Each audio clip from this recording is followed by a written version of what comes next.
Ladies and officials, your 10-minute warning for the first cup up of the day. Ladies and officials, 10 minutes.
We've had referees music, we've had captains, we've had Wildcats, now we've got physios.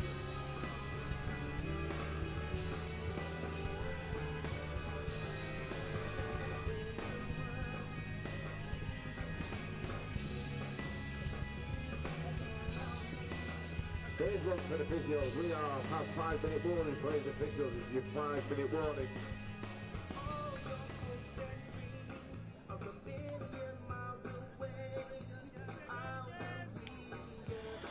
Good morning and welcome to the Riverside Sports Complex here in Nottingham. It's day 3 of the England Touch Rugby 2022 National Open.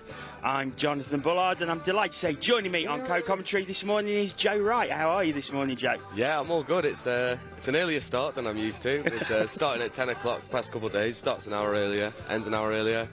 This was a cracking one to start us off. Yeah, it's the South East Sharks taking on the West Wildcats in the mixed open competition. And Joe, you've been here the past 3 days. This is just my first day here, and I get the best day, as you said. But yeah, what can you tell us about these two teams from the past couple of days? The West Wildcats have sort of been a bit of they've had a mixed bag of results. They'll be looking to just get some really solid touch going here, get the basics down and then look to go expansive. South East Sharks are looking really strong. They look really dynamic going forward. We saw them here yesterday on the live stream against the Northwest, where the Northwest ran them pretty hard. They were finding some success through their transition, but the pressure of the Sharks just got to them in the end and they come away with a win. Yeah, we look at the results over the past couple of days for both these teams, and like you say, the South East Sharks have had a pretty strong competition so far. 4 wins and 1 loss. That loss coming to the Midlands Tigers, who currently top this group, and they've been looking very strong. They're gonna. I think it's their division to lose, if that makes sense. Yeah. They have a really strong side. Yeah. And the West Wildcats, a couple of victories, so that they beat the Southwest Saxons and the Northeast Raiders, but then 3 losses and 2 victories. So nicely placed in sort of mid-table, you'd say. But you would probably put the Southeast as favourites for this one. Yeah, I agree. One of the things that I think we've seen from the West Wildcats is there's very much a transition year for them. They're relying on young players to come through, make things happen, and they're all learning from this. The Sharks are the Sharks. In every division, they're going to have a strong side, and this mixed team's nothing different. It's more of the same. Yeah, and the Sharks are right in front of us in our commentary position here. So they're just getting ready to go.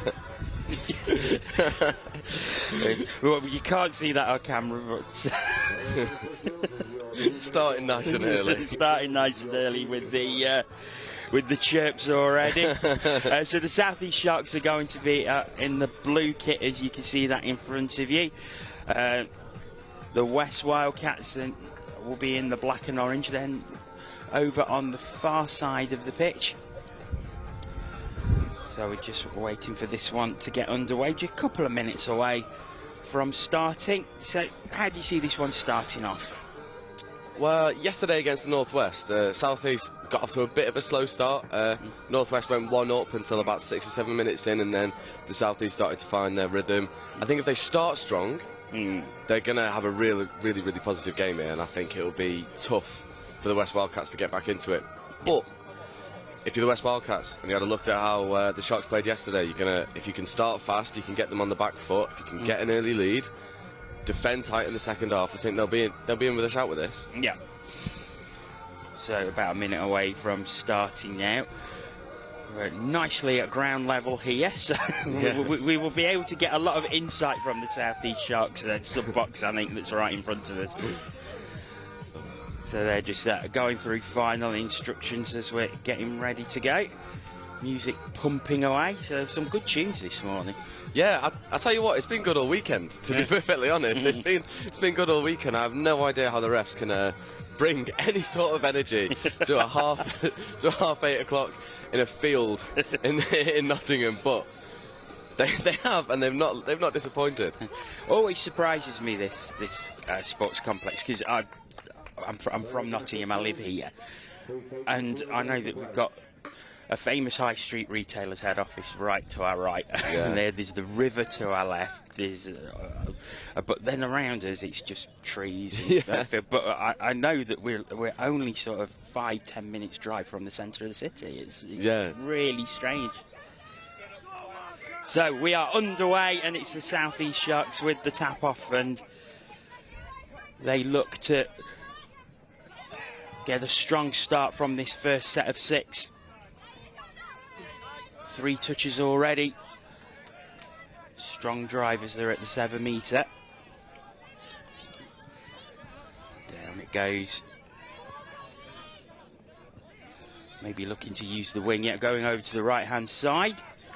Touchdown. But that is the full set of 6 used, so good defence there to start with.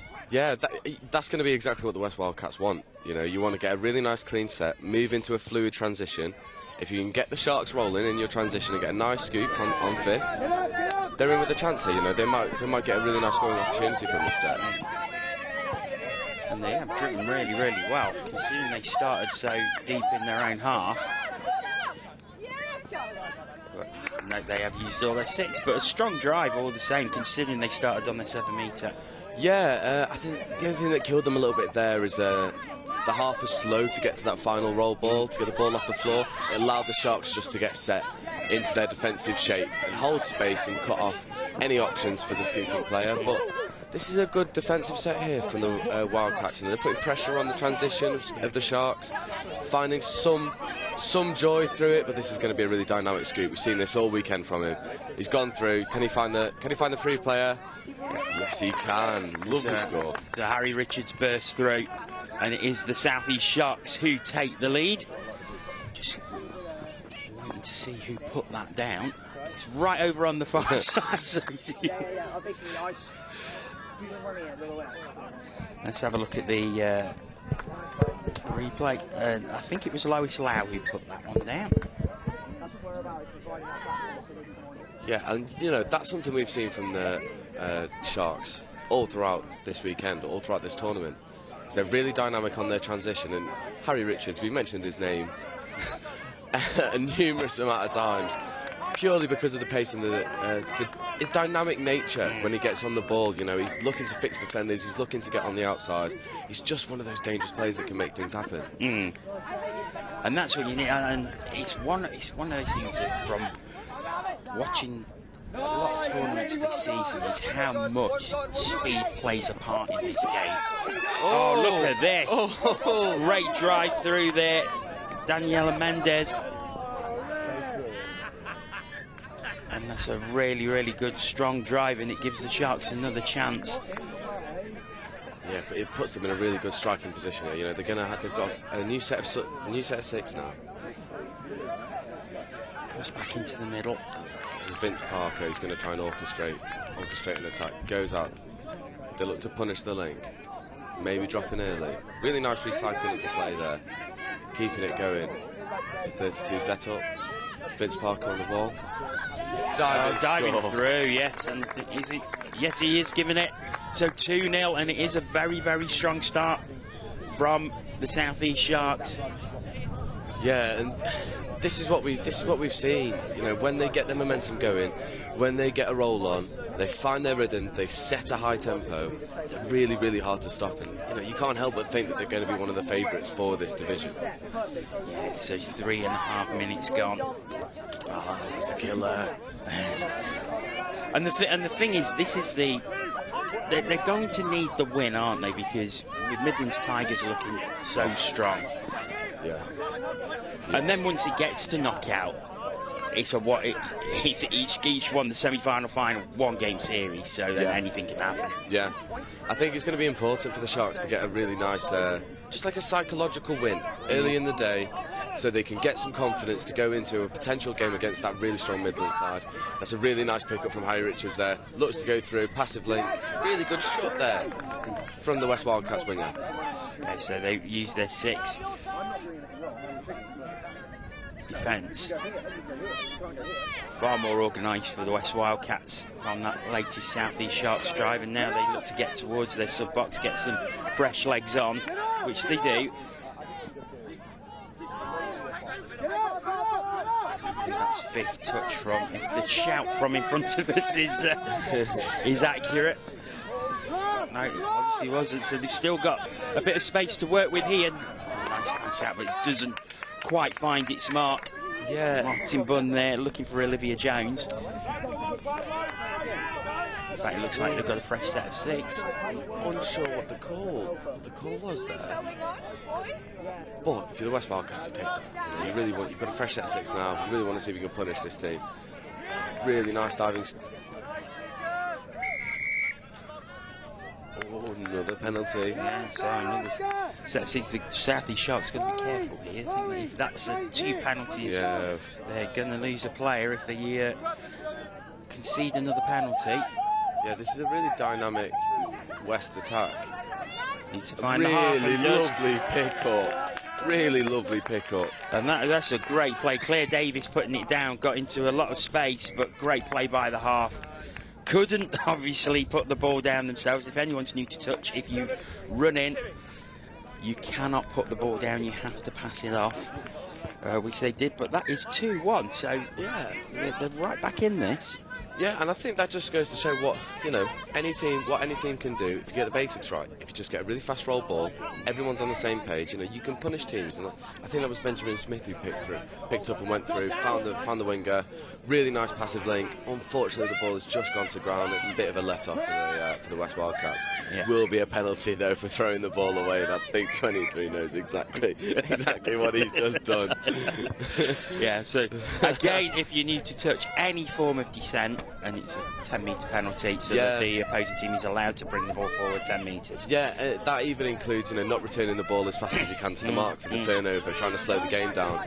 We've had quite a lot of those calls of teams trying to play the referees a little bit, and the refs just saying, "No thanks, mate. I've seen that all before." And it's one thing that is a feature of this game. One thing I've noticed ever since I started covering touch last year, how much respect the officials have. Yeah, definitely. And I think it's one of those where the more clear communication there is, both ways, from the officials to the players and from the players to the officials, that level of respect just goes up, because you realise they're not refs. They are just people. Yeah. And I know refs who will either not want to talk to you or will talk your ear off the entire time you're on the pitch. And it's nice to have that. You see the personalities come in the way that they officiate. Yeah. And of course, most of the refs play anyway, so they know exactly what's going on. Yeah, it's quite funny as well when you see a ref who's played at a high level look at some of their high level setups and go, "No, thank you." Oh, that's really nice feet there. Goes over to the right hand side. Oh, nice feet from Vince Parker. Is it down the corner? It's down. That's a lovely try. Vince Parker to Chloe Hill, and she puts the ball down, and the South East Sharks are 3-1 ahead. That was a really, really nice try. Lovely quick hands by Vince Parker, and fair play to Chloe Hill. She got a lot of space on that right-hand side when it looked like there was no space to work with. Yeah, I think that's just the work of the lads in the midfield. They're manipulating the defence, moving the ball around really crisply, making sure that there's it's not an easy defensive read for the Wildcats, and they have made them punish. It's really good stuff. The West on the attack straight away here. Touch is made. Back to the 7 metre they go. Scoop coming now. Oh, diving through, that's lovely. Great interpatting. Lucas Norton got it to Martin Bunn. He went down, and it is 3-2, so they do pull it back within 1 from the tap off. Yeah, Sharks are off that sweeper setup. First try came from the half, picking up, going back against the grain. Second tries come from the sweeper going back against the grain and finding the pass on the outside. Maybe the Lynx have been a little bit lazy in defence and thinking that the play's going away from them, but it's killing all the hard work they're doing in attack. Yeah. So they have to work again to try and get 2 points ahead. Again, that tap-off move working well. They're driving. They've got to the 7 metre. They've been very good at keeping the ball alive for the South East Sharks so far in this game. There we go again.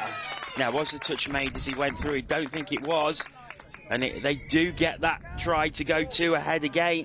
Will Coombs going through this time. Yeah, it was a really, really nice setup. They run a hammer.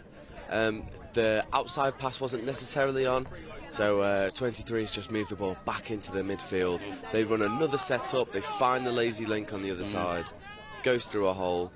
But as we saw yesterday, 2 tries isn't enough. You know, Northwest were up for 2 against the Midlands Tigers men's open for a large period of the game and ended up losing that one by 3 because they couldn't extend that lead. Sharks are really going to need to defend this out and have a really strong defensive set. Oh, and it's the handling error does give them the ball back. I mean, we've only had 10 minutes. We've still got 30 minutes to play in this game. So there's still plenty of time for the West here, but the South East Sharks looking very strong every time they come forward. They've been penned back quite well by the West defence here. They're just going over halfway now. Yeah, this is the danger man as well. Harry Richards is going to look to set up a scoop. Yeah, this is where he goes. Oh, lovely feet. Really lovely feet. Beautifully played. Beautifully played. Oh, Harry Richards again. And just gets it to the outside. You watch it here. Richards picks it up. Just fools the defence. Yeah. And it's an easy pass to Sam Davis to pop it down. Yeah, you know, but this is what we've been saying all weekend about Harry Richards. He will fix middles. You know, he runs directly at his opposite middle, kicks on the outside. The link has to bite, and then it's just a simple pass around the outside, you know. They're the basics that you really are invaluable in touch.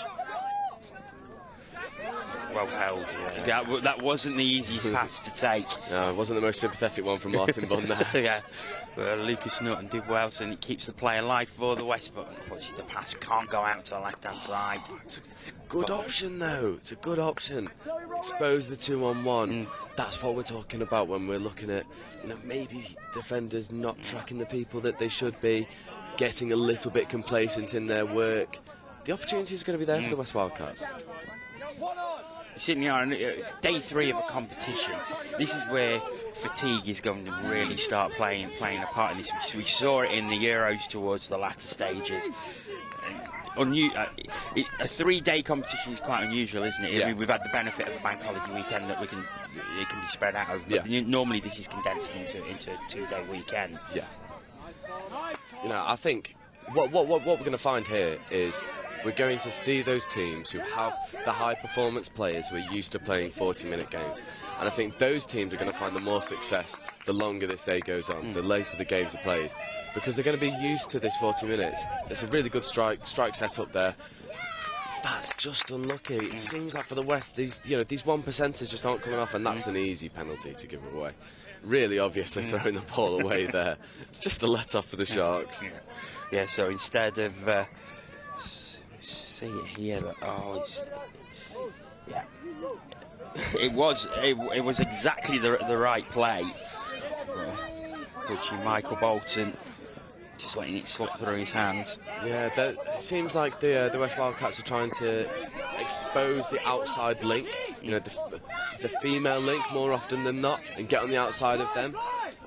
But it's a really, really strong transition. Harry's through, finds the pass. It's a rinse and repeat. On replay. Easy score. It's Harry Richards to Sam Davis again.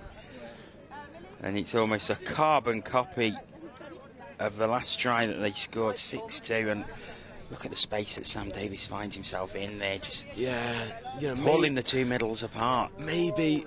if you're being really critical, you may be looking at your wing for the West Wildcats to shut in there and create a bit of security in your defensive line.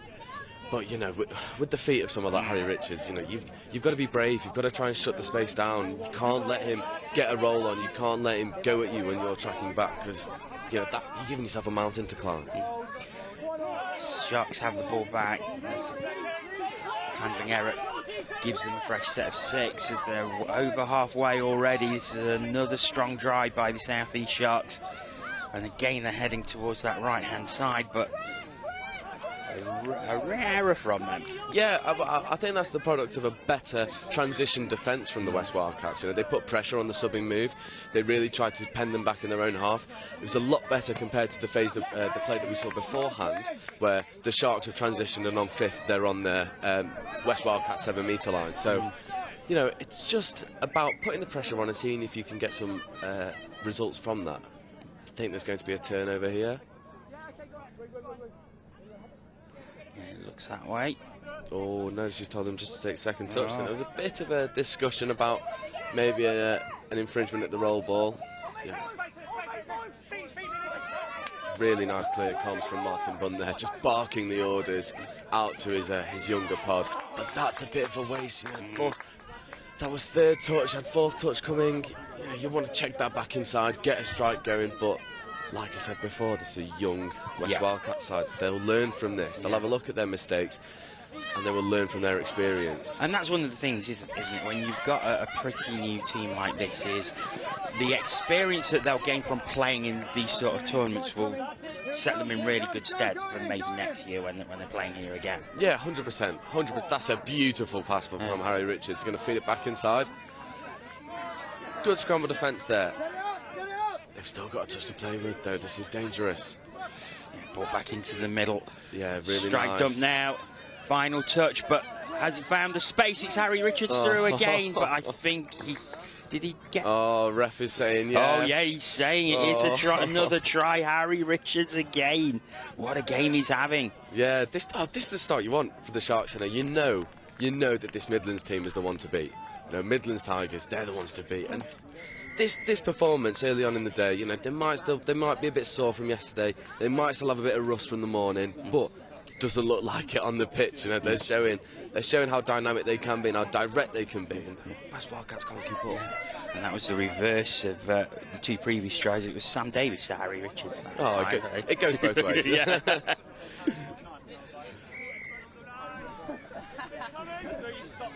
West. Oh, looking well on this attack, but again, they're just not getting that pass out to the wing, are they? Yeah, I think, you know, one thing that me and Chris spoke about on day one was getting the ball from A to B in the most efficient way possible. You don't want it looping, you want it flat and direct. And at the pass, those long balls from the West Wildcats have just looped a bit too much. It gives the defence time to move across, suffocate the space. And, you know, if you look at the way that Sharks run and the way that they pass the ball, it's a stark contrast. Vince Parker trying to make something happen. Goes out to the link. Space on the left, but it comes back into the middle. There it is. To the right hand side. That is highlight reel. Oh, Vince Parker. Take a bow. Take a bow. In the pink hat, just ghosting through. He completely fools the middle here and the link and just goes through. They just reaching at thin air. Yeah, you know, but that's just the direct nature of recycling. That was fifth. They didn't have any touches to play with, and they're just recycling the play. Credit to the link who caught the ball, fed it back inside, had the awareness not to take the touch. That's hard to defend against because you're being moved all across the pitch. And, you know, when you've got the physical ability of some of these Sharks lads, it's a dangerous combination. Still, it's the West Wildcats who are on the attack. They've done well from the tap-off. Can they get another score? Yeah. Just being pushed back though. The South East Sharks defence really working in unison there, and they've used all their touches. Yeah, they're getting into the right positions. You know, it's the right setups. I just think they're forcing it a little bit too much. I think if you get the ball down really quickly and just try and get a roll on for the defence, you know, you're going to find more success. At the moment, the setup's a little bit too slow, and the Sharks having time to get set. Yeah, they're coming. Oh, now what's happened here? I think it's still final. Is it final touch? Oh, they were looking for the fancy double cut there in the midfield. He might get pinged that. No, I don't think the ref is completely seeing it. But this is better for the Wildcats. You know, they've had a complete set. They defended out an attack. If they can get a strong transition, you know, this is third touch. They're over halfway. They might want to start feeding around these single shooters because they're just surrendering the touch there. This is fourth, fifth coming here. They're going to want a really nice dynamic scoop. It's a good roll ball. Tries to scoop through, gets on the outside. Nice. Oh, that's a shame.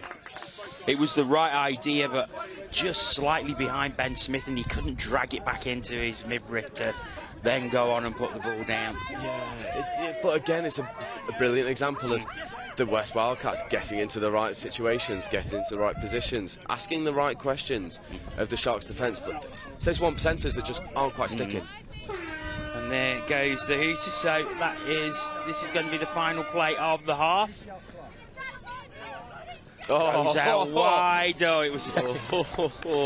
It was the hooter's gone. Yeah, Fiji, jouet rugby. You know, try and throw it round. That was a really speculative left to right bomb. But you know, confidence of Vince Parker at the moment. Why not? Why not?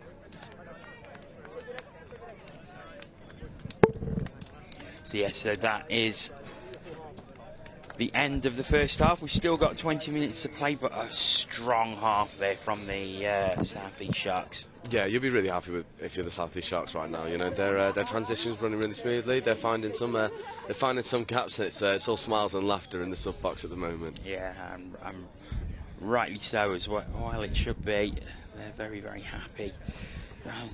Just notice Oscar Davis there. He's got a heavy strapping on his right knee, but he's been. We've given a lot of plaudits to Harry Richards and Sam Davis, but Oscar Davis has driven a lot of that. He's been starting off a lot of those moves that led to their tries. Yeah, definitely. I think those players that maybe go underappreciated in the big games, that just do their job, are invaluable to a team. You know, we were saying this yesterday about the players who are 7 out of 10 every single game. It is so valuable, and I think this Sharks team has got loads of those just unsung heroes that are just going to get the job done. Allow the likes of Vince Parker, Harry Richardson, the Davis, both of them. You know, that's what they're the facilitators. That's what allows the superstars in the team to go and do what they do. Yeah. So you can see over on the far side as we show some highlights. I'll try highlights of this first half. The West Wildcats in quite a tight bunch over there. What do you think they're going to be saying? I think the main call has got to be to shore up defensively, especially on fifth. You know, the spacings are too wide. Martin Bunn's a really experienced player, and he will have noticed that the scores aren't just coming from down the middle or around the outside. They're coming from everywhere on the pitch. You know, South East have gone through the wing, they've gone through the link hole, through the middles.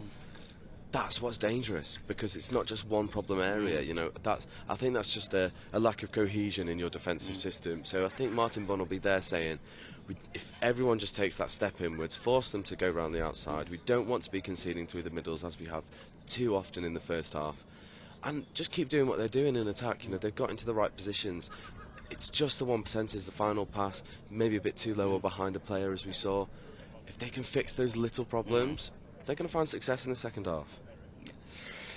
Because they did start quite well. They kept it within one, and then all of a sudden, South East Sharks just seemed to go through the gears and just ran away with it. Yeah, it's very similar to what we saw yesterday with the South East Sharks against the Northwest. You know, maybe a little bit of a slower start. Not to the same extent today. They've been really strong from the start today, but they grow into the game. They get more dangerous as they go on. They have experienced heads in there who will be looking at the way that the Wildcats are defending, recommending plays to expose that defensive system. And I think they'll maybe take their foot off the gas a little bit in the second half, knowing that they've got a really tough game, more likely than not coming up against the Midlands Tigers. So yeah, I think they'll just try and see this one out, concede as little tries as possible, get a few more when they're in the other end, and roll on to the rest of the day. So you can see the score there. It's 8-2 that the South East Sharks lead, as we're a minute away from the start of this second half, and it's a big lead to take into the final 20 minutes. Yeah, and you know, I think it's really worth remembering that this West Wildcat side are going through a heavy transition period. You know, throughout all of their squads here, they have young players coming through, trying to learn as much from this experience. You know, they'll be not playing against, but they'll be looking at the likes of Dom Tripp, Ben Meakin. You know, the really experienced old heads that are knocking around here, playing in the men's open, playing at the peak of their ability, and they'll just be absorbing all of those little bits of knowledge, the little hints and tricks of the game of touch, and playing against such a well-drilled South East side. It's just going to compound all of that, all of those learning opportunities, and it might be a bit of a baptism of fire at times, but they'll be learning a lot more. And I think next year they'll be a much stronger side because of it. But there goes the hooter. So the second half is underway. It's the West Wildcats who have the tap off. So they're I was going to say they're ideally going to want to get a really good drive and maybe a score from that opening tap off, but unfortunately they've turned the ball over. Yeah, so it's just a bit of a killer there. No, they have an opportunity to get the tails up a little bit, try and work through the gears, but just an unforced error. And now the Sharks have a really easy transition, and they're going to look to move forwards. So Sharks really good at driving up to the 7-metre line. They get there so quickly, and that gives them then the ultimate opportunity to just add to the score, and they have done with a beautiful inside pass. And it's Will Coombs who pops it down, and very, very early on, it's 9-2. Yeah, I think that's not the start that you want from West Wildcats. You know, you've gone up one end, fumbled the ball under, very little pressure, and then they go down the other end, and then you just see those defensive gaps just open up, and you can't do that against the southeast side like this. They have the experience. They're just going to pick around you. The Wildcats have got to close up defensively, otherwise, they could be looking at 15-16. And that is not what they're going to. However, they've got space now. It goes lovely ball out to the left-hand side and down. That's a lot better. And Claire Davis pops the ball down, and it's 9-3. And that's what they need to do more of. And you can see they was trying to do that a lot in the first half, using their wing. This time it comes off. It's a lovely long pass out to the left-hand side, and good take by Claire Davis, and she pops it down. Yeah, that was Isaac Oxford who just picked up against the grain. Their setup was quite unique as well. They sent the sweeper really early, really oversold that the sweeper was coming round, and then Isaac's picked up, gone against the grain. Really lovely pass. Easy looping long ball. Maybe the Sharks' wing is a little bit too tight, but that's a really lovely screenplay there from the Sharks. Unfortunately, the ball's just gone to ground. So the West Wildcats have probably got their tails up a little bit. They'll be buoyed by the fact that Sharks haven't scored from the tap-off. They've got possession again as they head over to the sub-box. Over halfway, if they can get another score here, that's really going to increase the momentum for them. Yeah, definitely. But the issue is that they're scooping from 40 yards out. The Sharks are defending their sub move with single shooters. I think if the Wildcats can play around those individuals who are over promoting themselves, they're going to make more meters, and that fifth touch is going to occur closer to the Sharks line, which is exactly what you want. Although that's brilliant defensive pressure from Martin Bunn there. This is an opportunity now. You want to get to the other end as quickly as possible. You don't want to take too many touches in the midfield. That's a little bit static. They've taken the first touch where they picked up the ball. That's better though. And going to the right-hand side, but touch made. Let's see what the West can do here. Just held up. They're going sideways. It's good defence by the Sharks. Yeah, they've wasted a couple touches there. Oh, good coverage there from the winger. Shoots in to make the stop on Martin Bunn, then gets out and shoots out to make the touch on the winger. That's a really lovely left to right pass though.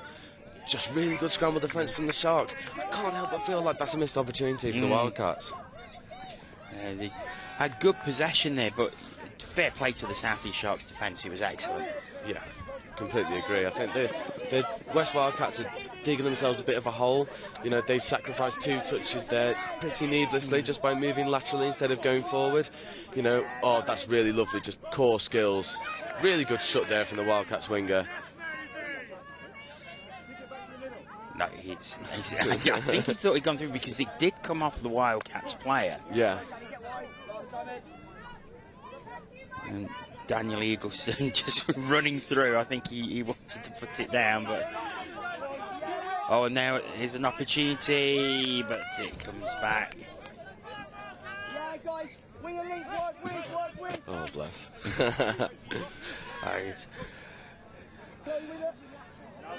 So here come the Wildcats again. See, that's the single shooter you need to be passing around. If you stay in the same lane, he's always going to get you. You know, the experience, he's always going to get you. But if you can pass around them and make another 10 metres without making a touch, you're going to be able to strike closer to the line. Instead, that's sick. They've only just got really into the red zone.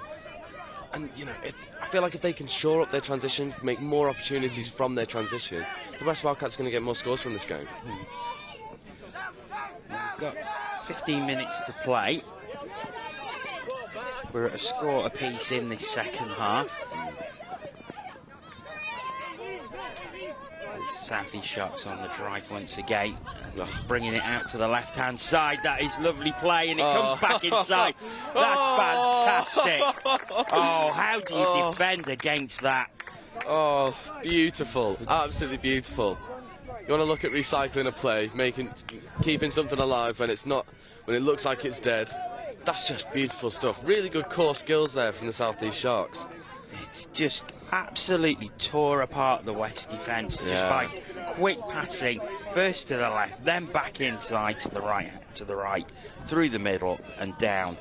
And it was Vince Parker who put the ball down in the end, but that was a great team try. Yeah, definitely. You know, from the Sharks' perspective, that's probably the score I'm the most satisfied with so far this game, because, you know, it's Fiji touch, you're getting around the outside, sucking people in, cutting about, really good stuff. But if you look from the West Wildcats' perspective, lazy defenders again, not tracking their man, although that's a really good reply there. I think that's Fergal getting the ball down.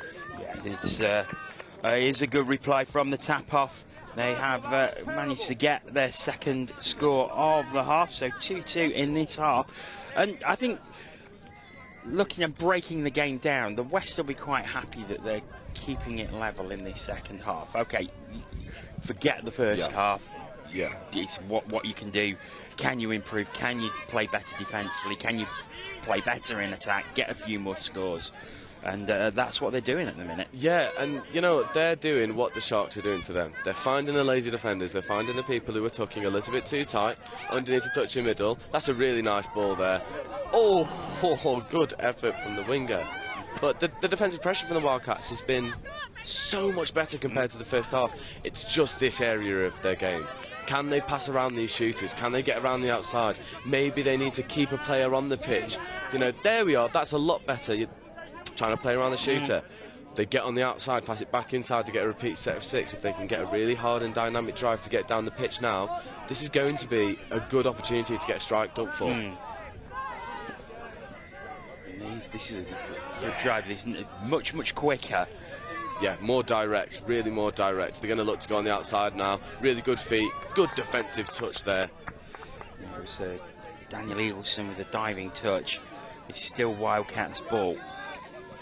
I think they're going to look to sweep around the outside. That should be dropping early there. Oh, really nice, really nice. Oh, they kept the ball alive really well as it comes back into the centre, but they need to drive forward.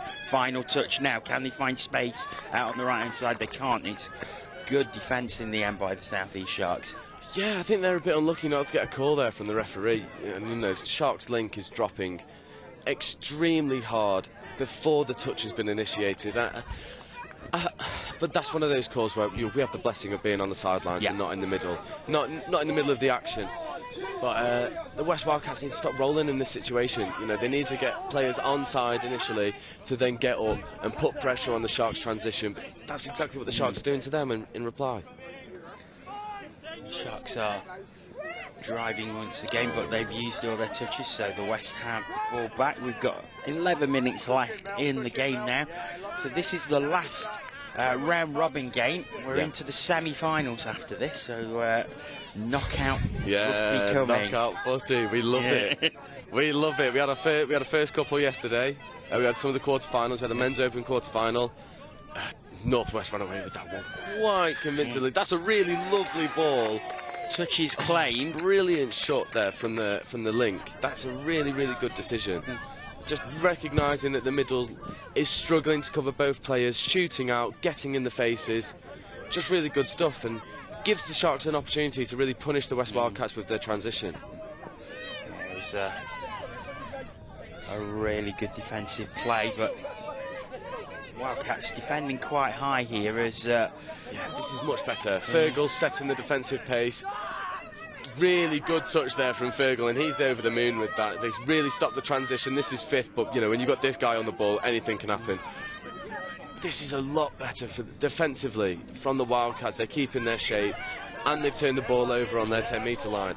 Positive transition here, and they've got an opportunity to get down the other end. Yeah, good high defence has paid its rewards, and the Wildcats get a fresh set of 6. And they're over halfway now, and go to the sub-box. So this is a really good advantage for them. Yeah, completely agreed. This is your opportunity. This is 3. Fourth coming. Marty's going to look to send a sweeper. Sweeper doesn't quite come, picks up against the grain, tries to work back. Good decision there. That's 5th. You have an opportunity now. You need to move the ball. You need to move the defence. See if those holes appear. And that's what they're looking for. Just those gaps to open up that they can exploit. But they've used their touches, and again, the South East Sharks defence holds firm. Yeah, you know, South East are defending the 5th touch opportunities for the West Wildcats really, really well. They're not biting on players, they're just holding their space and holding their channels, and it suffocates any opportunities for the West Wildcats. And it's a strong drive from the South East Sharks. They're on last touch now. Need to find somewhere open. Oh, it was the right idea, a nice inside pass. Yeah, and that, if you're the Sharks, you're probably in your downtime, you're going to have a look at this game from this morning, leading into knockout footy later, and they're the opportunities that you're really going to want to stick against a team like the Midlands Tigers, because it's the right idea. You got on the outside of their opposite man. If the ball goes to hands there, gets on the outside, that's an easy 2-on-1. That's a really, really good drive there. He's made extra yards on the retreating player who was still in an offside position. I think that was 5th. Unlucky. The ball goes to ground, so that is going to give possession back to the South East Sharks. 8 minutes remaining in the game. It's been a much, much better second half performance by the West Wildcats. They're going to take a lot of heart from this. Oh yeah, definitely. You know, this is a really, really improved, a much improved performance compared to the first half. You know, they're not allowing the Sharks to play around them that much. They're a lot tighter defensively. I feel like they've learned from their defensive errors. They just need to maintain some composure now going into the final 7 or 8 minutes. See if they can get a couple more scores on the board. They've defended this set from the Sharks pretty well, but the Sharks starting to move now, and through they go. He's going to find Harry. Yeah.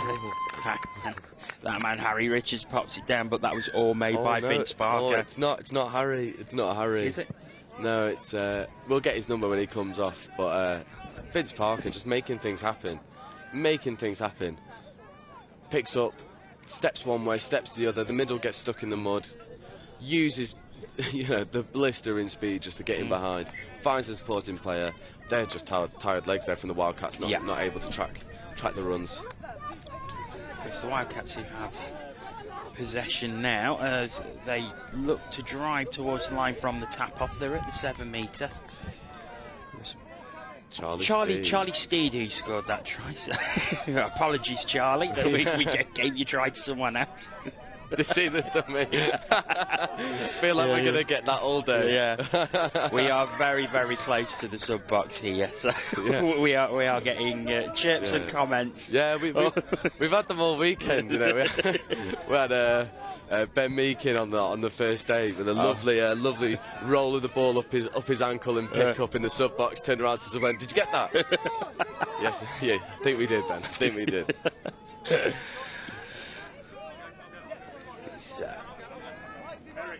It's still the West ball at the moment. 6 minutes to go. Oh, it's funny. We're having a senior referee just explain a couple of decisions to the Sharks boys, saying, "I know you're going to appeal anyway." You just get those moments. That's a much better setup there. They've moved the players. They've got an opportunity now to strike on 5th coming. Yeah, down we go. Oh, that's unlucky. That's unlucky. You put the ball down and just stepped over it. And that's really, I suppose, been the story of the West game. Just in those key moments, they've just not quite been there. Yeah, I think that's just the experience of playing these 40-minute games and going into these, 2-3 day tournaments. This West Wildcats, it's a young side. It's a really young side, and to commend them, they're in the second half. Their defensive shape has been much better. They've looked at suffocating the Sharks, limiting their opportunities, forcing them to go wide. And it shows on the scoreboard of this second half. I think they're 3-2 to the Sharks in the second half. Yeah, you're going to take that all day, every day of the week. So it has been a much better defensive performance in this second 20 minutes from the West Wildcats, and they're on the ball again now. Looks like the ref might make a decision. I think she's telling the Sharks, like, I know my job. You're playing today, not refereeing. Oh, and it is the Sharks' ball. Yeah, I think that was just ball down there. Maybe just a bit of an infringement in the roll ball area. It's those moments, from the West Wildcats' perspective, you're going to want to just cut those out. What you're noticing as well from the Sharks' transition is they're not passing the ball early. They're taking the ball right to the line, fixing defenders, deep passes back. It's causing the Wildcats a lot of trouble. Yeah, definitely. That's a really good defensive touch there. Although Vince Parker has the feet. Oh, look at that. And straight inside. And Vince puts his hands up as if to say, why always me? Mario Balotelli, eat your heart out. Great quick hands again, though, and this has been a feature of the South East Sharks game, is this lovely quick passing that is finding gaps in the attacking areas, and that time it was Georgina Dick who had the easiest job of just running the ball over and popping it down. But again, great quick passing by this South East Sharks side that opens up the opportunity. Yeah, and that's the core skills on show that you need to be a really successful touch player. Just the ability to pass really, really accurately at pace, step around defenders, use your physical prowess to your advantage. It's just a clinic on how to get on the outside really at the moment. So 3 minutes remaining, and the South East Sharks will be going to the semi-finals a little later. We'll see if they do come onto this pitch in a couple of games' time. Yeah, I've got a feeling they will. A feeling they will. This Sharks outfit looks really good. Looks like the team that's going to run Midland's Tigers up the closest. So, I mean, that would be the dream final, isn't it? Yes. Yeah. Although, don't write off the Taipans.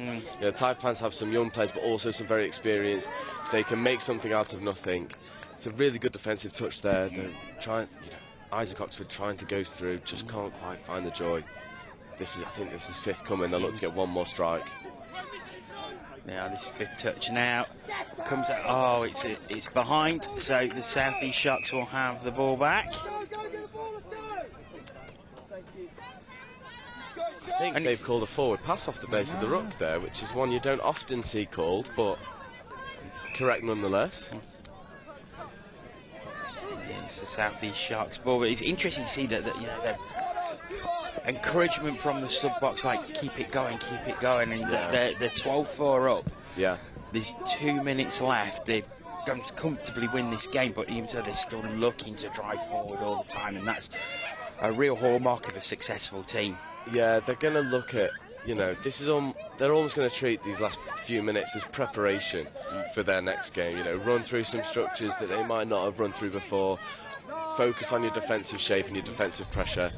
And this is what the Sharks have been doing all game. This is what's really, really hurt the West Wildcats. They've just been targeting the transition, and the West Wildcats haven't been able to play around these single shooters.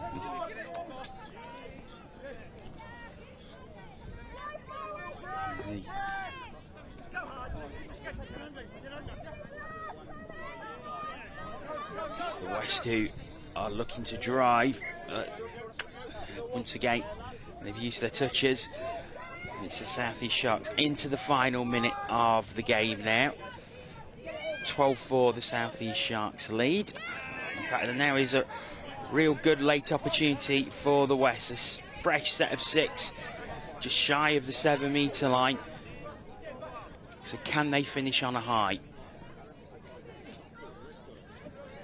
comes back into the middle. Looking for the scoop dump, and now it may come back to the right-hand side, but again, it's great defence from the South East Sharks. Yeah, I think what you're seeing from the Sharks is they're moving as a unit. They're moving as a set of 6 players. And I think that's just the contrast that we saw compared to the West Wildcats. This is final touch.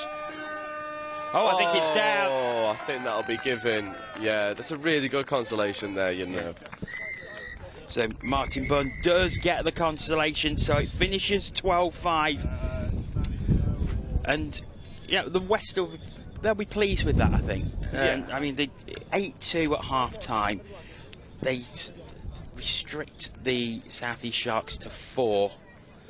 Yeah, it's, you know, there's a much better defensive performance in the second half from the West Wildcats. You know, they'll take a lot of strong points from that second half, you know, and they'll look at identifying where the problem areas were in the first half, and they can move forward to rectifying that.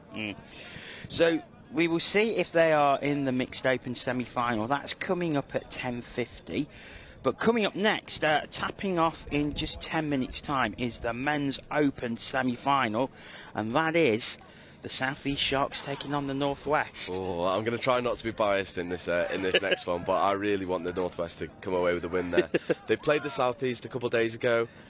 We're really disappointed with their performance. I spoke to some of their players, and you know, they turned around and was like, yeah, they're good, but they're not unbeatable. And I think that's the message that will be being drilled home from the likes of Ben Meakin, Gabe, Adam Brimlow. That, look, we've played them before. We know what they're about now.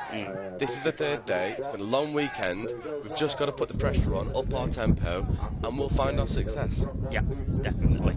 Well, that will be coming up in about 9 minutes' time now. We will leave you with the highlights of this game that we've just seen, the South East Sharks against the West Wildcats in the mixed open. But coming up very soon, it's men's open semi-final 1. South East Sharks taking on the Northwest. Don't go away.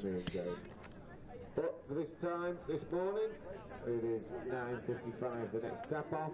There will be drop-off hooters after the game automatically being played, regardless of if your game has a drop-off or not. The referees will take control after a 2-minute drop-off.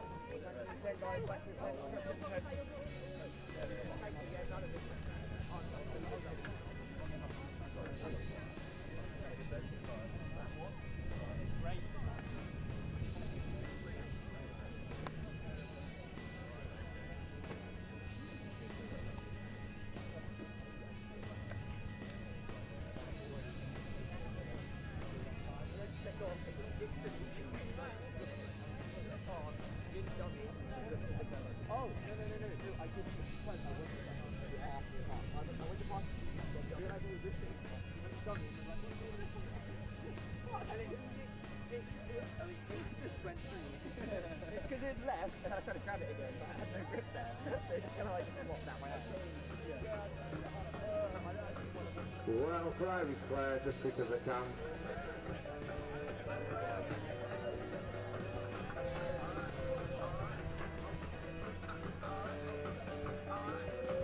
Another day staying, requests, any shout-outs? As your team got a birthday today, stage 3 of the tournament. Give a shout-out, we'll give them a shout-out.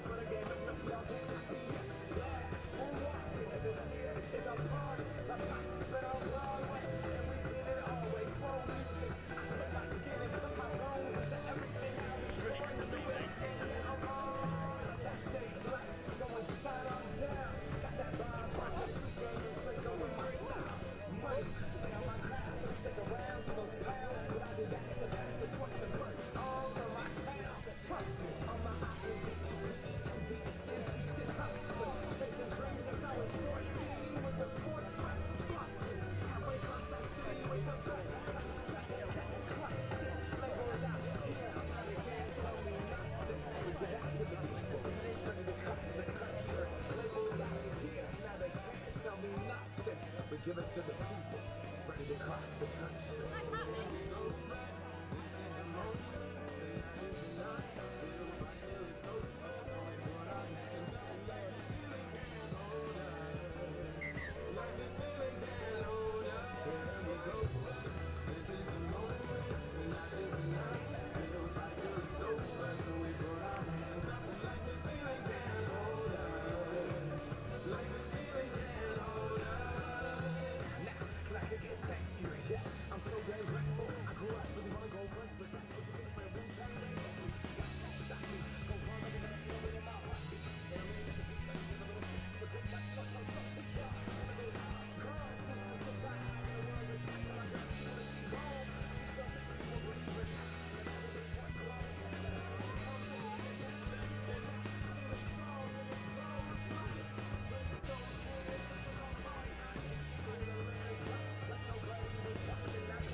wrong. Everything goes wrong on day 3. So we carry on. 5-minute warning.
Well, if you haven't already got yourself a drink, the coffee shop is open.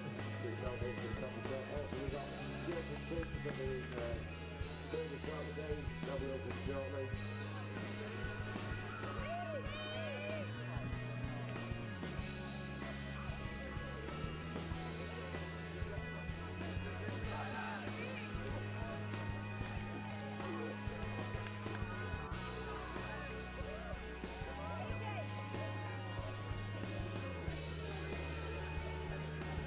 Also, just a quick announcement from the North East Raiders. The Wildcats and the Hero James Woodford. He's celebrating his 40th birthday today. So for everyone at North East Raiders and everyone here in England, Dutch, happy birthday on the 40th. What a weekend to be doing.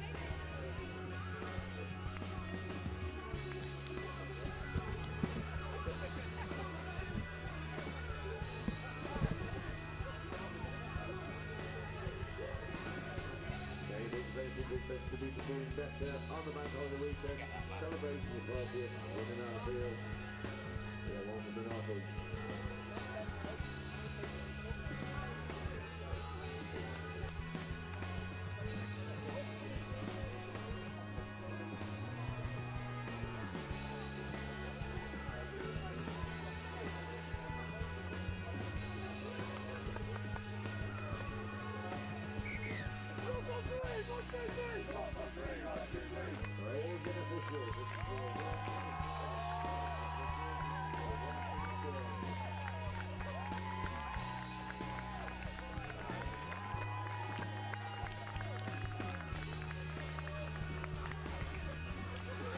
Welcome back to the Nottingham Riverside Sports Complex. We are into knockout rugby, first knockout of the day. It's a huge semi-final in the Men's Open as the South East Sharks take on the North West. Yeah, this is it's going to be a big one. It's going to be a really big game. The North West finished on a massive high yesterday. A really successful game against the Wildcats men's side. They're up against the team that beat them in the round robin stage. You know, this is where you've played them before. You know what they're going to run. You need to learn from your mistakes and put the practice into effort and put it into action, and see if you can get this Shark side rolling. But the names in the Shark side, Dom Tripp stands out amongst the rest. One of the best players England has to offer. They essentially have a London Scorpions pod who all play together, a CSSC pod, well, London Eagles pod now, and it is just dynamic. They look for the passive link. That's Dom Tripp. Oh, Straight away, Dom Tripp puts it down. That is not the start that the North East wanted. So, sorry, the North West. Too many East and West. From all over the show here. So, Northwest get their chance to return straight from the tap off. They're going to want to get this back straight away, aren't they? I think they know that if they can't defend those plays from the likes of Dom Tripp, inside ball. Oh, beautiful reply. It's exactly what I was about to say. If they know that they can't defend those spectacular moments from Dom Tripp, they've just got to equal them. They've just got to keep the score level, and that's exactly the pride that you want. Adam Brimlow cutting inside to James Simons. Really brilliant score. Good reply. If the Northwest can defend this out and get a transition going, you've got to say that that's a win over this last minute. You know, that'll be a big psychological win for the Northwest over the Sharks. Yeah, it certainly will, but of course it's such an advantage with that set of 6 from halfway, isn't it? Yeah, it's a, you know, it gives you the great opportunity, even if you just conceded, to get straight back into the game or straight back on the score sheet. 2-on-1, and they're down, and they've done it again. And this time it was Zubin Tanner who finds himself wide open on the right-hand side, and it's a fast start. 90 seconds gone, and we've already had 3 scores. Yeah, you see the Northwest defending really tight there to try and negate the short line from the link, Dom Tripp in that instance. And then they just play it to the passive, coming around the back. They isolate the 2-on-1. Cooper Bainbridge is left in a really, really awkward situation. At the end of the day, tries to do his best, but the ability of that Shark side, they will execute that every day of the week. Looked like there was a misplaced pass there, but it seems that the Northwest have a fresh set of 6 here. Yeah, pass was tipped down by the Sharks player. It's, you know, it's not penalised by a yellow card if you're used to the contact rules. Similarly, again, you know, you just get a fresh set of 6. This is the opportunity now for the Northwest. They've got probably their most successful pod on the pitch now. We had Ben Meakin and Ben Grinter. This goes back to Ben Meakin. Really good, sensible decision there. Yeah, good defence by the Sharks, but it's still Northwest ball. Meakin has it now. Everything goes it back inside. Good quick passing.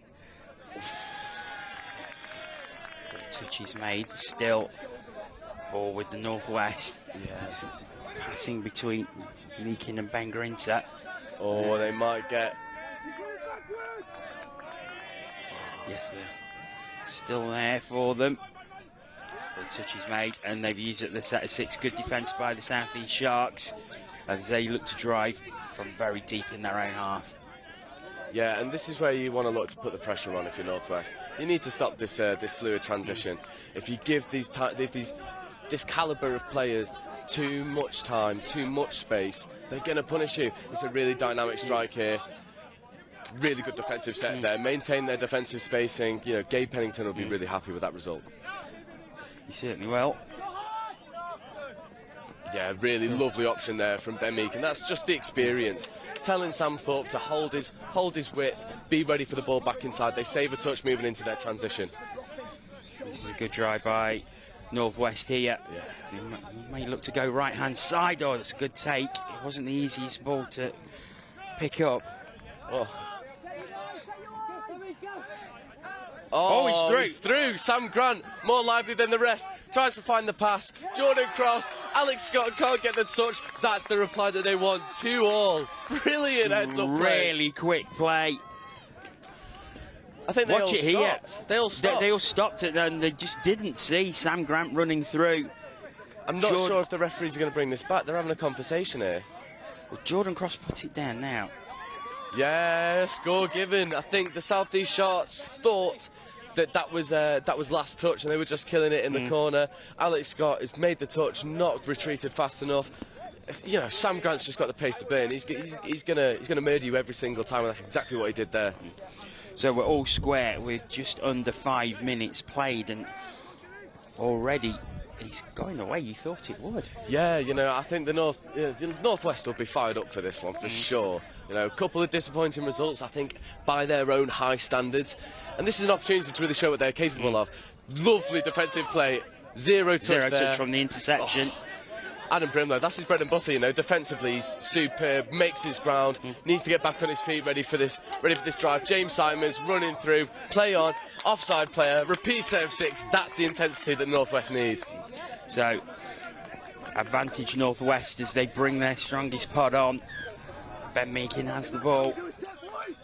And there's 10 metres inside the South East Sharks half with a fresh set of 6. This is a great opportunity for them to maybe drive forward and take the lead.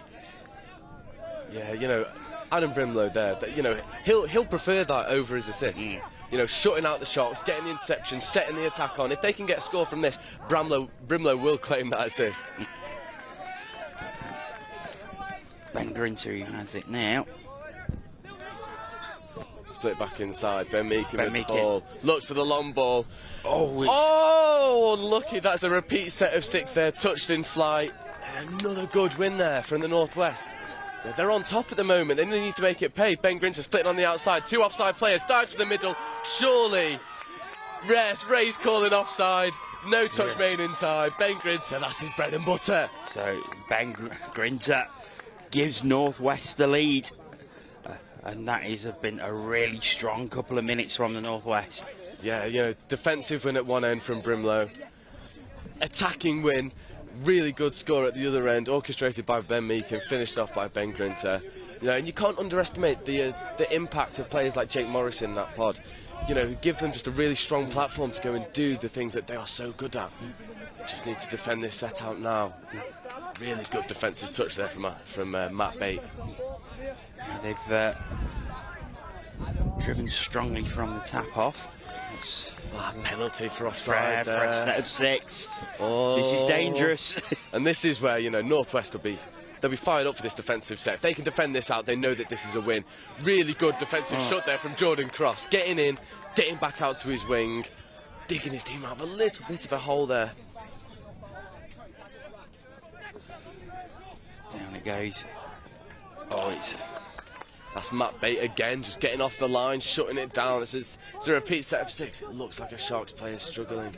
Maybe, I think he's just pulled up. That is huge for the Northwest. You know, for the Sharks, it's gutting to lose a player like Horatio Price, who is one of those explosive units who can just shift around the pitch, so dynamic. To lose him early on in this game, you know, that's got to be a bit of a dampener for the Sharks. And down it goes and through. Touch is claimed by 3 players there.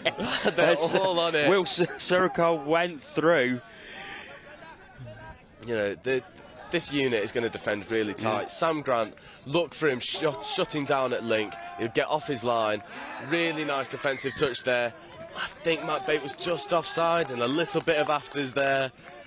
Oh, this is heating up now. We love this.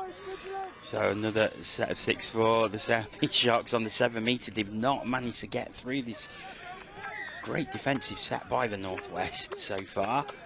Yeah, they're running similar structures as well. Really good stuff there from Matt Bate. Matt Bate's got a track on the outside now. They step back inside. Really good defensive shot there from Sam Grant. But a second penalty, I think, is that 3? Yeah, that's three defensive infringements in a row. Matt Bate is sent for time. There will be a man down until the end of this possession, and the Sharks have got to capitalise on this. Yeah, they're going to have the extra man. Almost like a power play here. There's quick on the outside. I think, yes, they have got it. They have taken advantage. Yeah. Matt Bate comes back on. But it is 3-3. And that finally, that Northwest defence snaps. But it was great defence. Yeah. But when you're 6 on 5 against a team of this quality, it's always going to be difficult to defend against. Yeah, I think what sums that up the best, that defensive set we've just seen, is when that pod has come off, they're coming off to applause from their teammates because they know how hard that they've worked just to even shut them out for a couple sets. You know, this is such a dynamic Sharks attack. It's going to be so hard. Although that's Brimlow with his explosiveness going through. Can he find Jordan Cross? Oh, now did he get it down? Did he get it down? Ray looks like he's happy with it. Ray looks like he's happy with it. Wait a minute. He's going to consultation with his official. Let's see on the replay. Oh, they've called ball down. No. I don't know. I don't know. It's one of those 50-50s. You know, some days you'll get them, some days you won't. Adam Brimlow telling us he believes it's a score. You know, but this is the reward that you get for their attacking pressure. You know, they've just put the defensive pressure on, trying to force a turnover. Unfortunately, I think they're going to take it back for an offside. But that's the attacking. You know, that's the success you want from the attack. You know, you're getting into the right positions. Adam Brimlow's burst through, explosive power, gets through. Jordan Cross loses his defender, just can't quite reel it in to the guide of the officials. But that's Dom Tripp making meters up the box. That's what he does. Brilliant, brilliant player. Yeah, great play from Dom Tripp as he looked to exploit the left-hand side. It was shut down eventually by the Northwest, but this is a very strong drive by the Southeast. Oh, this is Horatio Price back on the pitch. Looks like he's fighting fit.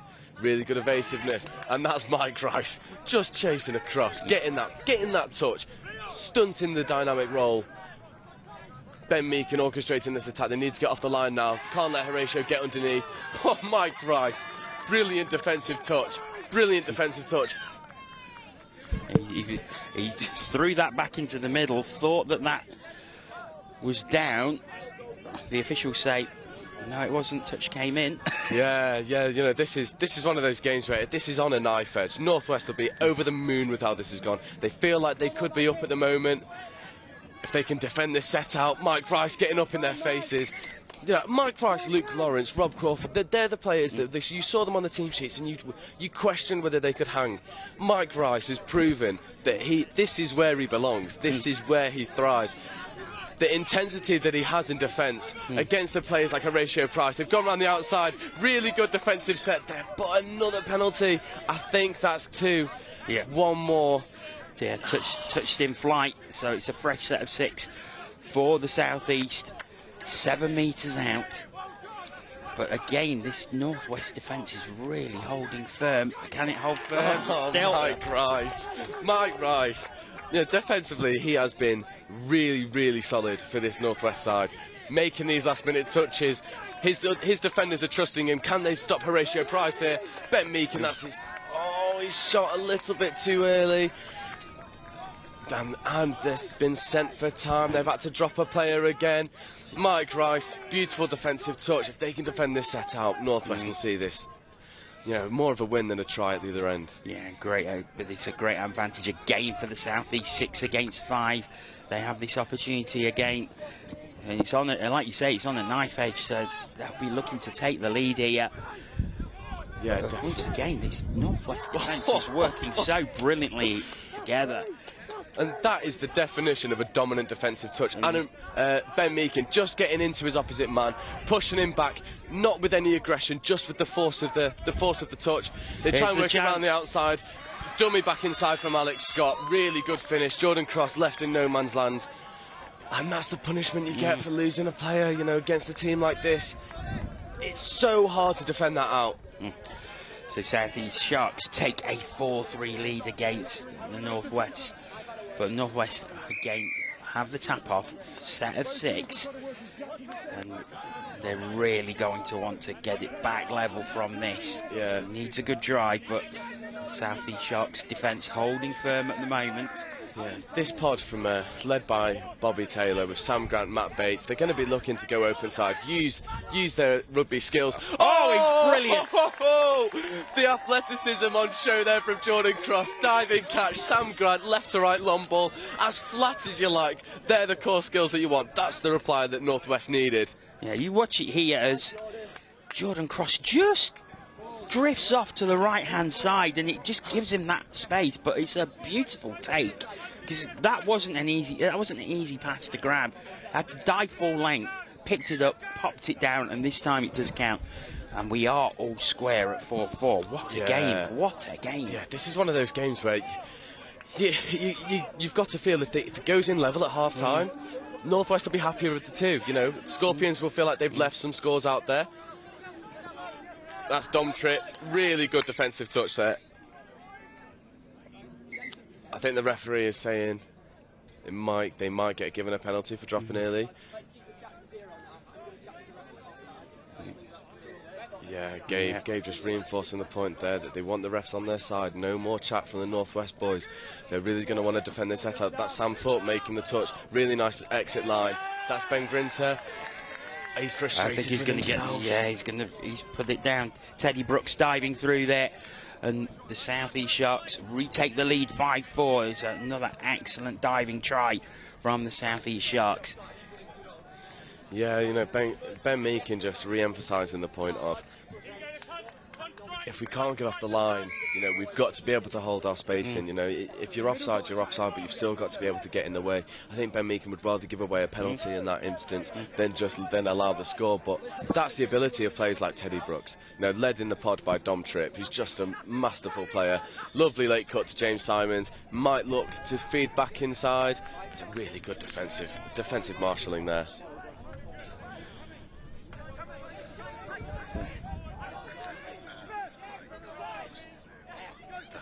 Adam Brimlow on the out, feeds it to the young lad Sam Dixon. They've killed it in this corner. It's going to make the Sharks' transition as difficult as possible. I think the Sharks are appealing for throwing the ball away there. Ben Meakin just reminding them it's a rugby ball, not a football. It's going to bounce here, there and everywhere. Yeah, he's South East Sharks that have the ball again. This is a really dynamic transition here from the South East Sharks. They're looking to roll through. Really good defensive decision there from Adam Brimlow. You may look like that's sacrificing an opportunity for an interception, but you really do not want to let this Shark side get on the outside. And Adam Brimlow will back his defensive knowledge and his ability to see out this set of 6. This is Dom Tripp on Sam Dixon. Sam Dixon, really good covering touch. Really good covering touch. They're not wanting to go too ahead here. Yeah, this is really good stuff. Really good stuff. Defensive solid. Oh, that's James Simon over tracking, relying on his inside man to clear that hole. Just hasn't come. That's the evasiveness that this forgive me, not Scorpions, although made up of quite a lot of Scorpions, but that this Sharks attack has in abundance. They certainly do, and they take a 2-point lead heading towards half-time. It's work for the Northwest to do. Yeah, they've got the ability, they've got the players, they've got the right players on the pitch. This is Ben Grinter to Ben Meakin, takes the dump, splits back inside. This is their opportunity. They've got one more touch to play with. And that is the experience of Ben Meakin, just milking a 6 more from the Sharks' defence. This is the position that he wants. I think the Sharks are lucky to get away without a penalty here. No, they're getting given one. The near side link is barely advancing off his line, and Ray, the really experienced referee in the middle, has spotted that and has made an easy decision. This is an opportunity here, and that's another penalty surely for foot in the ruck. 90 seconds left in this second half. First half. I shouldn't be getting confused, it's only the second one. Yeah, this is how fast-paced the game is. I can't believe that it's still the first half. This is Ben Meakin looking for the pass. I think that's going to be another penalty for an offsided player. That is 2 now, 1 more. And they lose it. They lose a player. Yeah, a minute to go. They've got to be making this count. Ben Meakin gets the ball back, looks to punish. That's another 6 more. Another off. That's the 3rd. That's 3. The Northwest box reminding them that that's 3. That should be a player sent for the rest of this possession. I think the referee's just reminding them that he knows his job. Sends the player for 3. So Teddy Brooks goes to the box. So this is a great opportunity now for the Northwest. The South East Sharks have scored 2 with a 6-on-5 advantage. Not managed it there, but the... Yeah, this is Ben Meakin on the ball. He's looking to get on the outside. Use explosiveness. He needs to get the ball down. He's slapped the ball out the hands there. That's a repeat set of 6.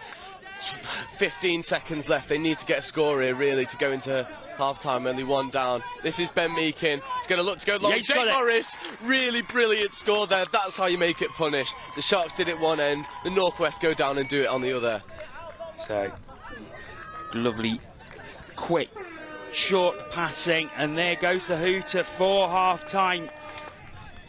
So it's within 1. South East Sharks 6, the Northwest 5, and the Northwest taking the momentum though of that try into the second half. Yeah, they'll be happy with that. They've shown that they can get a repeat set of 6 over and over and over again. They've shown that they can punish a tired Sharks defence. There's a lot of positives to take for this Northwest side. I think if they can fix their transition defence, you know, maybe, I mean, we've not seen too much of it. It's been 1 score apiece really throughout this first half. But if they can really punish the transition of the Sharks, put them under pressure, limit the success that they're having on fifth touch, yeah, they're in this. They'll be happy with this performance, and they'll feel like they've left a couple scores out there. So if they can pick this up, have a really, really, really brilliant second half, they're going to feel like they can get this one. And you could hear it right in front of us. Ben Meakin really rallying the team, you know, saying well done, well played. And they didn't let the South East Sharks get away. They led for a good portion of that first half as well. And we really do have a great game on our hands. The South East Sharks are, of course, going to be happier. They go in with that one try lead, but they know they're in a game here. Yeah, definitely. I think the areas that the South East have really punished the Northwest is when they have those repeat set six on the line. You know, they're really making them pay. Twice the Northwest have had a player sent for the rest of the South East possession. Those are those defensive areas that the Northwest are really going to need to shore up. You know, they're not going to want to give the Sharks too many opportunities 6 on 5, because more often than not they're going to punish them. Okay, we have had news about the mixed open semi-final, which will be on next. Drum roll. So the mixed open semi-final coming up next, it will be the Midland Tigers against Northwest Touch. Ooh, that's going to be a tough one for Northwest. You know, yeah. They ran Midlands Tigers really close in the first half of their previous game. I think there was one score in it going into half time, but just the experience and the ability of that Midlands Tigers side ran away with it in the second half, and Northwest are really going to have to fix up some of those defensive errors to stop that from happening again. So that is the next game that is coming on the pitch. It's all going to be so much riding on the games that are coming up for the rest of the day. Oh yeah, it's I'm excited. Yeah. I'm excited. You know, we're here all day. This is going to be a brilliant one. Really good. Yeah. And then following that one, we're going to have the Women's Open semi-final, which is the South East Sharks against Northwest Touch. Oh, another big one! Another big one! That'll be that's one of the games I think. You know, you're going to see whether the Northwest are really going to stake a claim to that division. You know, the Sharks, they're so good, but they're missing some players. You know, Bronte Sykes, the namely absentee from that team. You know, they've had 3 or 4 really influential injuries, so it's a weakened Shark side. The Northwest Blades in the women's division have really worked through some of the kinks in their game. That's going to be one of those where it's anyone's game. You know, if the Northwest come out with a really high level intensity and really put the pressure on the Sharks, they could come away with a victory. Yeah, and then we will have the men's 3rd and 4th playoff. Obviously, we don't know who's going to be in that yet, as the semi-finals are going on right now. And then it'll be followed by the 3 finals: the men's open final at 1:40, the mixed open final at 2:40, and then we finish the day with the women's open final at 3:40. So, huge games coming all throughout the day. You do not want to miss any action here in Nottingham. As Chris was saying yesterday, have us as your second screen all day. You know, if you're at home doing work, have us as your second screen. Get it on in the background. This is going to be some really interesting stuff. This second half, it feels like this game could just explode into life at some point. That it could turn into a real shootout, and I think that would favour Sharks over the Blades. Over Northwest, sorry, no longer the Blades. We've done that a few times. Carrie will be kicking me when she watches these back. But this is the thing, and I think a shooter, if it does turn into a shooter, and let's be honest, we've had 11 tries in that first half, but the defensive sets at some points have been absolutely incredible from both sides in that first half. Yeah, the defending's been it's been really stoic at times. They're so stubborn. You know, they'd rather give away penalties than scores, but that has led to scores. However, you'd maybe rather take a score after 3 repeated set of 6s rather than just letting them score off first phase straight away. So, you know, there's pluses to be taken away. There's pros and cons for each of them, but this is going to be a really dynamic strike here. Adam Bloom are looking for the inside ball. Unfortunately, it's really well marshaled. James Simon's run was just a little bit too telegraphed for the Sharks' defence. They'll look to run something similar now. Yeah, as they go towards the middle, Oh, the touch was really made. well covered there. Will Sericold getting across. Adam Brownlow was the half. He went through. He just was looking for someone open, but great defence there by Will Sericold. And it's the Sharks who start again. Got fresh legs on from their sub box.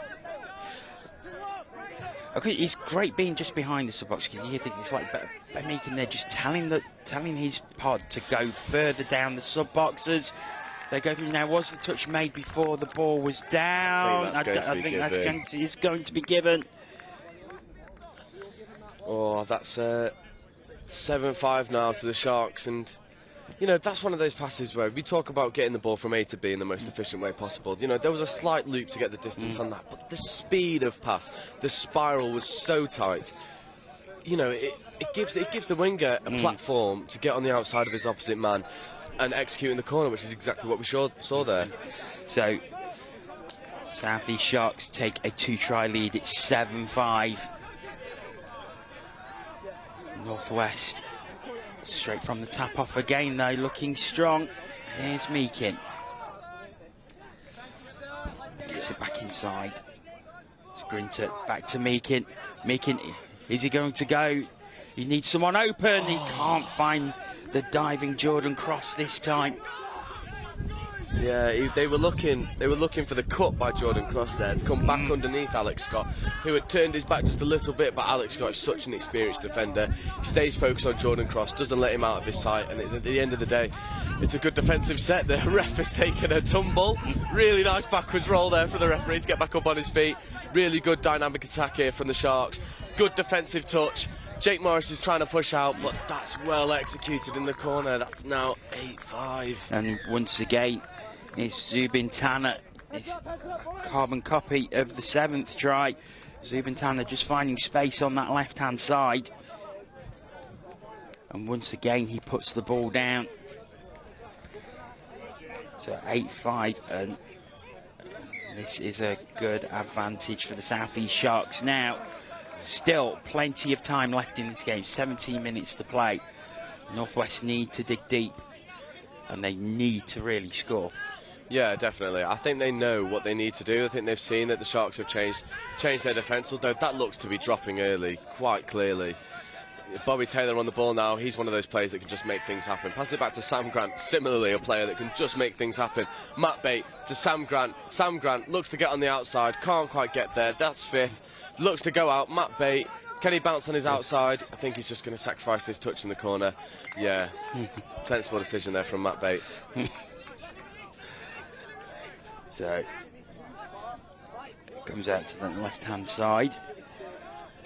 And the South East Sharks will be pleased that they defended that set out. I mean, it's hard to predict what might happen, but South East Sharks are looking strong again, and the Northwest will be happy with that because that was looking a strong drive. Yeah, you know, I think that's just the Sharks getting a little bit too complacent in their work.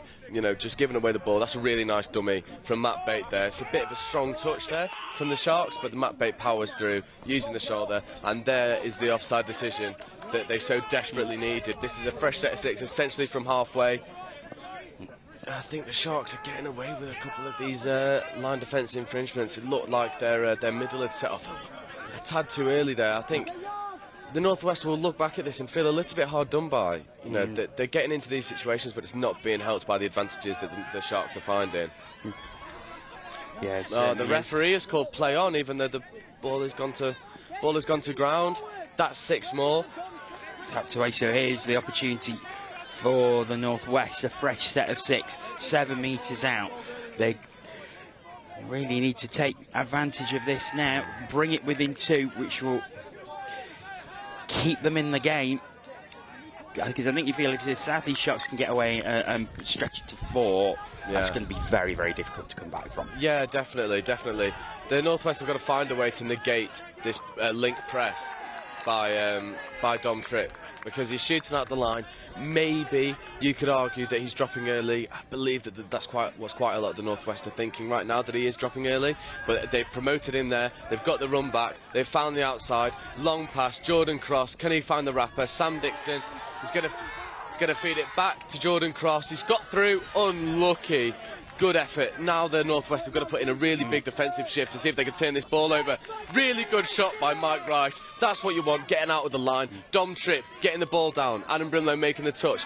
This is where you want your winger to get up, make a really dominant touch. Adam Brimlow, this is his again. This is forthcoming, moving into their final third. Looking at a clean transition. That seems to be that's a harsh decision, but that's a good defensive decision there from the referee. And the latest South East Sharks drive is dealt with by the Northwest, and they have the ball back again, and they're going to want another strong that's drive. That's a penalty. That's an easy penalty. It's just really blatant there from the Sharks.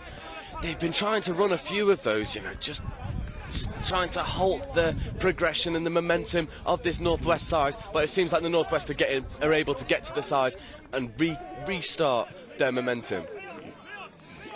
It's Northwest. Again, it's a good drive so far. Oh, I think that's a penalty. That's in at the sides. It's good that the referees are picking up on these, but for the Northwest, you need to be getting this ball down nice and clean, getting it outside, giving yourself a good platform. That's exactly what Ben Meakin will look to do. He pops it now. That's another one. That's twice. That's two penalties. So it's twice on the line. 3 in this possession for Northwest. So this is one of those situations where the referees is going to be pressured by the Northwest to make a decision. I think Gabe is querying that in the sub box in front of us. Yeah, he said just put the 3 fingers up. It's still 6 on 6 at the moment. Sharks are celebrating every touch like it's a score. They know how important this defensive pressure is. That goes over the top to Cooper Bainbridge. Looks to feed it back inside. That's 6 more. They're 3 down. 13 minutes to go in the second half. You've got a feeling that if they can get a score here, defend out the Sharks' reply, they'll be happy with that. That should be another. Ben Grinter's going to feel really hard done by there. That's in from the side, just using his body weight to shift Ben Grinter off the ball. He's going to be gutted. So South East Sharks have it again. They head straight towards their sub box to get fresh legs on. Now, was that a rolling? No. Oh yes, it was. It is turned over. That's a really good defensive pressure there from the Northwest. They need to get a clean transition here, get fresh legs on, and get going at this Sharks defence. They're trying to put physical shots on. They're trying to manipulate the referees a little bit. And the Northwesters need to give them no other option. They need to carve them open. They need to be really dynamic moving forward. That's really nice play, manipulating the defence. Jake Morris getting on the outside. Doesn't quite have his half. Orders being barked at the Northwest players. It's a really good dump there from Ben Grinter. Looks to go outside. Jake Morris ghosted in the gap. Dom Tripp tucks a bit too early. Horatio Price isn't happy. There's nothing to complain about there. And there is. Ray's given a forward pass. The sideline ref has called it. And Ben Grinter is not happy. He's not happy in the sub box. He can't believe that's been given forward. But again, the referees talk about a lack of communication from the players on the pitch, and a lack of telling the referees what to call it. Their experienced names like Horatio Price, Dom Tripp. They're just manipulating these referees, and the Northwest are going to look back at this and they're going to feel really hard done by. 8-5 does not accurately reflect the balance of play that we've seen here. But you've got to give credit to the South East Sharks as well. They pulled away after half time. It was a very, very close 10.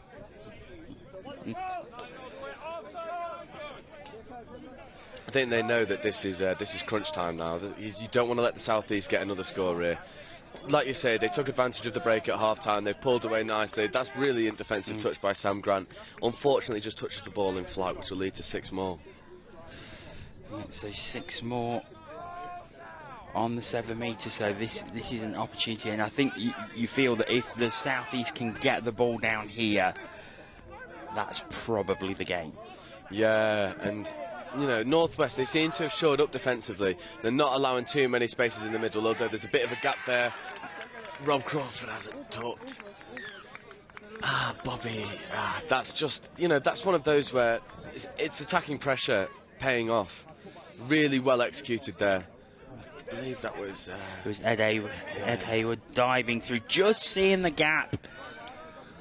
Great play, great vision to just see that gap open up and dive for it.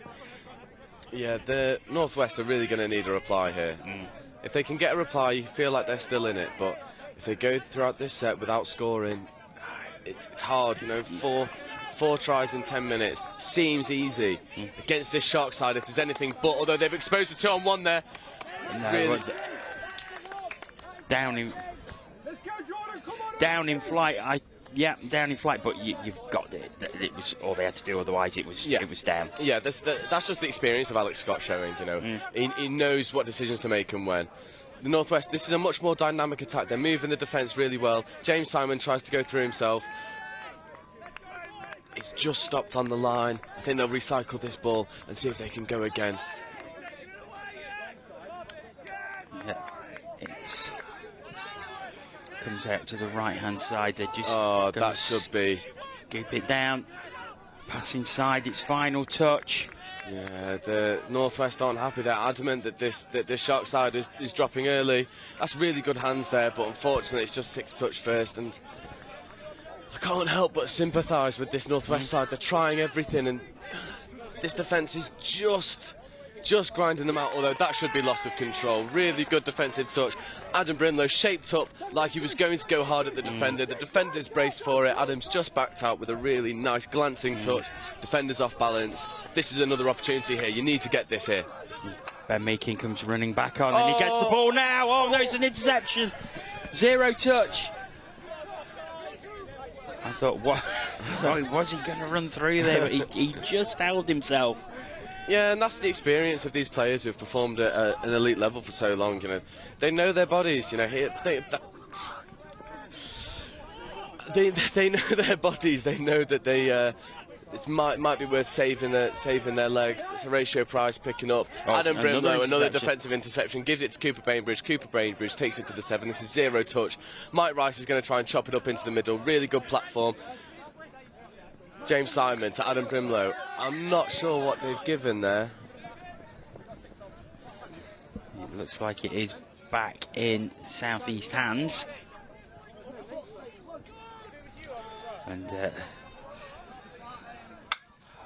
lot of hands on heads in the Northwest box in front of us. That's a heavy touch by Ben Meakin there on Horatio Price. I think that's one of those where it's 6 of one, half a dozen of the other. Ben Meakin is rushing out of the line to make a touch. Horatio's running at full tilt to try and get to the line, and they've both not been able to brace. I think that's harsh for Ben Meakin to get a 4 sub there. he says to the camera, "We need proof of this," and. That's just the frustration. Decisions haven't gone their way. The Sharks have capitalised on some 50-50 calls, and it's a frustrating day at the office for the Northwest. It's going to come out to the right-hand side, and down it goes. And that is Alex Scott popping it down. Or is it? No, it is given. It's going back into the centre. And Southeast Sharks are 10-5 ahead, and it looks like now they are definitely heading into the final. Yeah, this is similar to what we saw in the first game between these two guys. Just the experience of the Southeast Sharks just separating them.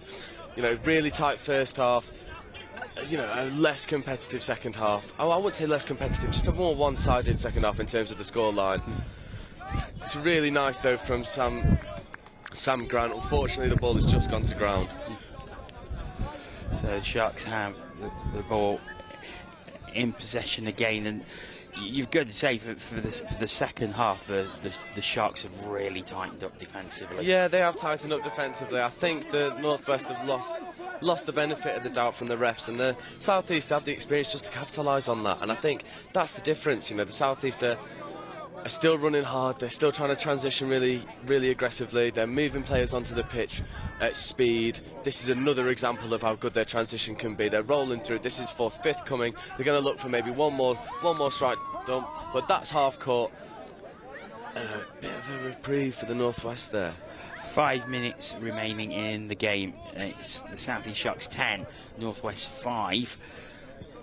And South East Sharks have really pulled away in this second half. But Northwest still giving it everything though, as they look to drive and reduce the arrears. That's a hard touch there. You know, you can't go over the top of the touching defender.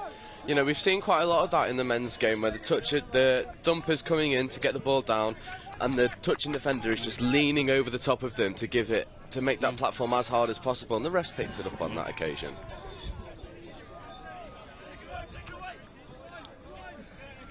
There. Comes back into the middle, and now really nice score there from Adam Brimlow. Gets away clear, gives a little bit of a laboured look to the supporters at the end of the pitch, as if to say, finally, finally. So it's reduced back to 10-6 now, the South East Sharks lead.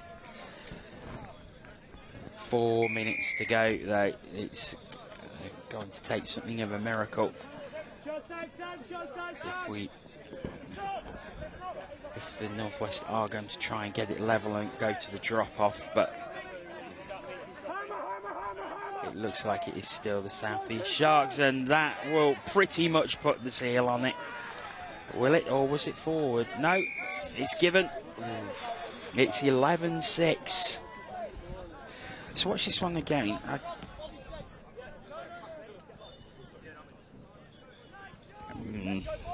Difficult to say from that angle. Yeah, I think that's the way to put it. Difficult to say. It's, again, on another day, you know, some of these decisions that the Northwest feel aggrieved by, they'll go their way. This is just one of those games where the South East Sharks have just had the rub of the green. That's really good touch there from Matt Bate. He's got in behind his man. That's an easy score there. Oh, no touch is given. Matt Bate will feel hard done by there. I think if he does make the touch, he hasn't retreated onto his line, and that's an unlucky call. Looks like Dom Tripp is trying to get back on side. They look to go back to the short side. Bobby Taylor feeding to Matt Bate. Matt Bate looking to get in behind. You know, the defender's still offside there. Looks to get round. That's the score. That's the score, surely. Referee's going to have a little conversation about it. That should be a clear decision. And just a bit of head shaking. Oh. And they say, no, it is South East Sharks' ball. Oh, it's just not. It's not been the Northwest day. You know, just over here and there. The message in the sub box is control what we can. Control what we can. And you know, they'll look back at this game. They will feel like they left scores out there, and this is where the Sharks have really punished them in their transition. It's been so dynamic. That's Sam Grant getting in the way. That's a really tough decision. You know, Sam's shooting out the line to make the touch, and it's just one of those circumstances where it struck his arm rather than Sam playing for the ball, and you may have heard a disheartened cry from the sub box. And that's just punishing the defensive effort. Tired legs out there now for the Northwest. So South East Sharks stretch it away, and they're putting the icing on the cake and the cherry on the top at the moment. Yeah, and a very, very professional performance by them. Yeah, you know, this sets up the what we sort of thought coming into this day, where it'd be a Sharks Taipans final, and you know, the Sharks will be they'll be really satisfied with their performance. You know, they've matched the physicality of Northwest. They've run a really aggressive transition and got in behind the Northwest defensive line. You know, they'll be satisfied with this. Northwest similarly, they will have pluses to take away from this, but at the same time, and they're the Northwest celebrating what they believe was a decision that should have been made a long time ago. And the try isn't given. It was kicked back into the centre. Yeah, that's a killer. You know, they've tried to take it quickly. The referee isn't allowing them to take it quickly. They get on the outside of them, and you've got to think that in that situation, scores, give the score. You know, give the score. They've got on the outside. They've done the hard work. deservedly. This is Ben Meakin on the ball, getting back. Will look long, gets the dive, gets the score down, and that's how you end on a high. Yeah, so they do get the score at the end. It's 12-7 to the South East Sharks. So the Northwest head to the third, fourth playoff. The South East Sharks head to the Men's Open final later. So we'll see both these teams again on the stream a little later on. Yeah, definitely. And I think both teams will have work-ons from the game that we've just seen there. You know, South East, like I said, their transition was just wonderful. It was really aggressive, really direct. They got down into the red zone with touches to spare. You know, maybe they could look at some of the softer scores they conceded. You know, look at some of the defensive separation. Northwest will feel like they left things out there. They left scores out there. They didn't dive too deep into their playbook. They'll look to really be taking it to the third, fourth playoff. Well, that is it for the Men's Open for the moment. Coming up next, it's another semi-final. And we have the Northwest on here again as they take on the Midlands Tigers. That'll be coming up in around 10 minutes time at 10:50, so you do not want to go away. We will be back with that very, very shortly. But for now, we're going to take a short break and we'll be back with that Mixed Open semi-final. Don't go away.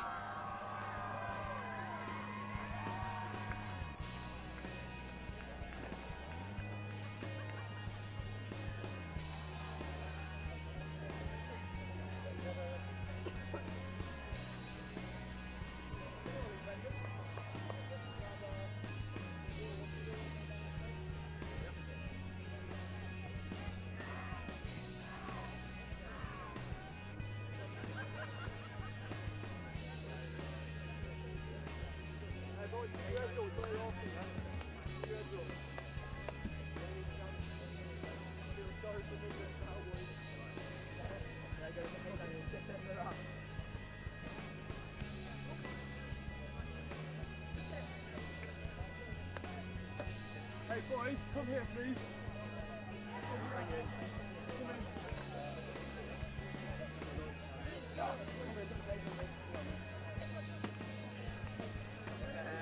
Benny.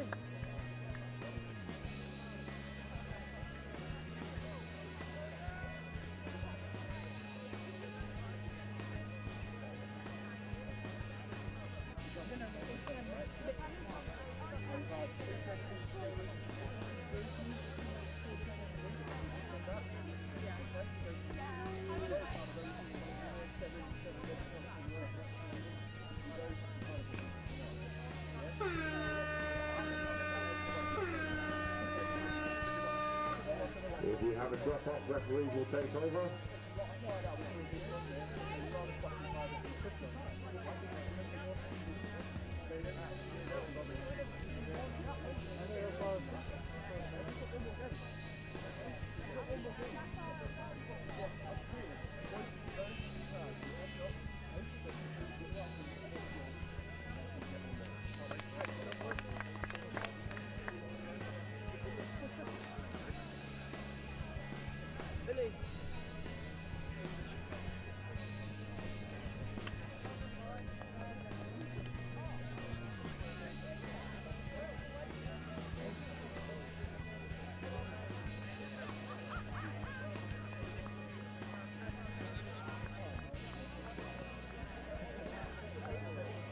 Well, if there's a drop-off, that did not be concluded. Reminder that at the end of the game for the Teacher's Teacher, there's a 10-minute warning for the next game this morning.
officials, as your 2 minute warning. Players and officials, 2 minutes.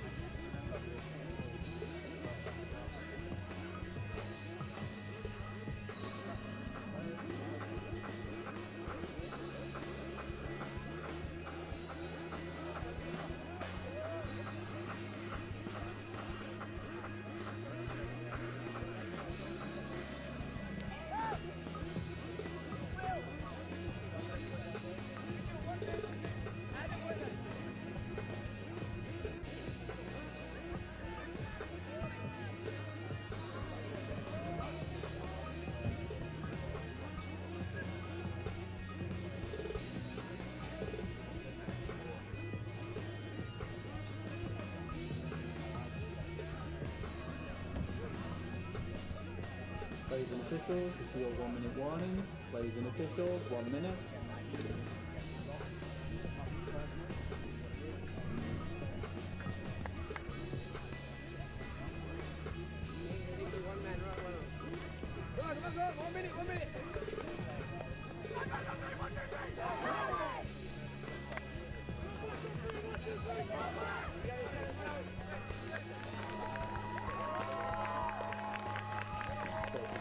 Please take the pictures ready to play.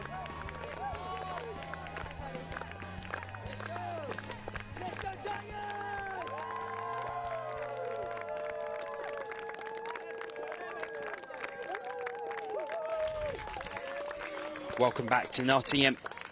Mixed open semi-final time now as the Midlands Tigers take on the Northwest. And Joe's still here with me as the hooter goes to start us off. And it's the Midlands with the tap off, and 13-5 to the Midlands in the pool stages. We've just been talking very quickly about this.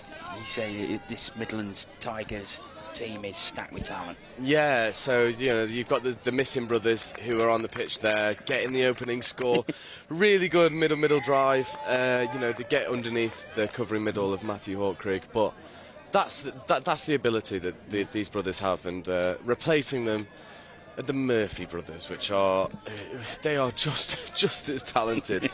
It's like subbing 2 superstars for 2 more superstars, and the Northwest will just want to get through their sets, get some really clean transitions going, get some scores on the board, and run this Midland side as close as they can. Well, they got 5 scores against them in the group stages. They know they can score against this team. I suppose it's just a case of trying to tighten it up defensively, and that was close. Tighten it up defensively and try and score a few more, and you get a closer game. I mean, this is one-off knockout rugby, so yeah. Essentially you could say it's anybody's game, because definitely. I think that's the Northwest, they have the ability. They've got some really experienced players in there. They've got the crew Nadswich pod of Dylan Fletcher, Richard Barningham, Matthew Hawkrig, Lucy Hawkrig, Annie Ainscough on the pitch here. You've got Pete Bowyer, Jake Rigby, Ted Wilson, Bex Holmes. These are players who, a couple of youngsters, but there is experience. You look at Pete Bowyer, really successful Euros campaign. Ted Wilson is one of those up-and-coming stars who just is so athletic, is so dynamic. He's going to look to make things happen, and I think if you can tighten up defensively, like you said earlier, get up the other end of the pitch with touches to spare, you're going to find some success. Definitely. Strong drive from the Northwest here. Really good transition. This will be Sam Grinter looking to pick up. He goes left, looks for the ball. That's to Lucy Morris. Just can't quite reel it in. But that's a good set, AJ will be happy with that, completing your set against a really strong Midland side. But this is the danger pod that's about to sub on. The missing brothers are lining up. It looks like they know what they want, and that's a bit of a giveaway. Penalty in the midfield, it restarts the counts, restarts the touch count, gives them an opportunity to go up the other end. Yeah, so the missing brothers are on, and they're over halfway already with 1 touch. Just slowed down a little. This is a good high defence by the Northwest. What's really interesting about this pod is they've got Benny Powell at link. So you've got the explosiveness of the missing brothers, and then just the structure that Ben Powell gives. And there's Sam going through, looking for his brother Harry. Oh, he collision, but a bit of a lack of communication there, probably. Yeah, a little bit. I think the defensive pressure from Matt Crossley there, just getting across, making that defensive touch, knocking the ball down. It's a really good defensive play, but this is where they're dangerous. They can just be so explosive, and they can make something out of nothing. So down it goes again into the mid. There's space out on the right-hand side. Really nicely executed off in the corner there. Executed by the Midlands Tigers there, and they take a 2-0 lead. Watch it here. Scoop comes in. It's really, really clever by Sam missing there, because he looked left and then threw it right. Yeah. It just completely fooled the Northwest defence. Yeah, and that's what we call conditioning in attack. They had a repeat set of 6 during the first set. They were attacking back to the left-hand side. They noticed that the Northwest had overcompensated by sending more players around there. That's Dylan Fletcher working around the outside and feeding it back into the midfield. But it's just gone to ground, and you wouldn't necessarily expect that from the Crew and Twitch pod. They normally work so well together, but it's a let off for Midlands, and now they're going to look to get a really strong transition and get their strike pod back on. Here we go again. I think they're just going to drive up the middle there. This is a bit of a static drive. This is 3, just making it into the red zone now. That's 4. They've got one more touch to play with. Looks like he doesn't want it. That's a really good shot there from Matthew Hawkrig. Just shutting down the half, forcing the turnover, and now the Northwest are going to want a really strong subset. They certainly are, and they do drive towards the sub-box. Just decent change. Could have been smoother, but they're still on the attack. And that's not what they wanted. Yeah, I think they're just overplaying it there. I think Jake wanted the scoop, Pete wanted the check back inside. You just need to pick an option and just get the ball down really crisp and cleanly. Surrendering your possession over to the Midlands in this sort of in this context, it's just going to kill you. They are going to punish you every single time because of the ability that they have on the pitch. Northwest just need to shore these things up. It's a really good strike dump there. Step off the right foot. They look to go across. Really nice delayed pass. And that is the third. And 5.5 minutes in, and it's the Midlands 3 ahead already. Pass back onto the outside by Andrew Cayley. Down it goes. So 3-0 the Midlands lead. And a very, very strong start by them. Yeah, this is a bit of a nightmare start for Northwest here. You really want to stay competitive with a side like the Midlands, even with a stacked team. That's a better setup there. Bexholm's just leading that. Sam Grinter looks to get on the outside, but Sam missing is just so athletic, so powerful. Gets off that line in a flash. I think that's going to be given off the mark there. Matt Crossley, that's unlucky. Really good defensive pressure there, though, from the Midlands. It really was. And they start, but they're very, very deep. But we've seen how good they are at driving forward already in this match. Come again. Yeah, really good drive there up the middle. This Midlands transition, the Northwest aren't putting enough pressure on it. They're allowing them to roll. Ben Powell will be really happy with this. And that's the pace that they have. Trying to find the free. Oh, as he stumbled. Can he find the pass? Really good covering there from Manny Ainscough. It really is. Good defence. So it stays at 3-0. Nice, that's a really good option there from the Northwest. They've saved a touch in the midfield, they've taken it up. This is first. Sam Grinter looks to take it up the sub-box. This is better. This is third coming. Lucy Hawkrig taking it up. Dylan Fletcher picking up the ball. Matthew Hawkrig, this is what he's good at, he drives, he makes yards. This is Dylan on the short. They've got one touch to play with. Rich Barningham on the scoop, that's a lot better. It's a much better option to Dylan. Really good shut down there from the link. Really good stuff. Says Ben Powell on the team sheet for number 1. But he's right in front of us wearing number 6. You don't get Ben Powell confused. He's a unique individual, put it that way. It's just fun with the team sheets. Yeah. the absolute commentator's nightmare. Yeah. This is the experience now coming in. Good scoop. He's just stumbled at the end. He's put the ball down there though, but offside is called. That's a bit of a let-off. Yeah. So still, it's the Midlands in possession as we head towards 8.5 minutes gone in this first half. It's a good lead for the Midlands Tigers. They're 3-0 ahead. This is better defensive pressure though. You know, they're actually forcing the Midlands back. They've sacrificed a couple touches there. They've only got a few to play with now, but that's all they need. This is the last touch on the inside. Really good tracking there from Matthew Awkward. That's 6 touches, and that'll give the Northwest some confidence, you know. Shutting out the Midlands, a danger pod. If they can get a good transition going, really good stuff. And that's the killer. Yeah. And that's the killer. It certainly is. And the handling error gives the Midlands a fresh set of 6 on the 7-metre. And you would fancy them to take advantage from this position, especially with the pod that they have on. And they've just got a penalty for dropping early, and I think that's the difference. You know, this is what we didn't see in the game beforehand. The attacks will try and condition that dropping early. Dylan's committed to the touch. He's been called offside. Harry Miss has taken advantage of that. You know, he just has the speed, he just has the pace to get around the outside of players. And, you know, I think they've made hard work of that. Northwest defended a really nice set and then just dropped the ball on their transition, give themselves a mountain to climb to D out. Another fresh set of 6 against, you know, the 2 talismans of this Midlands Tiger side. And, you know, it's just making their job harder. Yeah, it definitely is.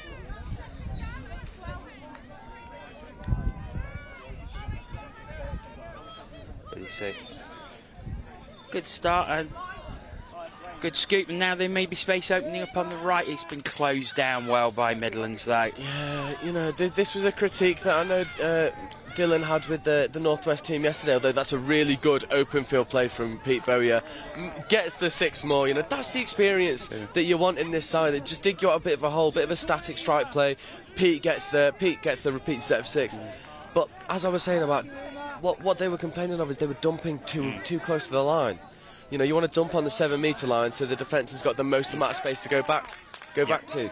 Quite often on the live stream they were dumping at 5 metres out, making the defence have to work a little bit easier.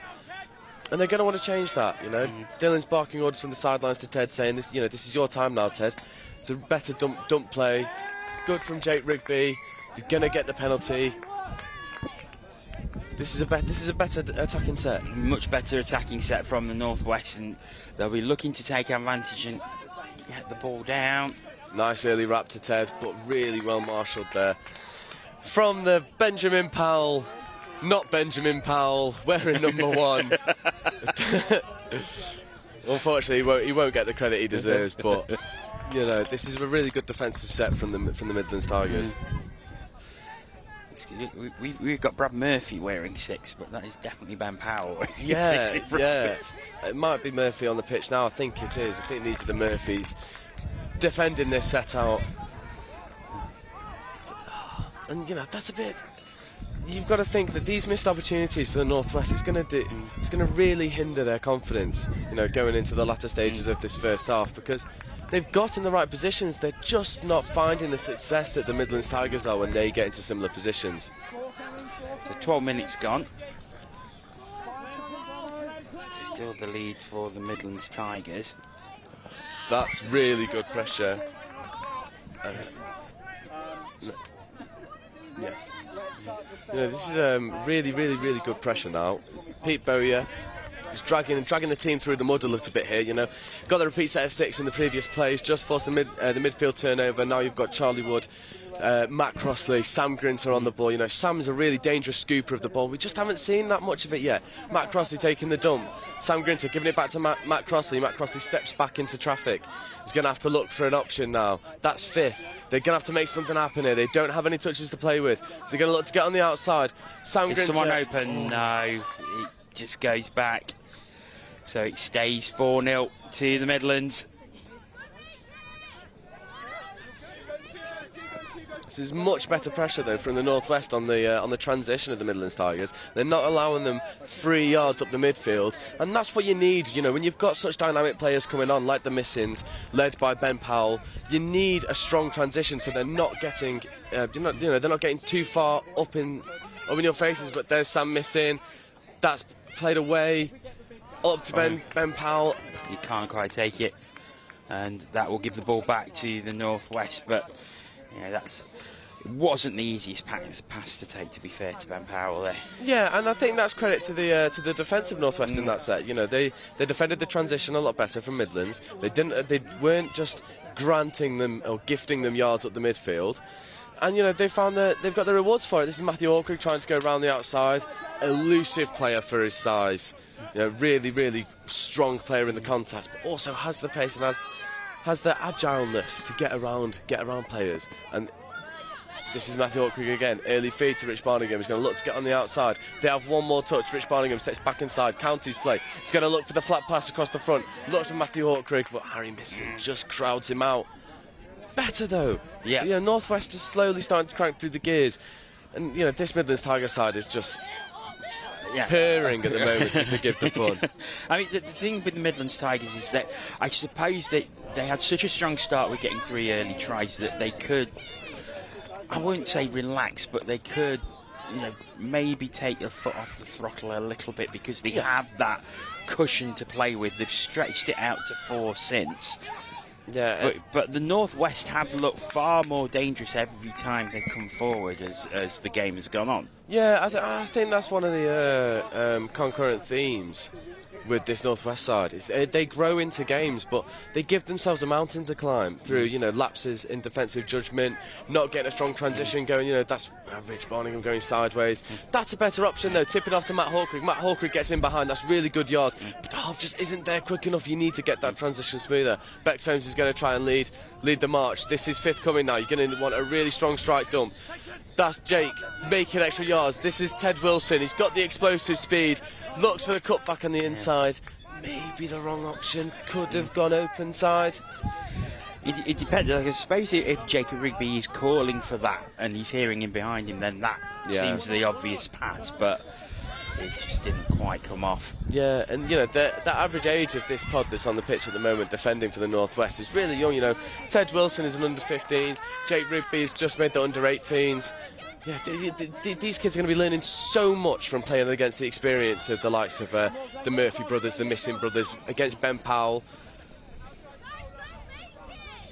Yeah, they certainly are, as the Tigers look to attack again. It's just going sideways. Oh, I thought the interception might be coming there. Yeah, that's Ted Wilson's brain just coming into action. You see that so often when we play against him. Is he reads an attack really well. He knows when to shoot. He makes educated decisions. You know, it's almost like he calculates the risk and reward before he makes that decision. And that was a perfect shutdown there from Ted at Link. This is a much more positive transition as well from the Northwest. Sam Grinter's going to look to finally get through on the scoop. He's found his separation. He looks for Charlie Wood. Charlie Wood gets the ball down. Come on. And Northwest back in this with their first score of the game. 3.5 minutes to go until half-time, and that will give them a bit of confidence, and that will give them a bit of momentum. Yeah, definitely. I think they finally got the setup that they were looking for. They create separation between the middles. They suck one middle one way. Sam Grinter kicks back against the grain, just does his middle for speed. And, you know, Charlie Wood against a female link. You know, female links have amazing technique. But the one thing that Charlie Wood has really going for him is just his natural speed, and he's always going to create that separation in that situation. So work for the Midlands to do as they look to pull it back to a 4-point lead straight away. This is a decent drive for them so far. Down it goes Looking for the scoop play, maybe space out on the right-hand side. Was that forward? Yeah, I think Ollie Simon, the far side referee, has called the forward pass, and that's a good set there. So, you know, Sam Grinter's pod with Matt Crossley and Charlie Wood score one end, defender out on the set on the other. They need to get a clean transition here to really complete the set, and that's just going to... And that's Always a an killer. interception, is it? And that's a killer, yeah, that'll be it's given. given. Yeah. And it's Sam Missing who puts the ball down, and after all the hard work that the Northwest have put in just to get one back. And yeah, I think the winger was meant to take that. You know, if we could have a look on the replay, I think we've just missed it. But I think the winger was meant to be half there, try and get it, you know, to try and pass the ball off. And you know, the subset structure has just, you know, collapsed under the defensive pressure of Sam Missing, and you know, Sam gets his reward. It's Northwest who are back on the attack. They're going to want to get another one. Oh, long lovely out ball. onto the left-hand side. Sorry, but it was ambitious. It almost came off there. Yeah, you know, I'll play alongside, you know, the pod that you see here, Rich Barningham, Matthew Hawkrigg, Dylan Fletcher, and we see that a lot from Rich. You know, he'll scoop one way or receive the ball one way, shape to go on his right, kick out, throw the right to left long ball, and you know, more often than not it comes off. Unfortunately, the winger was just a little bit behind play there. They run a similar play. Rich might go for the line there. It's good conditioning there, you know. You don't want to throw that pass on first. You want to use all of the touches available to you, so you're not wasting opportunities to score. I think the Northwest will take a lot of confidence from this set. It's a really good setup. Rich around on the sweeper. He's going to step back against the grain. Maybe could have looked for Lucy. Lucy Hawkrigg, number 7, in the gap. Again, Northwest bubbling in their attack, you know, starting to find some success. Rich on the short, feeds to Matt. Matt's got the pace, gets on the outside. Really, really good score there from the crew Nantwich pod. So Matthew Hawkrigg puts it down, and it is 5-2. We'll see it here. Yeah, the Matthew's middle just tucks a little bit too much. Matthew kicks on his outside. They're going to take that, you know, 5-2, potentially going in at half-time if they can defend this set out. It's not an awful result there for the Northwest, and I think that they should take a lot of confidence for it. And Ollie Simon brings the first half to a close. So 5-2, the Midlands lead after 20 minutes, and a really explosive start by the Midlands. 3-0 ahead with just 5 minutes gone, but then the Northwest really coming back into it. He's been very even from that point. Yeah, completely agree. It's, you know, I think the North, like you say, you know, 3-0 up early doors. Maybe the Midlands Tigers have got an eye on the games coming up later on, trying to save themselves a little bit. But you don't want to let Northwest find too many successes. You know, you don't want to give them confidence if you're the Midlands Tigers. You want to keep rolling over, keep this really aggressive transition going, and move forward. I think the one area that the Northwest have improved on massively is their subbing defence. When Midlands are trying to transition, they've got a nice piston going up along the Midlands sub box to try and shut down that transition. I think if Midlands can get that back, it's going to be tough for Northwest to come back into this game. Yeah, and it is only 3. So as the teams give their team talks, we're going to take a short break, and we'll be back with the second half very soon.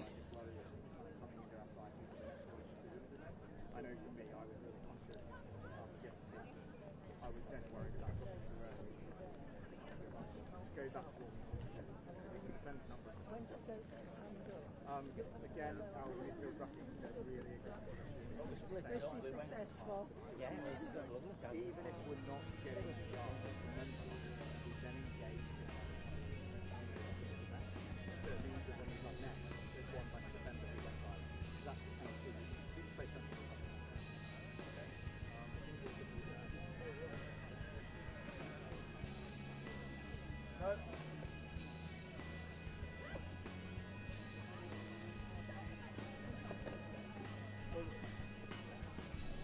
He wasn't there, son.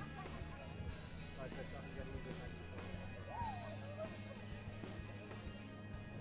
Haven't been to the come back.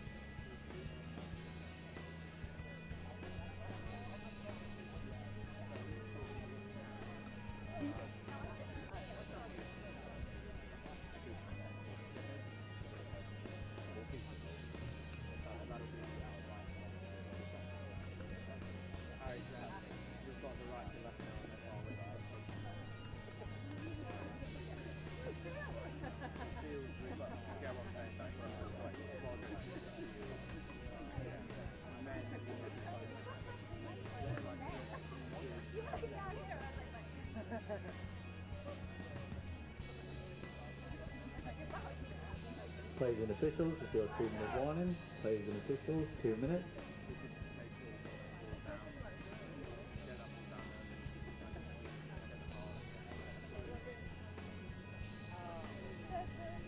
We've also had a phone handed in to us. It's the white van behind the control tent. We've just lost the phone. It's currently with us in the van, so come over to us and we can help return it.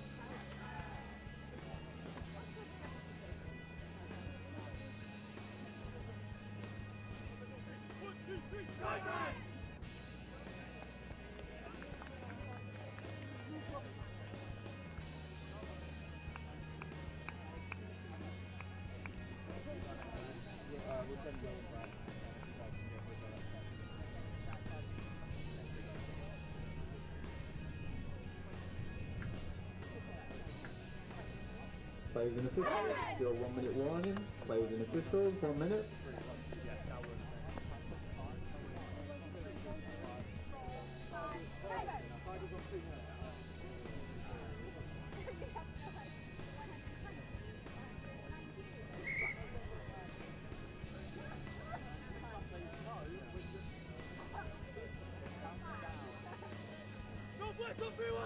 Go 30 seconds, please take the pitches ready to play.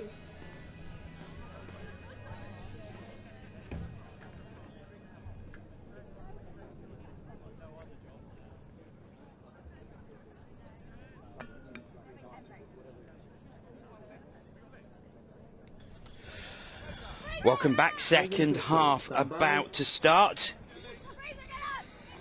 So the Midlands with a comfortable 5-2 lead. Thankfully that little break has given me the opportunity to go into the Midlands bench and ask about some of their numbers with 2 number 12. So Ben Powell is definitely number 6. Is Brad Murphy wearing number 1? Oh, nice option there. One more from Bex. Now touch is claimed.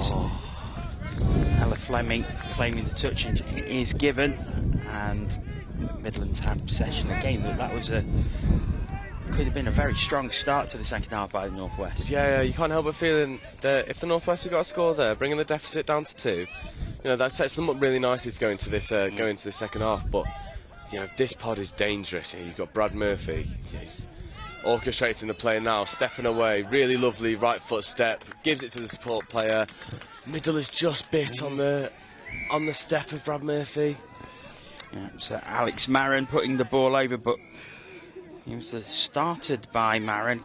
Murphy picks it up from the scoop, goes back to Marin, he puts it down. Yeah, you know, that I feel like that's that pod's bread and butter. You know, if you've got someone like Brad Murphy who has the feet, who can step right off the right foot, off the left foot, you want to put him in those positions where he can do that. So they set up a 33 platform, a platform through the middle, let Brad get on the ball, step one way, finds the support play, really lovely score. Northwest need a reply. Matthew Hawkrig is going to get that reply. He is indeed, is he? He is yes, physical, is our boy Matthew Hawkrig. You know, for a big lad, you don't expect him to shift as well as he does, but the acceleration, the explosiveness he has in those legs, just to create separation between him and his opposite number, that's the reply that you need. You know, brings the deficit back down to 3. You've got a feeling that Northwest are clinging on to dear life here. But it is the Midlands who tap off, fresh set of 6, and we saw how explosive they were at the start of this second half with oh yes, really good touch there from Dylan, screaming that he's made that touch. You know, that's his favourite. You know, the fingertip touch, get on the outside, or the Harry missing. Oh, the feet. You know, when you've got the physical attributes of Harry missing, the low centre of gravity, the explosiveness, the change of direction is so immediate. It's really difficult to match that stride for stride. Yeah, he just beautiful footwork there to completely fool the defence and pop the ball down. You know, you'll see it here. He just picks it back up and just cuts inside. Lovely. Really, really nice play. If you want to, if there's anyone at home want to look at how to execute a 33 quickie, there's your bread and butter. There's your example. You know, there's your blueprints. That's what they've got. Although this is Matt Crossley, unlucky there. maybe you want to use Charlie Wood there. Charlie Wood has got pace to burn. I think Charlie's going to get on the ball here. Early wrap. Nice flat ball. Can Lucy get it away? That's unlucky. It's really good shutdown defence there from the Midlands Tigers. Yeah, very, very good defence. And they start again deep, but they're going straight to their sub-box and make the changes. Yeah, this is where Northwest were finding some success, and they found more success here. Really good defensive pressure there by Sam Grinter and Lucy Morris, getting up in the faces of the Midlands transition, forcing the error. They've now got an opportunity to strike. They may look to get fresh legs on. I believe they will. Ted Wilson has come on early to orchestrate the play. A really promising young talent is Ted. I think he's going to take a touch to burn it. This is Jake Rigby coming onto the ball. The experience of Pete Bowyer just appearing now.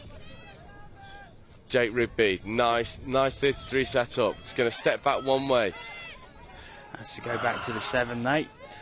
Yeah, good scramble defence there from the Midlands Tigers. They're going to look at seeing this defensive set out. Oh, Ted Wilson, I think that's ball down. It is ball down. Yeah. Bringing the deficit back to 2. Really, really, really strong attacking set there from the Northwest. So it is 7-4.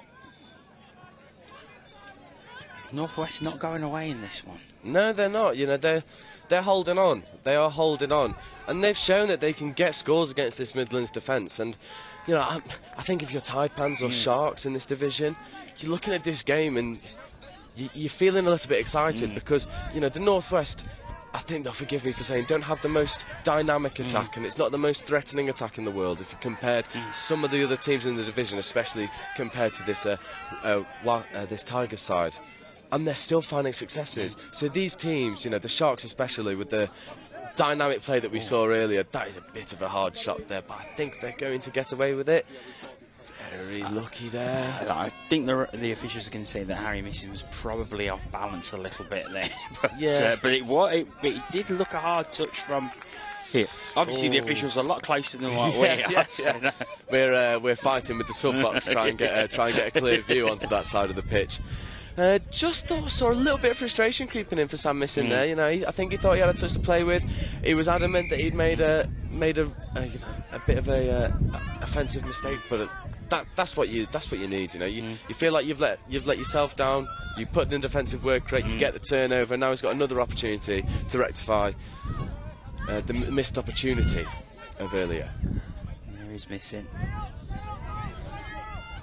To Missing, back missing to Missing. It does make a life easy, doesn't it? It does, it's great. Nothing missing in the commentary. Nice, we love those. That's just like that. Long ball to Ben Powell. Oh. Lovely play, out to the left-hand side and ball down. And it is 8-4 that the Midlands stretch their lead to. And do you know what's interesting? Yeah, they're walking off the pitch, and they might have just seen that before we go on to the replay. The Missing brothers don't look happy with each other. It looks like they know they're winning, and they're winning by a decent margin. But it seems like they're still disappointed with their own performance. Like they know that they've got more to give, and I think that's the scary thing.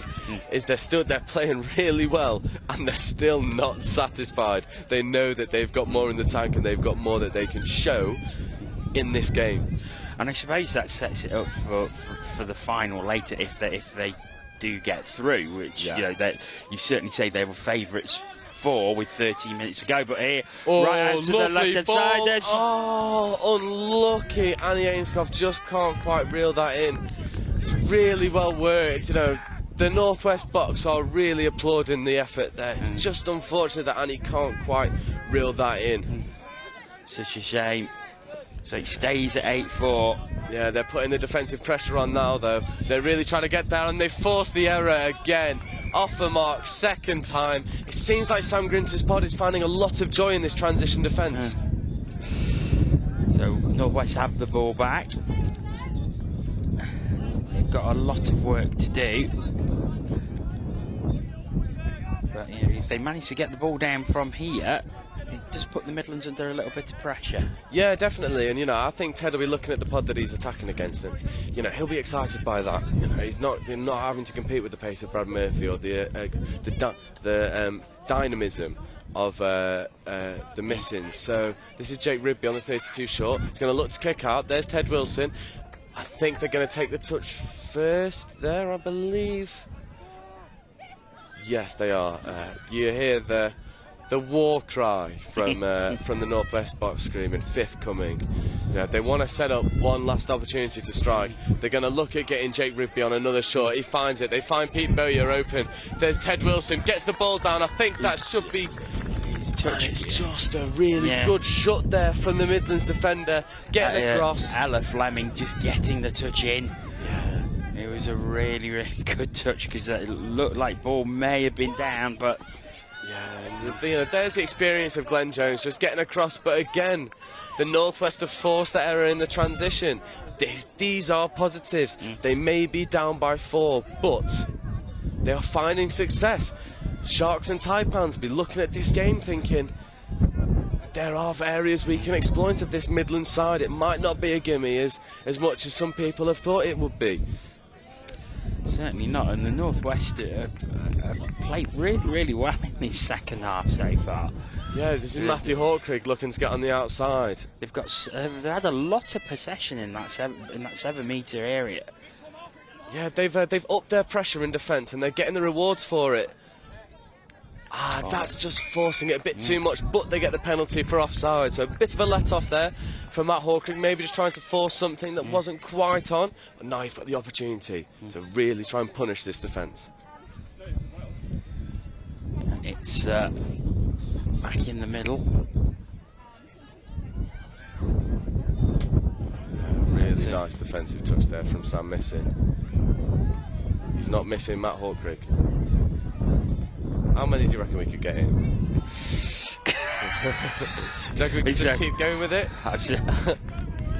I'm still dining out on the. Really nice play there, but really nice defensive touch from Ben Powell. That's the experience, He reads those plays a mile off. Yeah, he comes out to the right-hand side, back inside, but the touch is made, and it is Midland's ball. Now I'm still dining out from the bitter pill comment I made to Jordan Melling in the Euros commentaries. The Euros commentary from Melling was brilliant. Every other ball, pill. Pill. Yeah, he loves it. We shouted him out a few times yesterday. Yeah. Some lovely passes. Jordan Mellon be screaming pill in the TV. He loves it. He can throw some himself. He's got it in his locker. He's got it in his locker. Well, certainly saw that in the Nationals for Wigan earlier in the summer. It's Brad Murphy getting on the outside of Dylan fake, Fletcher. But he needs somebody open. Relying on the Mirrors defence. That's really good Mirrors defence there, I think. Really good honesty there from Dylan Fletcher, admitting that he's touched the ball in flight. Repeat set 6 for the Midlands now.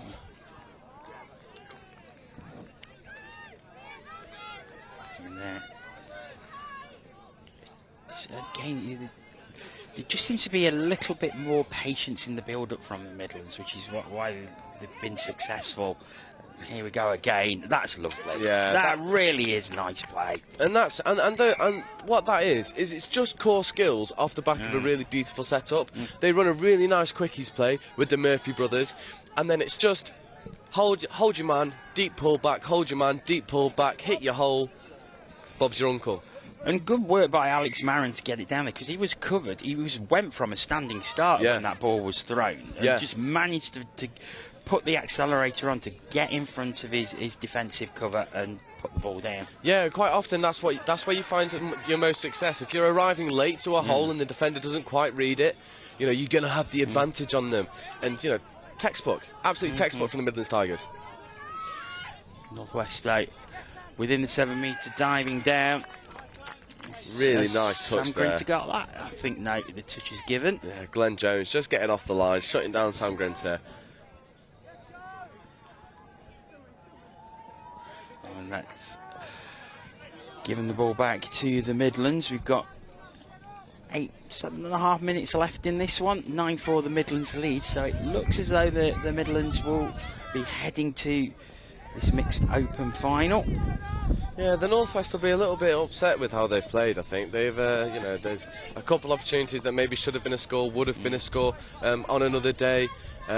Just a few moments of lapse in judgments. in defence, and this is where the Midlands have been killing them on this transition. Sam Missing clicks on the outside of Sam Grinter, is going to find his man, drop the ball down. That is 10. So Sam Missing to Ben Powell. Ben Powell putting the ball down. Midlands hit double figures, and they've seemed that. You said earlier that they looked like they had another gear to go into, and they look to be going into it now. Yeah, playing against the Missings quite a lot, as well as the Murphys. We know what they've got in the locker. We know how explosive they're going to be. We know how dynamic they're going to be. Harry Missing has a beautiful long ball as well, so you've got to be able to defend both threats, and that combination is really difficult because you can't defend tight as well as respect the long ball. Because they'll just pick you apart and go through the middle. So it's really tough. Although that's a really nice call there. Pete Bowyer spotting that they were off the line. Just milking the penalty from the referee there, and it gives them a beautiful opportunity to strike. Looks like they're going to go for the short. A little bit of a static step up. It goes over the top. Bex takes the ball down. Back to Ted Wilson. Ted Wilson gets touched on the top of the head. Almost as if to say, that's the old guard versus the newcomer. Saying no, thank you. Ted Wilson does he get the ball down? Unlucky. That was unlucky because he slipped on the way through. It was almost as if his ankle gave way. He still had the presence of mind though to put the ball down. One thing that I think has to be said about Ted Wilson is, for his age, he has all of the skills. His ceiling is so high, both in professional rugby and in professionally in touch. He's got that ceiling, he's got the core skills. You won't believe that the kid's only 14, 15. He's one of the most dynamic players we've seen in the Northwest for a long time. And he leads pods. He has the leadership qualities to tell people what he wants. He knows his strengths really well. He's under the tutelage of Liam at Chester. He's learnt a lot from Ollie Holmes at the Northwest Under-15s. And it's these sort of occasions where he really is showing what he's capable of. There's Matthew Hawke, who we all know what he's capable of. He runs hard, he won't stop running. He's upset when he subs off because he feels like he's got more to give all the time. And I suppose that's what you want from a mid. He just wants to keep going all the time. Doesn't like settling for second best. Goes over the top. I think they realised that was fifth and they didn't have any touches to play with. And Matt kills it over in the opposition corner. Comes back over as Midlands look to drive towards sub-box, or do they? There's changes being made. It's still quite central now. And they've given it away. Yeah. That's the reward you get for defensive pressure. Rich Barningham flying out into the passing lane. Yeah, the Tigers couldn't quite go over the top. It landed in between the link and the wing. These are the little wins that, if you're the Northwest, that's what you want to focus on. You're forcing errors from some of the more experienced players in the Nationals have to offer. And that's Dylan Fletcher going over. Although I think it's going to get given as a forward pass off the base of the ruck, and Dylan is going to be gutted with that decision from the referees. So it stays at 10-4. That one not given for the forward pass, and it's back in Midlands Tigers' hands once again. But again, another good high defensive set from the Northwest. But I think they're going to give a heavy touch there. I think the dumping player was already off balance. It's just because two touches have been made at once. Matt Hawke would feel a little bit hard done by on that decision, but it's the right intention. Applying pressure to their transition. It's this area where I think that the Northwest can improve the most. Quite often you're seeing the Tigers be able to pass around their middles and get in behind them, and you just want your middles to be working in tandem. One person have the confidence to nominate that you're going to make that touch, allow the other middle to drop. That's Ben Powell, go over the top. Really nice catch and score there. That's just easy in the corner. That's Bex Holmes out on the left hand side in a lot of space, but it was a big looping pass by Ben Powell. They've really well taken and put down before the covering defender can get over, and Midlands have 11, and they are taking a lot of momentum into the final later on. What I think you'll see from players like Ben Powell, who's so experienced at touch, in and around the high performance coaching, plays a lot for Cambridge. he knows he doesn't need to advance when he can just be the pivot in that role. He received the pass, took one step to open his hips up, and just floated a really lovely ball over the top. You know, quite a lot of players will try and take that too close to the line, put pressure under their pass, and the ball will go to ground. Ben knows he can just catch, pivot, throw. The winger's going to do the rest. And the wind just starting to get up here now. Which, that's lovely. Oh, lovely defensive touch there from Bex Holmes. She loves those. You know, she's so good at Link at reading the play and picking the right time to blitz from Link, and she shut down a really dangerous attack there.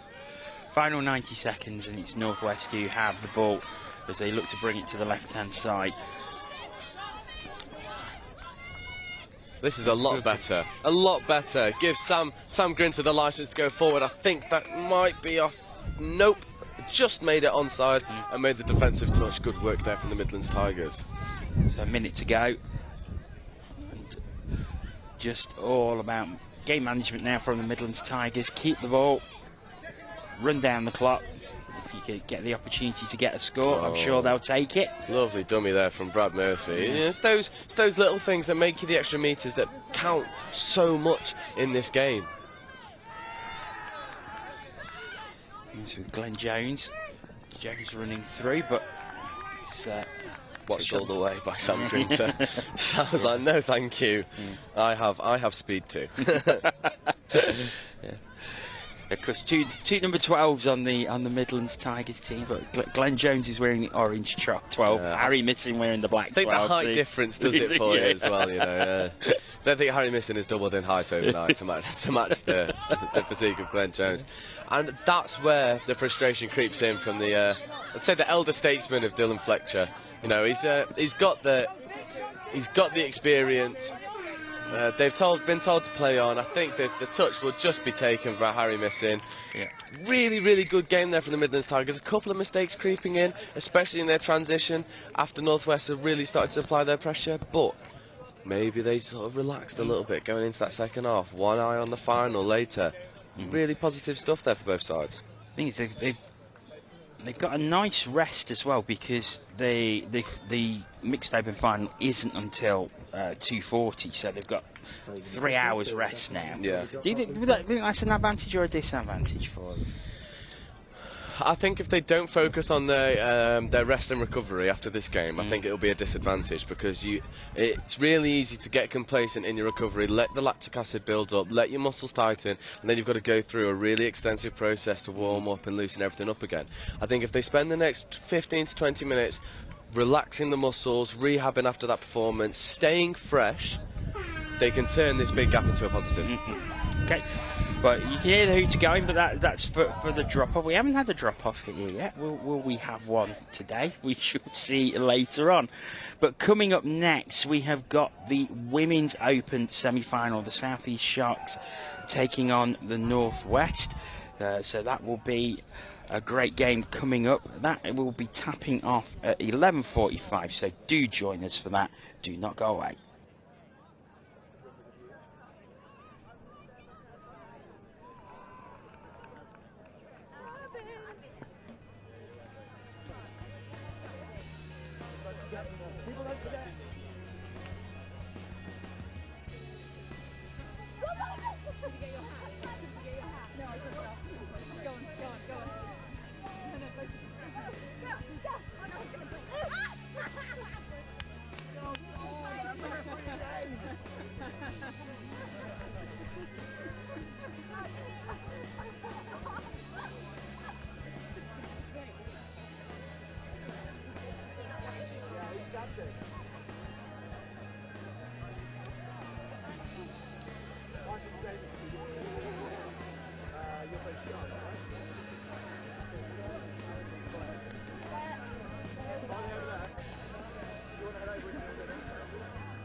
Just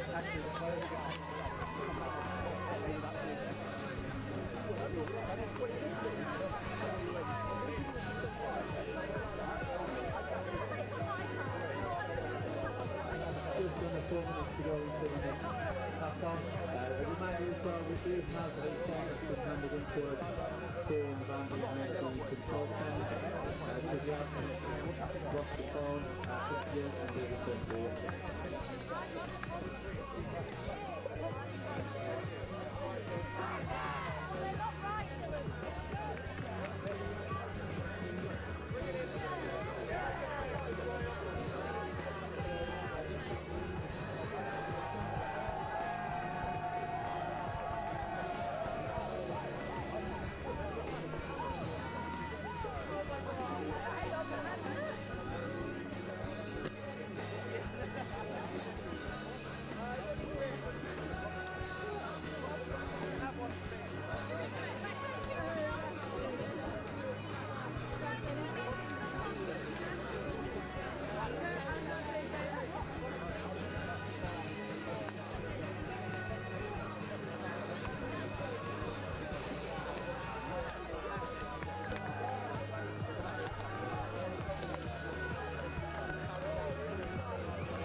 Players and officials, if you're 2-minute warning, players and officials, 2 minutes.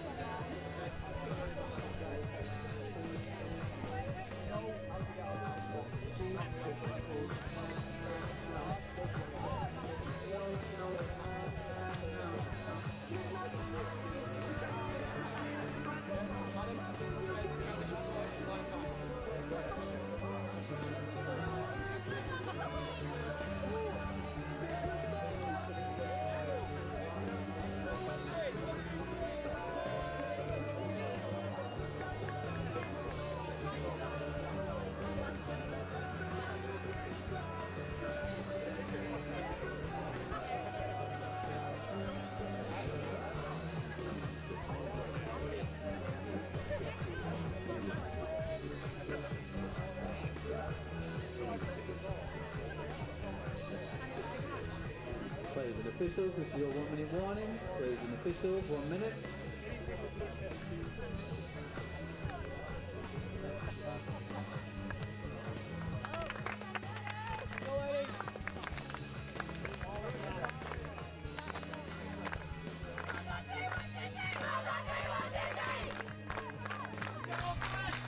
So welcome back to the Riverside Sports Complex in Nottingham, and we are expecting a cracker here. It's the South East Sharks taking on the Northwest in the Women's Open semi-final, and we've just been talking off air that both these teams are stacked with talent. Yeah, this is one of those games where you look down the team sheets for both sides, and you got women's open players galore, you got women's 27s, you got mixed open players. You look at the junior side of it, you've got players from the really successful girls under 18s at the most recent JTC. This is set up to be an absolute cracker. The hooter goes, and it's tap off for the South East Sharks. So they start the game. It's a strong drive. Oh, and that's the danger. That's the danger woman there. Number 7, Emily Irons. We saw her on the first day pull a result out of the fire. This is Ticehurst coming through. Really good shut down there. I think that's Carly Wynn getting up in the face of the Sharks attackers. Really good stuff. And it's like we said in the group stages, this was an 8-7 narrow victory for the Sharks. Yeah. And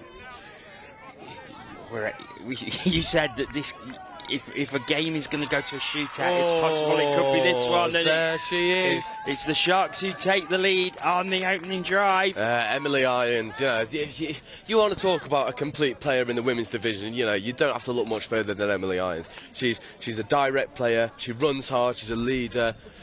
She's just got all the qualities you'd need from an elite women's player. But this Northwest side has the experience, has the ability. They're going to really want to drive hard at this Sharks defence, see if they could get them rolling and then expose them on the outside. As we see the strike coming through, this is Nikki Wise on the ball, feeding it out, Said Rahari getting it back. Conditions the short side, they recycled the play really well. Space on the left hand side. Sage. I think the touch came in. Is that number 9? Great defence. Ellie Davidson, who picked it up, but it was a great covering touch. Emily Kelly orchestrating the attack. Dive for the line. I think that's down. Referee's convinced. What a reply. Really good reply. Daniel Evans puts the ball down, and we are all square after a couple of minutes here. And the shootout prediction is coming true so far. Yeah, I think these are two sides where they probably look a little bit on the weaker side in terms of defence. Maybe just they have a lack of cohesion through lack of training, but the ability of some of the individuals we have on this pitch, they're just going to try and attack. And that is what's happening as the South East Sharks look to take the lead straight away again. They're just being held up with good defensive cover by the Northwest, but it's going to come through in the dive, but the touch is claimed by 2. Brilliant defensive touch there from Jessica Wright. Unfortunately, just got an offside call, but this is really, really good stuff. If the Northwest can defend this set out, sets them up really nicely to move into their transition. They just need to put the pressure on. Diving through. Again, the touch is made. Another offside call. You can hear the volume from the Northwest sub box. They're really trying to encourage the people that are on the pitch currently to get off the line, make defensive plays. That's exactly what they're doing. However, that's 2 penalties. 1 more, and they're going to go down a player, and that's not what you want against this really experienced Shark side. Really good defensive pressure there. Looks to go short side. They're going to try and go on the outside. Really good defensive touch there, and that's the defensive play that they needed. They now need to get into a really strong transition to relieve the pressure from themselves. Yeah, Sage Bannister with the touch there. Just stopping the South East Sharks in their tracks as they look to put the ball down, to be fair. It was really good drive there from Jessica Wright, getting over the top of the ball. It looks like it could have been a bit of a hard touch, but really well played around. Nikki Wise back on the pitch, feeds off. This is Isabel Hobson moving through, scoop through to open side. Really nice pace. Can she find the winger? What a pick up! What a score and reply!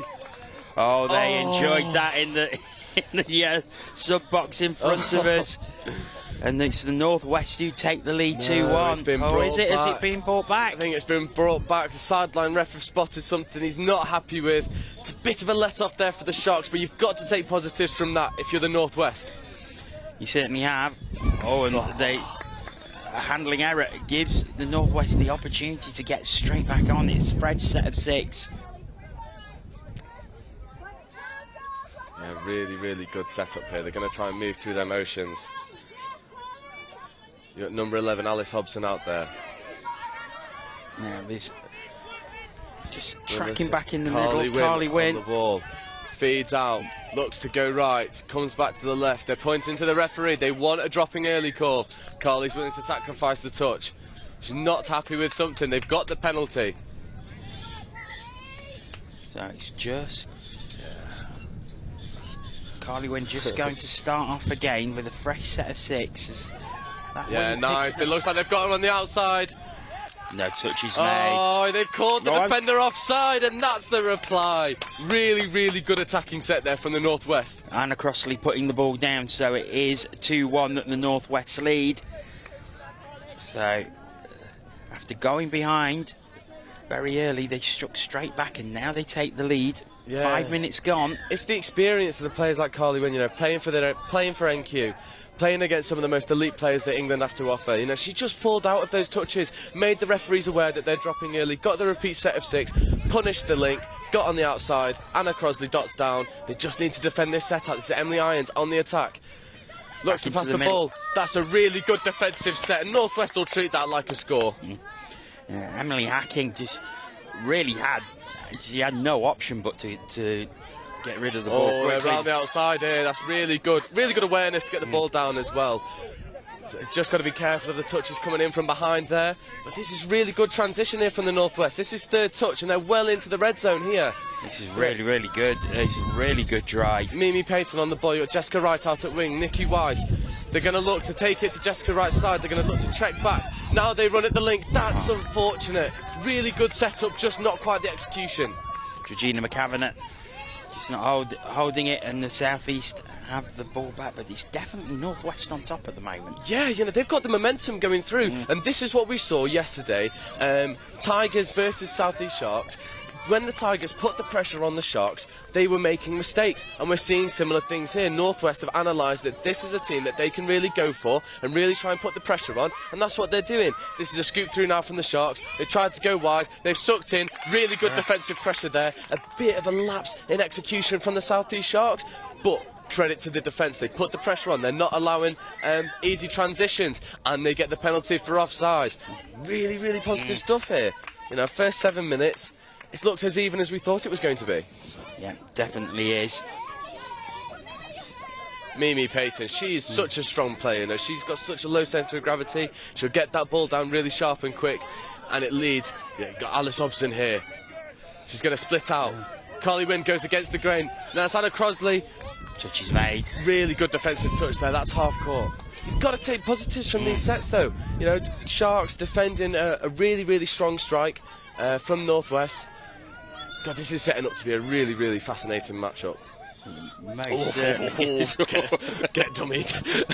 And the defensive pressure is rewarded with another turnover. I wish we had stats for turnovers from this game, because the Northwest are really putting the pressure on the Southeast transition. Although the Southeast are going to get a penalty for offside. That's unlucky. Yeah, they are. So Southeast start again. Oh, big shot there from Carly Wynn. She really does love to get in the face of the opposition, make her mark. Emily Irons on the ball. Really good and strong drive here from the Sharks. Emily Irons picks up, goes one way. Carly Wynn says, no thank you, not today. Really good defensive pressure. Yes, it was. And see changes being made at the sub box. Great concentration there from Alice Hobson to reel that ball in. It was passed above her head. She's lost her hat and she's caught it. There's Sage Bannister getting in behind. Nikki Wise is going to look to get a strike on here. Space out on the right hand side. They decide to come left, but the space is opening up now. Diving through. I think the touch has been given, and 6. So it is Southeast ball. Yeah, it's a really good scramble defence there from the Southeast. You know, it looked like Northwest had the overlap. Nikki Wise has checked back inside. She thought she saw the gap from an offside player, and they've. Sharks have just made the recovery. It's an unlucky there from Said Rahari. It looks like she timed the shoot really well. Referees disagree. Oh, strong touch. Yeah, it is a very strong touch as it goes and down they again. get a bit of roll ball infringement.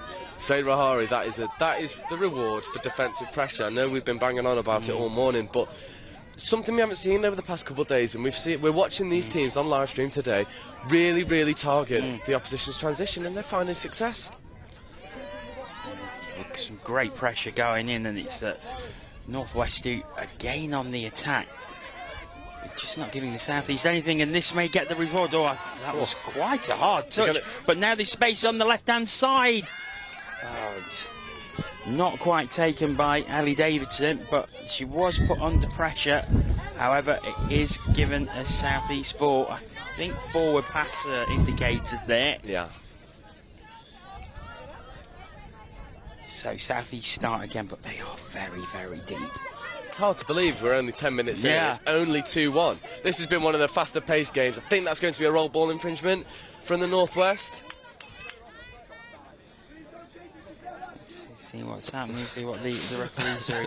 Adam Brimlow encouraging refereeing integrity from the sidelines. I'm not sure that they'll enjoy his comments. And it's the South East who are off again. They're over halfway now. They're the good drivers to get behind this really Northwest good line. touch Oh, there from this is better. But touches made. They've taken it quickly though, and they space out on the right. Oh, the covering touch is phenomenal. The scramble defence from the Northwest. You can hear the volume in that sub box. They're celebrating these touches like scores, and so they should be.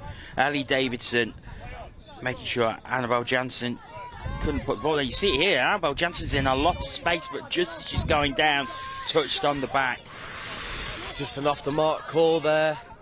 Yeah, there's the opportunity for the South East. Yeah, there's a strong pod on there in defence. You've got Mimi Payton, Jean McCavanagh, Carly Wynn, Jessica Wright, Sage Bannister on one wing.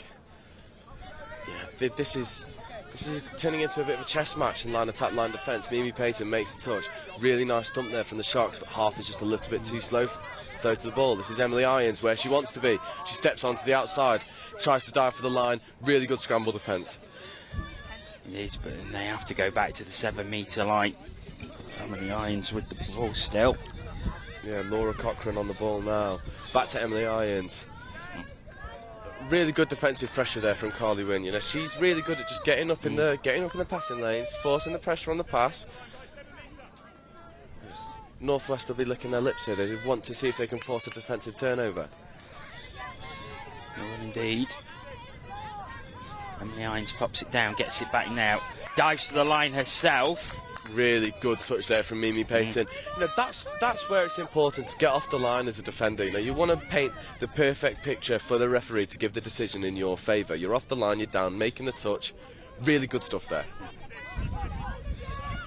Emily Irons out to Laura Back Cochrane. of the centre now. They're going to use the right hand side, but it's not taken, and the Northwest have the ball back. Yeah, there was an acknowledging nod there from Gabe Pennington, applauding the defence. You know, he's a defensive-minded coach. He's very satisfied with what he's seeing here. Yeah, Carly Wynn just pointed out, was she offside? Referee agrees. Yeah. This is really positive stuff here. A little bit of banter between Robin Gibb.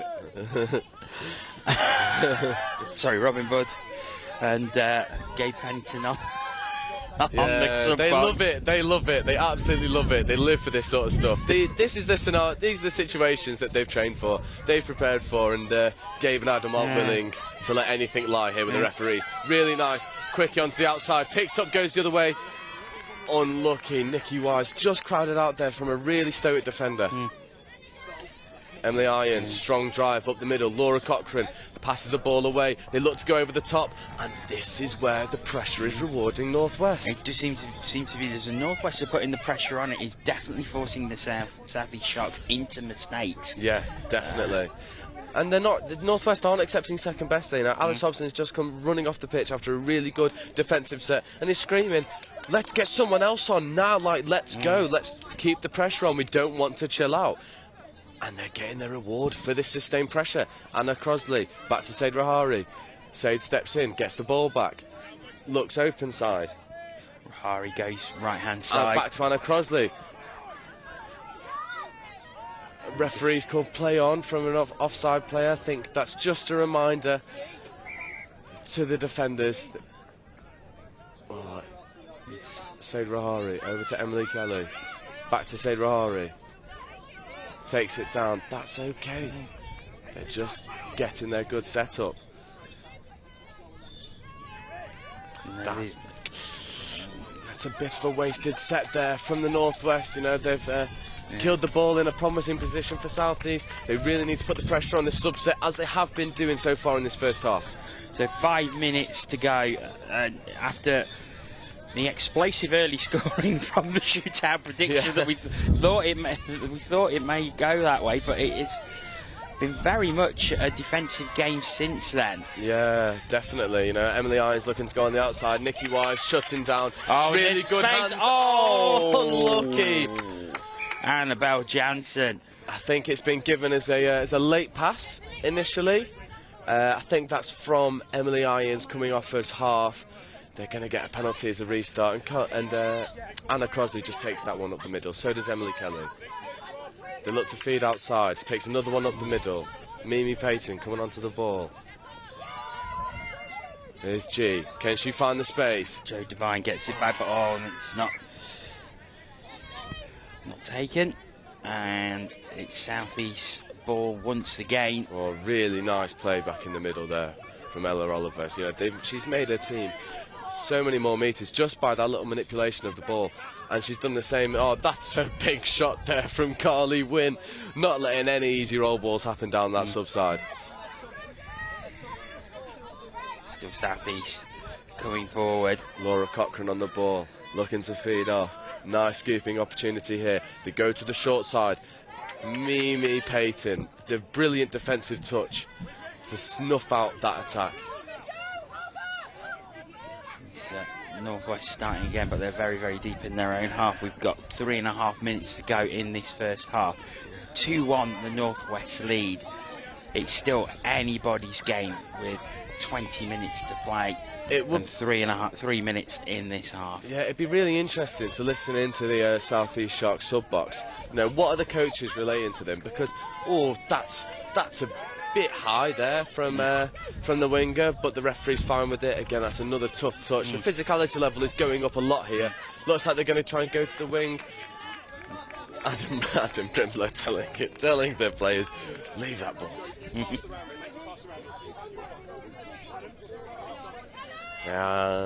Adam questioning some decisions there. You know, they're so passionate about the decisions here. They really want this Northwest side to prove that they are, and that's a brilliant shutdown, matching fire with fire, matching the physicality. Jessica Wright getting up in the passing lane, shutting down the options there for Laura Cochrane. Really good defensive work here from the Northwest. It is very, very good defensive work, but good yards made by the South East Sharks here. And is that down? It's so close, but the Northwest managed to survive defensively once again. And it's Northwest who have the ball back.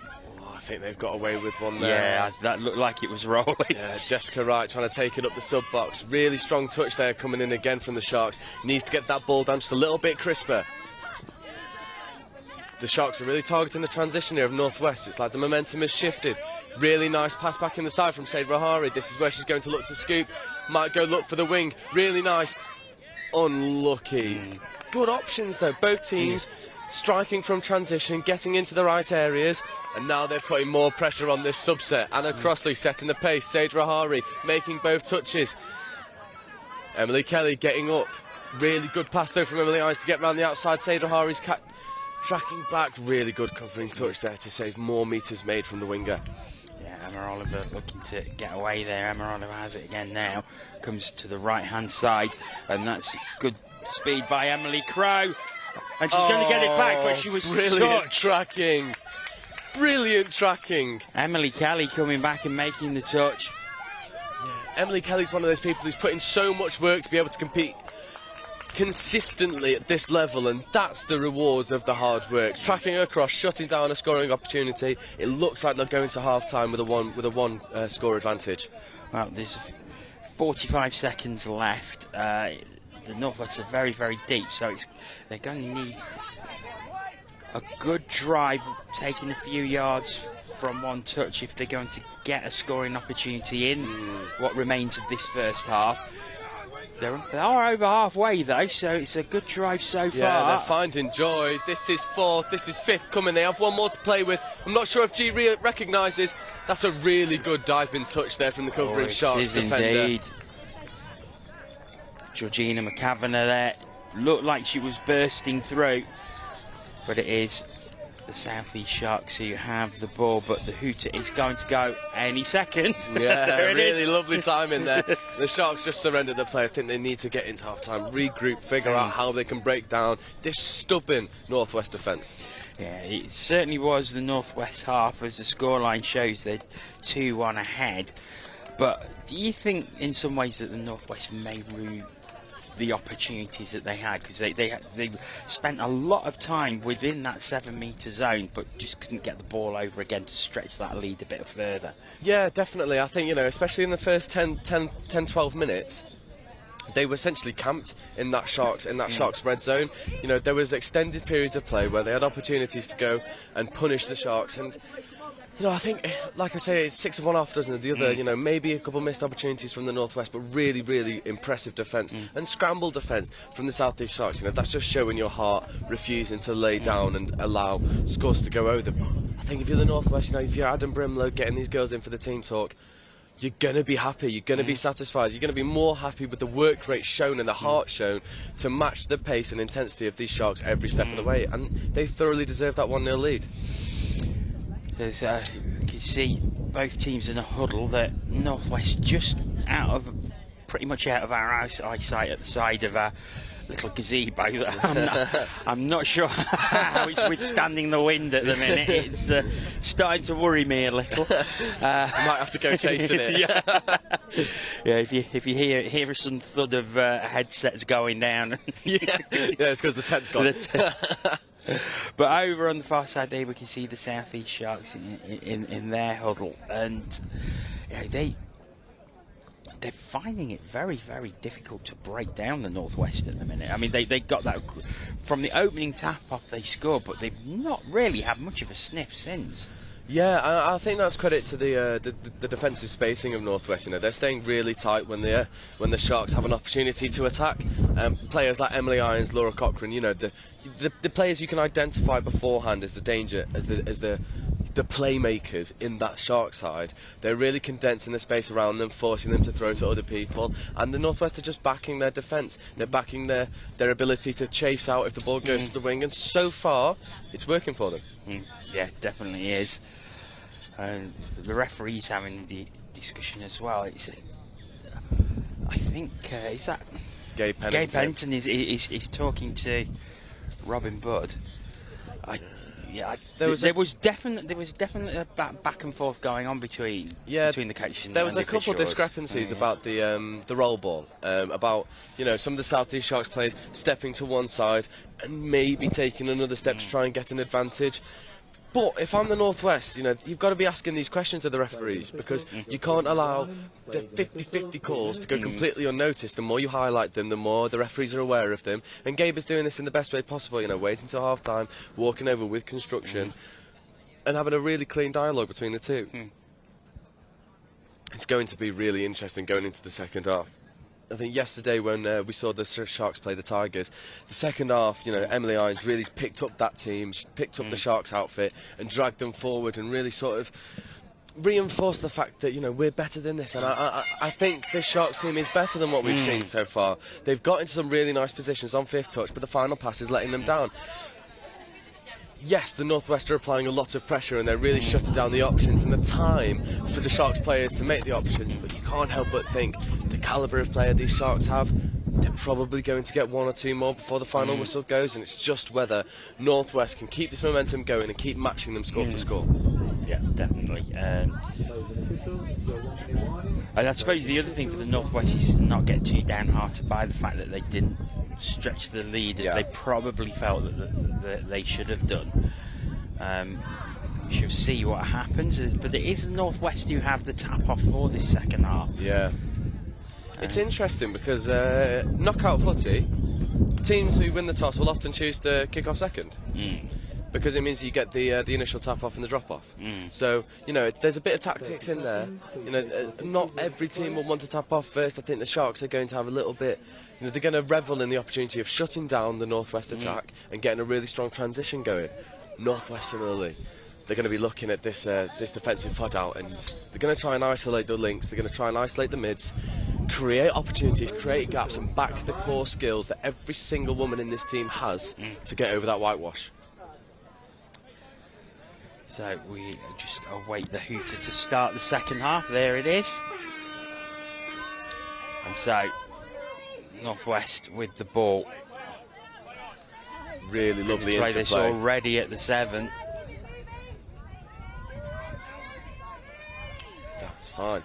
See, and that's the benefit of playing around in the midfield, you know. If you can play around and save touches, you can afford to take a chiller touch. There's Nikki Wise trying to go around the outside, realise that she's half, plays it away. This is fifth touch, they're going to probably want to kill it on this hand side, so the Sharks don't have an easy out, although that's a really good cut to Mimi. And Nicky Wise is through.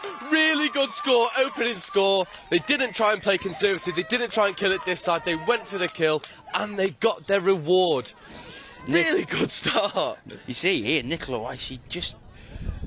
It's just the puts delay. The burners on there and bursts through, puts the ball down. It is 3-1 Northwest, and that is exactly the start that they wanted. Yeah, you know, Northwest, they've isolated that far link. The cut has left the middle flat-footed. The link has had to press to try and get in the middle. Unfortunately, is overestimated. And Nicky Wise just goes in behind. If they could defend this out, this would be huge. He certainly will.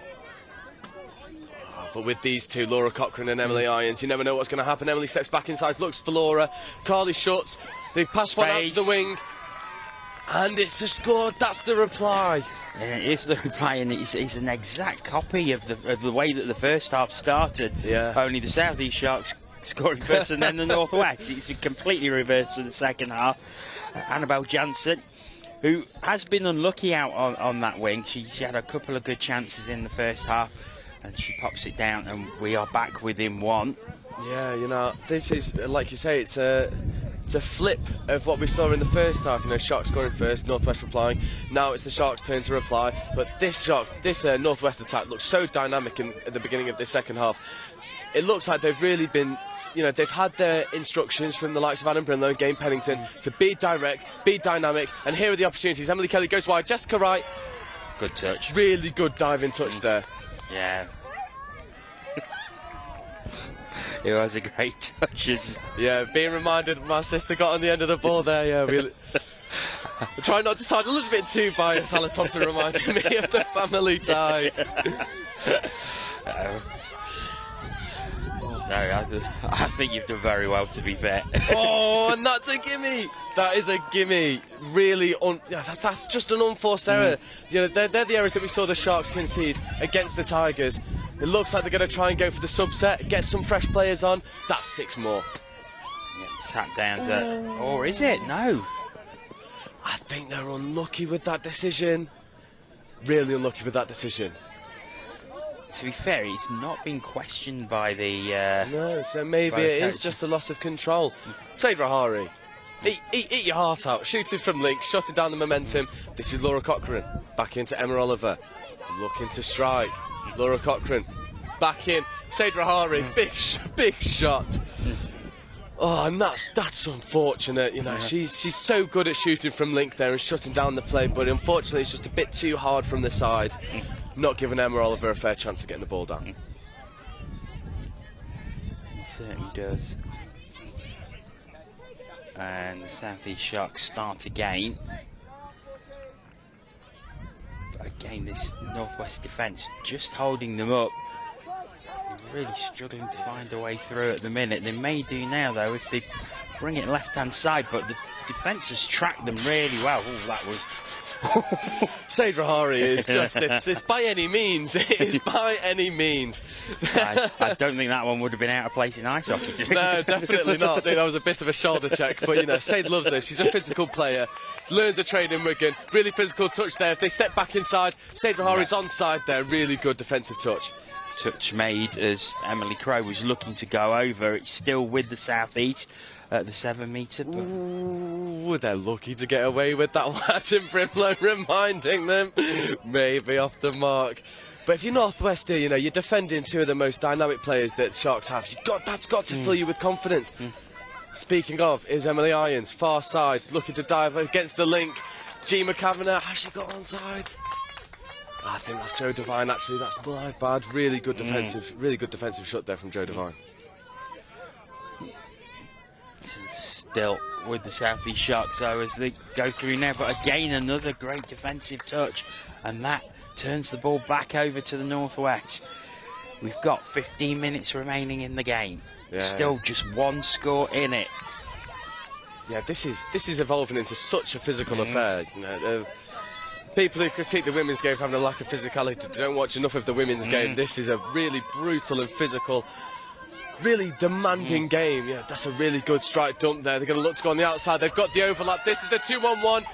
Unfortunately, Nicky Wise has just been touched whilst trying to go through. It was Isabel Pennicard just getting the touch in. Oh, Emily Irons, you know, that's what she does. You know, she just makes extra yards when needed, digs the Sharks out of a bit of a hole.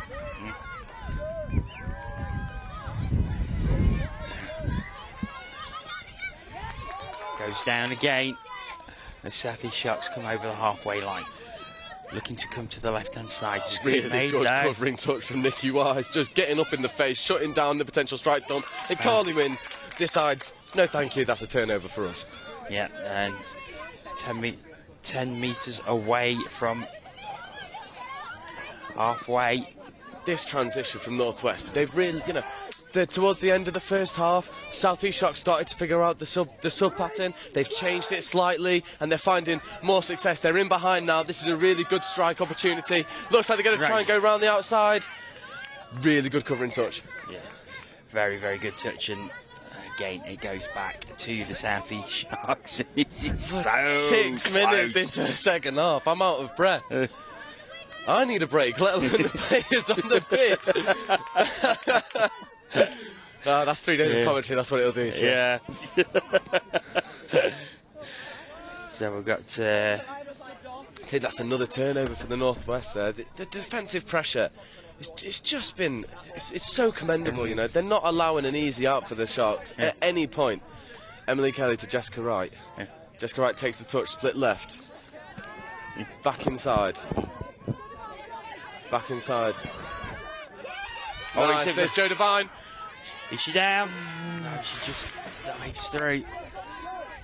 Of course, anyone who's watching the Euro Championship will have seen Jo Devine win the European Championship for the England 27s at the very, very last. Emily Kelly, she's down now. That's surely. No, it's not. Forward pass off the base of the ruck. It's a really, really tight call. Oh, it's a really good defensive set from the Sharks, don't get me wrong. Really impressive, really good stubborn defence, scrambling as we're so used to them. And that's Emily Irons making really good yards at the midfield. However, they've been told to take the touch back. They're second there, called by the winger, I believe. Oh, breathless. Absolutely breathless. It's completely breathless, isn't it? And I suppose with so much on the line, I mean, at the end of the day, it's a place in the final. Yeah. You know, and this is a worthy match of the standing that it has, because both these teams are giving absolutely everything. But I suppose the problem is are they going to give too much? Are they going to leave enough for that final game? Yeah, and I suppose that's always the worry. But you know, these girls, they're not going to want to leave anything out there. You know, especially from the north side. Yeah, Jo Devine just getting up, shutting down from Link. Yes, really, really positive stuff. I think the intent from Northwestern defence is to always turn the ball over. You know, they're not looking for it to be damage limitation. It's always to turn the ball over. That's Carly Wynn coming down the wing. I think she went over on her ankle. It's a roll down. She's unhappy with the touch there. Number 6 has lost her balance going into the touch. Pushed Carly over. I think Carly's rolled her ankle as she's got the ball down. That's unfortunate. You know, Carly's a really important player for this team. They're going to want to keep her fit, especially if they make it through to this final. I think she's in quite a bit of pain in front of us here. It's not nice to see. Hopefully the Northwest can get on the front foot and make it count. Just a really good scoop there. Mimi goes for the line. 5th touch called. There's a great covering touch there by Emily Crow. This is almost a unstoppable force versus an immovable object. Sadra Hari feeds it back into the middle. They look to attack down this side. Interception. Zero touch. That's the let-off that the Sharks need. You know, that's the defensive play that they needed to make to relieve the pressure. Carly Wynn is back up on her feet, and it looks like she's ready to come on again. She's tough. She's tough. By her own admission, I think you've seen on the way that she went, the way that she plays touch. She's very physical. I think even if she is hurting, she'll play that final no matter what. See how well she seems to be moving. Yeah, she is moving okay. Yeah, the determination shown by the girls in front of us. It's so commendable. They're not allowing any easy outs. It's another straight arm touch. I think they're gonna get away with that one and force the turnover. This is not where you want to give Emily Irons a repeat set of 6. No, it isn't. So, Gabe Pennington gathering the troops around him for a quick coaching session. They know that second best isn't going to count. They've got away with one there. Yeah, they know that second best isn't going to count, and that's a really good defensive play there. Really good defensive play there, forcing the no touch in defence. 9 minutes remaining. Still one score in it. Yeah, I think what's so impressive. It's Joe Devine! It's Joe Devine, she's done it again! Puts the burners on, pops it down. And almost a repeat of the 27's final. And Joe Devine stretches it to 2. Being reminded by Alice Hobson, age is but a number. The pace, the absolute pace from Joe Devine. You know, and I think that's by design from the coaches. I think the coaches have told that first player to come on, have a look up this near side. They're overcommitting, they're overcompensating to the far side. Joe Devine hits the line at pace, receives the ball at full tilt, goes the full way. 4-2. This is that's huge now for the Northwest. It's daylight now between the two teams. Danielle Evans just refusing to let Laura Cochrane get out of her grasp, and now this is 5th, and the Sharks have got to create something of nothing. Really good defence there. I'm going to need my 4th coffee after this. This is it's sapping stuff, and I'm watching. Yeah, they look for that wing again. It seems like that is by design from the coaches. They're looking at exploiting that area, although that's an infringement of the roll ball. It's unlucky there from Emily Kelly. Right, South East ball again. They have got time, but with the way that how defensive this game has been, you know, it's quite a deficit to come back from now. Yeah, you know, the way that Northwest have defended, I feel like if they can keep this intensity, you know, led by people like Said Rahari shooting from link, you know, you've got a really strong group out here. You know, you've got Joe Devine at link, really applying the pressure. Carly Wynn, really stubborn defender. Mimi Payton's very physical. If they can defend this set out, it'll be a positive. I think Emily Irons has just got around the outside, and that brings it back to one score in it. Emily Irons just evading the touch of Amelia Payton as that one down. Let's have a look, because that was very, very close. Yeah, I think just got it down. Yeah, you know, I think Mimi will be a bit critical of herself there, but she's one of those players who puts the mistakes behind her. She gets on to the next job, you know. And, you know, something that I think has been really drilled home by the coaches for this Northwest side is every single person in this team deserves to be here. No one's been picked via name or favouritism. Every single person here has earned their position, and they are showing that they are really here for this division. That's a heavy touch there by Emma Oliver. Really good defensive work. They look for the punish again. They go around the outside. Is that down? Adam Brimlow seems to think so. It's going to be a quick discussion. No, it's not. No. Brilliant defensive work by the Sharks. And that's what's kept them in it, just the heart to work hard, get back off the line. I think they're going to look to run a similar play. They might get a penalty there for pulling out of the touch, and they have. That's a huge win. So 6 more for the Northwest. There's 6 minutes. Oh, this is such a close game. Nikki Wise steps back inside. I think great jinking run, but it was good covering defence by Isabel Penacard. Still there for the Northwest, though. Yeah, this is Alice Hobson setting the play. Sage Rahari goes long. Oh, is that down? Yes, it is. Extends the lead back to 2. Sage Rahari, beautiful pass over the top. Alice Hobson, really good platform. That's the attacking set that Northwest needed. You see it again here, Sage Rahari, and it was so close. It was so much precision on that pass. Yeah.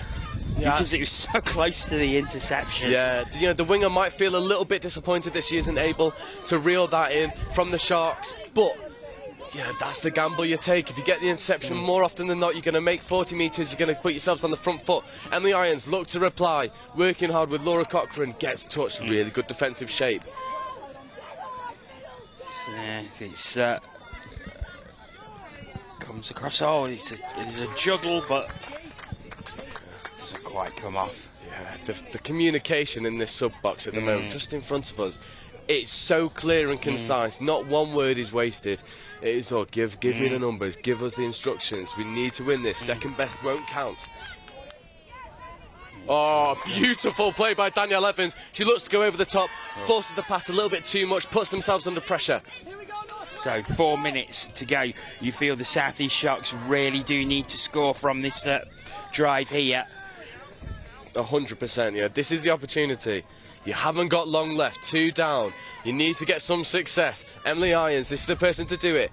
Really good defensive play there by Mimi Payton. I think she'll only make one mistake this game. She's one of those players. She's just so stubborn in defence. Every touch being treated with a huge cheer from the sub-box in front of us. Oh, the separation between the two Diving is too through. much. Laura Cochrane pulls it back within 1. Oh, it's getting nervy now. 3.5 minutes to go. 1 score in it.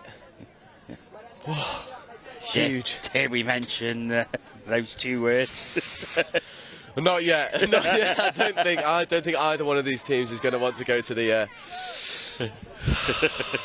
We won't mention it. We won't mention it yet. If you know, you know. It looked to go on the outside. Unlucky. It was a really good setup. They brought the link up, created the separation, but the execution just isn't quite there.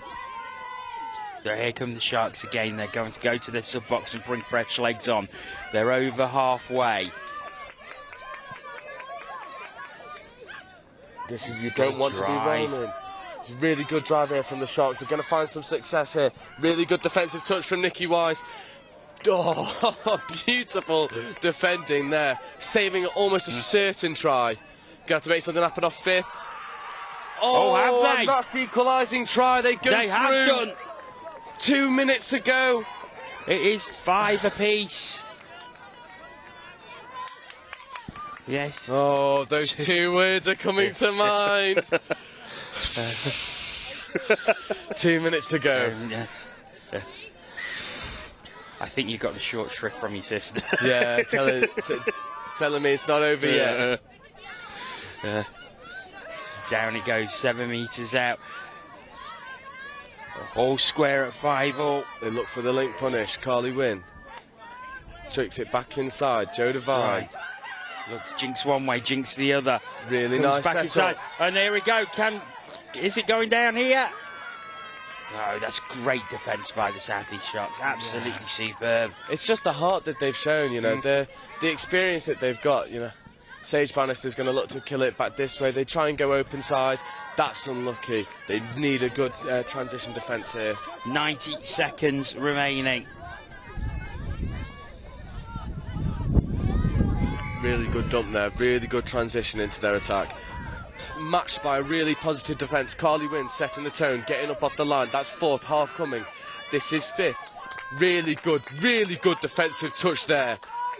Really good defensive touch. Alice Hobson. Laura Cochrane she seemed to hop there as if she... Oh! You could hear the squeals from the South East box over on the far side there. This is nervy.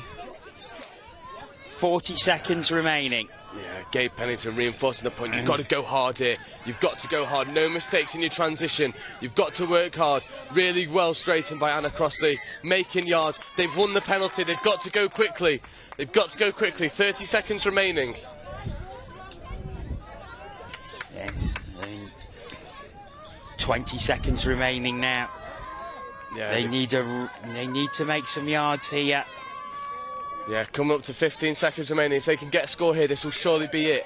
This is the transition that they need. They'll have one opportunity at a strike dump. Can they get round the outside of them? They look to work over to Sage Rahari. Sage Rahari takes a dump, splits inside. Seems to be separation. Can they get the pass away? No. Unfortunately, it goes to ground, and those 2 words we are going to drop off.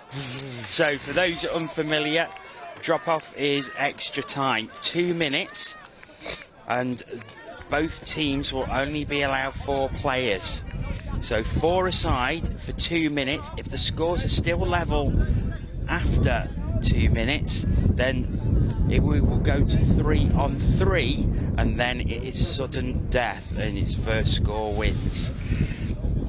There is nothing more exciting than a drop-off. I know the players hate it. It's arguably the worst part of touch, in my opinion. Well, to play anyway. You're absolutely knackered at the end of 40 minutes of hard work, and you've got to go back out there and bust your gut to get around that pitch. It's 4-on-4. You're going to see the most athletic players take the stage here. You know, you've got Anna Crosley, Sage Rahari, Nikki Wise. And there goes the hooter, so we are underway. It is going to be Northwest who have the tap off. For the Sharks, looks like they've got Emma Oliver, Emily Crow, Emily Irons. Number 10, Grace. This is going to be huge. If they can get on the outside of this link and punish, they're going to be in. And they try to do just exactly that. They go back out the other way. Really good evasiveness, but brilliant scramble defence from the Sharks. I think it's only 4 touches, so they've got a couple to play with here, I think, as it comes back out. Oh, going around the outside. Can she get there? Oh, they're all cheering in front of us. Looks like ball down from where we are. Are the refs going to agree? There's a quick discussion. Nod of the head. Yeah. Score is given. That's huge. That is huge. 30 seconds gone, 1-0 up. So it's South East Sharks who have the tap off. Advantage Northwest, they're 1 ahead. This is huge.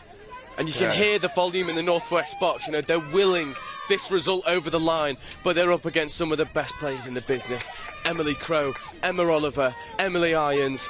This is huge. Emily Irons takes the split, tries to get on the outside, looks inside. That's really well played. Really well played. And that came back into Emma Oliver, and Emma Oliver puts it down, and we are all square once again. And there's a crowd gathering around pitch 1 now. They know that this is the game to watch. 1 minute, 45 seconds left in the first 2 minutes of the drop-off. 1-1 as it stands, going to 3-on-3. Referee just asking me to retake that tap-off.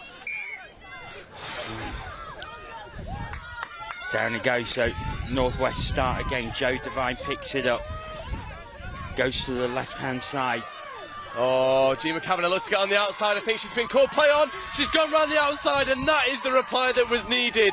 Now, and there's the hooter. So if this is given, the Northwest are through to the final. Oh, it's not given. They've called touch first. They don't have any touches to play with. They've got to go on the outside. They look for the switch. Sage Rahari. There's a 2-on-1. Unlucky, and it goes to 3v3. And now, of course, this will start from where the ball went dead. A player comes off for each side. They've got to get 3 on, otherwise they're going to say that they can play. They can play. The Sharks have empty space to run in front of. They've got the pace around the outside. Brilliant tracking over from Danielle Evans. A really strong touch. Unfortunately, it gives away the penalty, but you've got to think that that is just what was needed in that situation. Next score wins it. And it's the South East Sharks with the ball. They have the advantage at the minute. Comes down into the middle. Carly Wynn looks like she's trying to organise this defence. Carly Wynn makes a good touch. They try and get around the outside. They're numbered up really well. They play in the inside. Is the touch made? Really brilliant covering there from Anna Crosley. I think this is last. They might have 1 to play for. This might be 5th. This is 5th. It looks like the ref is telling them not to drop early. 5th coming. They don't want to be done on the inside. They go around the outside. And it's down. Oh, and it's down by Emily Oliver. And the South East Sharks will go through to the final. It is heartbreak for the Northwest. They led for most of that game. But the South East Sharks win it at the death. Emily Oliver is the hero.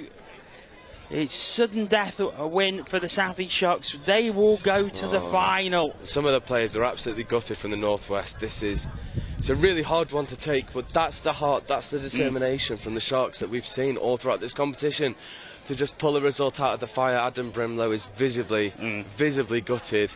You know, that's a hard one to take if you're the Northwest, but they could be really proud of the way that they played. They put an amazing game out of there. And that's what you want. That's what you want. It certainly is. What a game that was. What a game that was. Incredible stuff.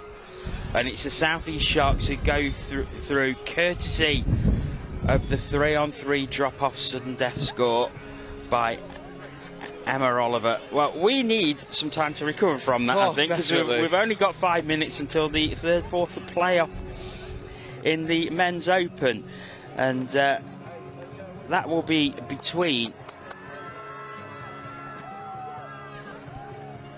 the Northwest Touch and the Midlands Tigers, and then following that we'll have the Men's Open final between the South East Sharks and the South East Taipans. So men's third, fourth playoff coming up, Northwest against Midlands. Do join us for that very, very soon.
Players and officials, your 2-minute warning. Players and officials, 2-minute warning.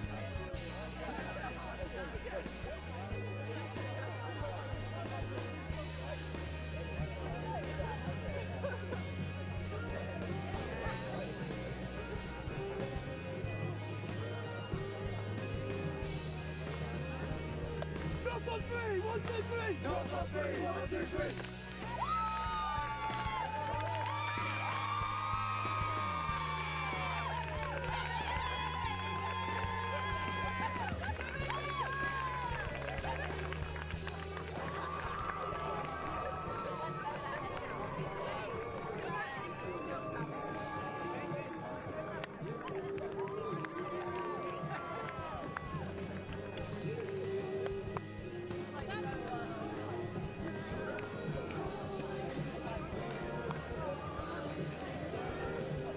Players and officials, 1-minute warning. Players and officials, 1-minute warning.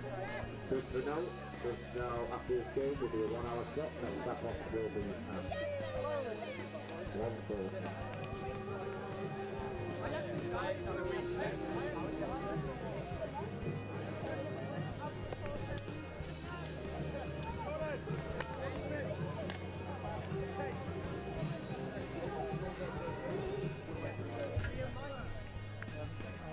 Players and officials, 30-second warning. Please stay to the field, ready to play.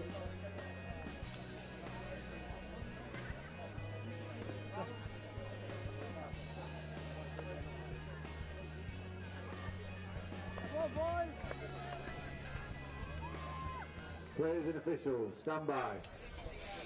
Welcome back. Very quick turnaround there. Yeah.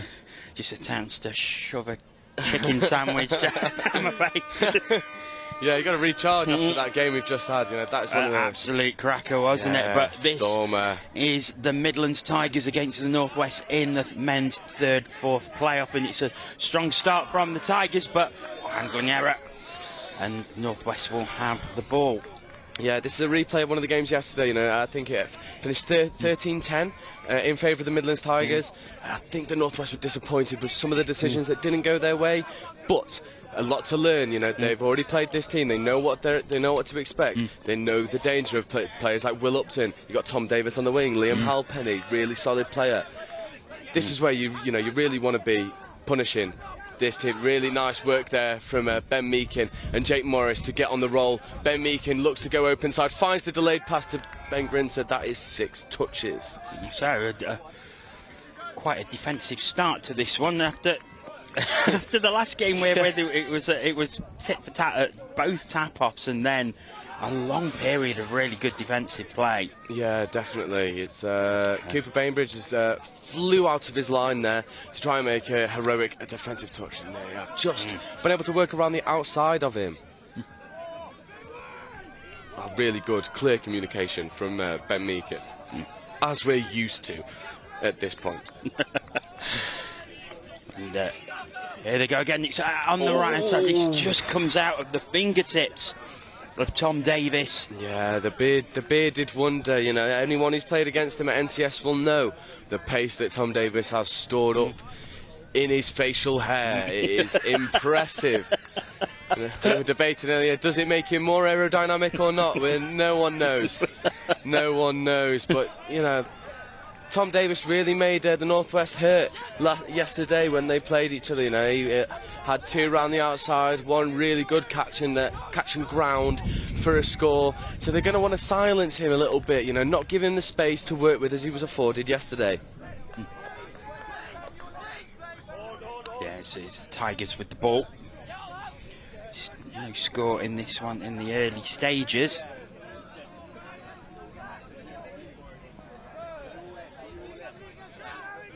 It's a really good transition. It is. As they made some good yards here. Matthew Maynard checking inside. Matthew Maynard looks to go long. Tom Davis really well shut down by Jordan Cross.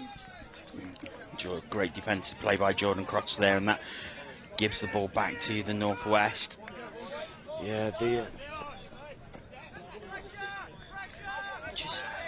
official just stopping the players coming on there. I think he probably felt they wasn't close enough to the sub box to make the change. Yeah, but at the same time, you know, if a player steps off the pitch, you can replace him. So it's a bit of a fine margin call there.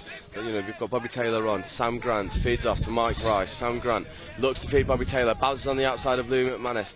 Maybe the cuts on from Cooper Bainbridge. Gets back inside. Looks to feed the ball away, and it's just scrambled defence from the Midlands Tigers to keep it at 0-0. Is it still at 0-0? The Tigers have it, but they're very, very deep in their own half, so they go straight to the sub box. Bring new players on. Over halfway now. Things it's very difficult because it's a third, fourth game. Both these teams will have obviously wanted to be in the final. Both these teams will obviously want to be in the final. Can that take a bit of momentum out of the game a little? I know that they'll both want to win, of course, but they've both given everything in the semi-final and had the disappointment of not getting through. So yeah, there's definitely a psychological aspect of it, you know. And both of these teams that you see out here have players from successful domestic teams. You know, you've got NQ who ran London Galaxy really close to the elite NTS victory, and then you've got Nottingham in for the Midlands. Ben Grinter looks for the chip and chase, unfortunately not applicable in this game. But yeah, both teams have players used to competing at the very, very top level of English touch, so I think maybe there'll be a hint of disappointment from both sides that they're in the 3rd and 4th playoff, but at the end of the day someone has to be. And if you look at the two sides that have made the final, South East Sharks, South East Taipans, you know, you've got the likes of Louis Treyas, Camille, Josh Henderson for the Taipans, and then for the Sharks, Dom Tripp. That team sheet in front of me, but you pick a name and it's got experience, so maybe this is a fair result of the balance of play that we've seen over the weekend. But you know, these guys will leave nothing out here now. This is their opportunity to really empty the tank and make a statement leading into the off season. Certainly is, as it is Northwest who have the ball. 5 minutes, unusually 5 minutes in, no score. Yeah, it's a bit different to what we've seen, but I think the case at the moment is this is a battle of defences. You know, this is defensive pressure. Both teams are targeting the transition of each other. Midlands are finding a little bit more success in that department, but you know, if you're the Northwest, you back your defence here. You know, you defended really well against them in the game the other day, and that's a really good defensive set. Unlucky from Brengerinter, can't quite reel in that interception, but it was given for a penalty initially. It's still Midland's ball. Yeah, they're going to look to set up an attack now. They've got a really dangerous pod on the pitch. Number 13, Ben Lenuri goes for the long ball to Tom Davis. Tom Davis reels it in. Jordan Cross, did he make the touch in time? Jordan Cross, good honesty to say that he didn't. Tom Davis, and that's the speed of Tom Davis to get around the outside. We saw it against Cooper Bainbridge yesterday, and we've just seen the same thing against Jordan Cross. When you have players like that with the natural pace to burn, it's hard to defend against. It certainly is. So it is the Midlands who take the lead after 6 minutes. Northwest will look to strike straight back. Yeah, this is James Simon on the ball. Sam Thorpe lifting it to Jake Morris. Sam Thorpe, I think, is going to go out to Ben Meakin. Going to look to punish the link, condition him on the out. Ben Meakin looks... Ooh, I thought he could have gone for the line there, but a really educated decision to check back inside. Goes for a long ball to Jake Morris. It's just a bit too tall, even for the really high stature of Jake Morris. Yeah, just a little too high there. It gives Midlands the ball back. Yeah, and this is where you want Northwest to be getting up and closing down the space. Now they've rolled on their second touch. They've allowed the Midlands to make extra ground in the midfield. You know, this is where you rely on your players like Ben Meakin with his defensive experience and his knowledge to really get in and make educated decisions. We see Will Upton try and go through. That's a brilliant covering touch from Sam Thorpe. The young lad making a really good defensive play for the Northwest. Yeah, Will Upton just coming off England men's open team success at the European Championships. Then that was a stacked England team in that competition. Yeah. Well, I mean, if you look at the players, you know, the two sets of teams you've got out on this pitch, if you forget about the South-East influence, you could put a competitive men's open side together with just who's on here. You're taking the South-East influence, you're looking at a really strong division internationally for England. And you know, I think the experience for players like Sam Thorpe, Sam Dixon, Cooper Bainbridge, you know, it's increasing the size of the selection pool for the coaches of Tim Osborne and Jeff Pimpson to select from, and I think it's invaluable. And you look at the player on the pitch now, Matt Sandlin, number 5, who's really come on this season in the NTS. I think he's been one of the surprise picks for this team, but it's thoroughly deserved his position. You see him platforming now. They look to go round, use the rooster, get out. Sam Grant, unfortunate not to be able to reel that one in. We've seen him go full length a few times this weekend. Just didn't fall into his grasp there. He's still with the Midlands. 7 metres out, looking to increase the lead to 2. Ben Lenuri side gives Brent McDougall, looks to go to the line. I think they're going to give that score. They are. And the Midlands double their lead. So 2-0 the Midlands lead, with Brent McDougall, the latest player to go over. And with just 9 minutes gone. Well, this is we've just overheard the influence, the instructions from Ben Meakin saying it's all good. It's all good. We can allow those to go over. You know, we're backing ourselves. It's still early. They're not even hit the 10-minute mark yet. Not halfway through the first half. That's really good work there from Mike Rice. In and out. Does his opposite man. There's the reply that we need. Right, so Mike Rice puts it over. It is 2-1. And that's exactly what the Northwest needed. Yeah, you know, I think that's an aspect of the game that Mike's really shown that he can bring to this regional side. You know, he's got brilliant feet, he's really explosive, off his right foot step, he gets on the outside of his opposite man, really easy dot down for someone of the stature of Mike Rice. And that's a really good defensive touch there from Ben Grinter, just slowing up the momentum. Nick Hodson just got held up. This is Will Upton. Liam Halpenny wrapping around. Will Upton's going to look to reset the play. Back to Liam Halpenny. Look to set on the opposite side. Will Upton takes the ball, goes left to right. Really nice pass. Has it drifted forward? Referees are happy with it. I want to see this one again on the replay. Yeah, it doesn't look like the sideline ref is exactly in line with the play, so maybe his view is obstructed, but Will Upton throws the ball just inside the 7. I think that's gone forward. It's marginal. It's borderline. I suppose we are at the disadvantage. We are ground level and we're diagonal to where we are. But and of course the camera is right next to us as well. But yeah, this is where you need VAR, isn't it? Yeah, we've got the benefit of the replay just to reassure those decisions, but at the same time, ball gets thrown inside the 7, it's retrieved on the try line. Bit of a hard one to take for Northwest, but they've got a repeat set of 6 now. This is the option to reply, bring the deficit back down to 1. It's a very calm sub-box in front of us. They know that they've got the ability. They're just trying to stay calm and not get ahead of themselves here. It's like Ben Meakin said, plenty of time, it's all good. There's still 9 minutes left in this half, then a further 20 minutes. Oh, really nice cut there from Matt Bate out to Cooper Bainbridge. Really lovely stuff there. Really was. Cooper Bainbridge in a lot of space to put the ball down. And the deficit is reduced to 1 once again. It's 3-2 Midlands. Yeah, that's the ability of players like Matt Bate and Bobby Taylor. They can create something from a really static breakdown. Matt Bate picks up, scoops, looked like he could have gone left himself, cuts Bobby Taylor into the play. Bobby finds the overlap in Cooper Bainbridge, who is in a mountain of space. Really good defensive touch. Yeah, very much so. And that's Ellis Watts getting the ball down there. It's Matthew Maynard fizzing it back in. Harry Goodhue fizzing it back into Matthew Maynard. No touch there, but Adam Brimlow's reminding the referee he's also got to initiate the touch. But they've given it for dropping early. These are tough decisions that are going Midland's way. Mike Rice getting up, dominating that midfield. That's what you want from a middle. Going up, having the authority to go and make those touches. Yeah. They're moving the play really well there. That's James Simon making a really dominant touch. They go over the top. Cooper Bainbridge is checking up. Really good defensive positioning there from Cooper Bainbridge. Yeah, very good covering defence. Because as the ball came out, he was in a lot of space, but Cooper Bainbridge made some great yards there to cover it up. But there's the interception. Lovely. Really good defensive play there. Ellis Watts has looked for the pass over the top. It was on. There's a hand got to it. Really good drive up there from James Simons as well. Mike Rice is going to try and get them go forward. James Simons passes back into Adam Brimlow. Adam Brimlow gets the ball down. This is Sam Thorpe rolling on.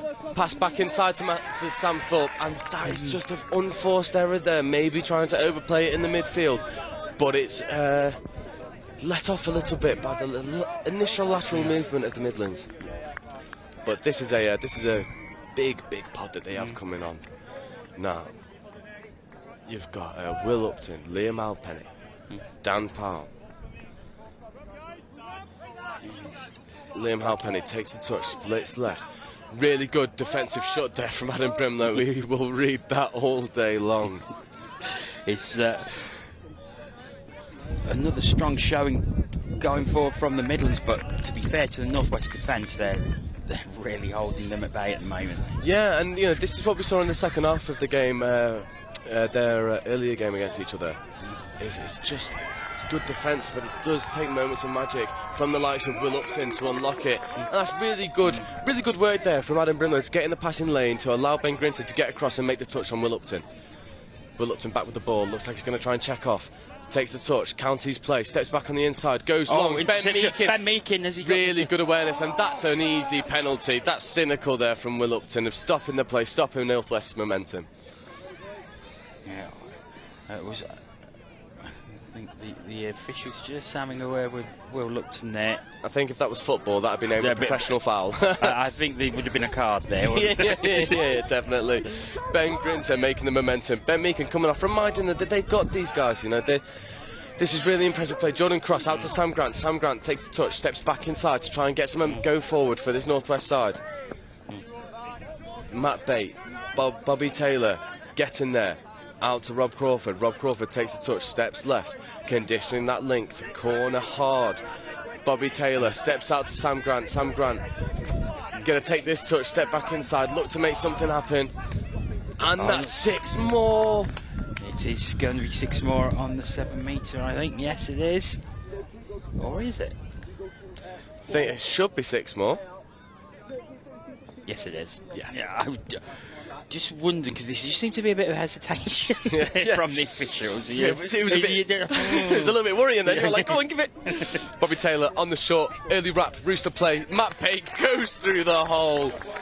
Really lovely play to even the scores up at 3-all. And there we see, this, like Ben Meakin said earlier, nothing to worry about, and now it is all square with 4 minutes left to play in this second half. Yeah, I think that's a really important thing to remember if you're Northwest here. Is just stay composed, trust your setup, trust your plays.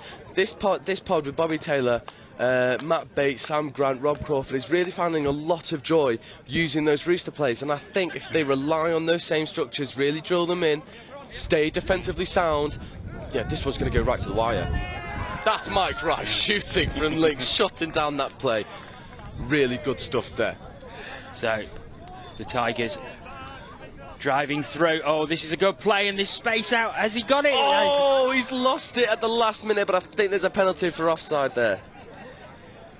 So Tom Davis taking it above his head. He seemed to spin, but then just lost it as he was going down. Yeah, it looks like he didn't quite have the go-go gadget extendo arms. Yeah, to reel that one in, but it's really promising. Yeah, no touch initiated on Matt Sandlin, but Adam Brimlow, defensive cover.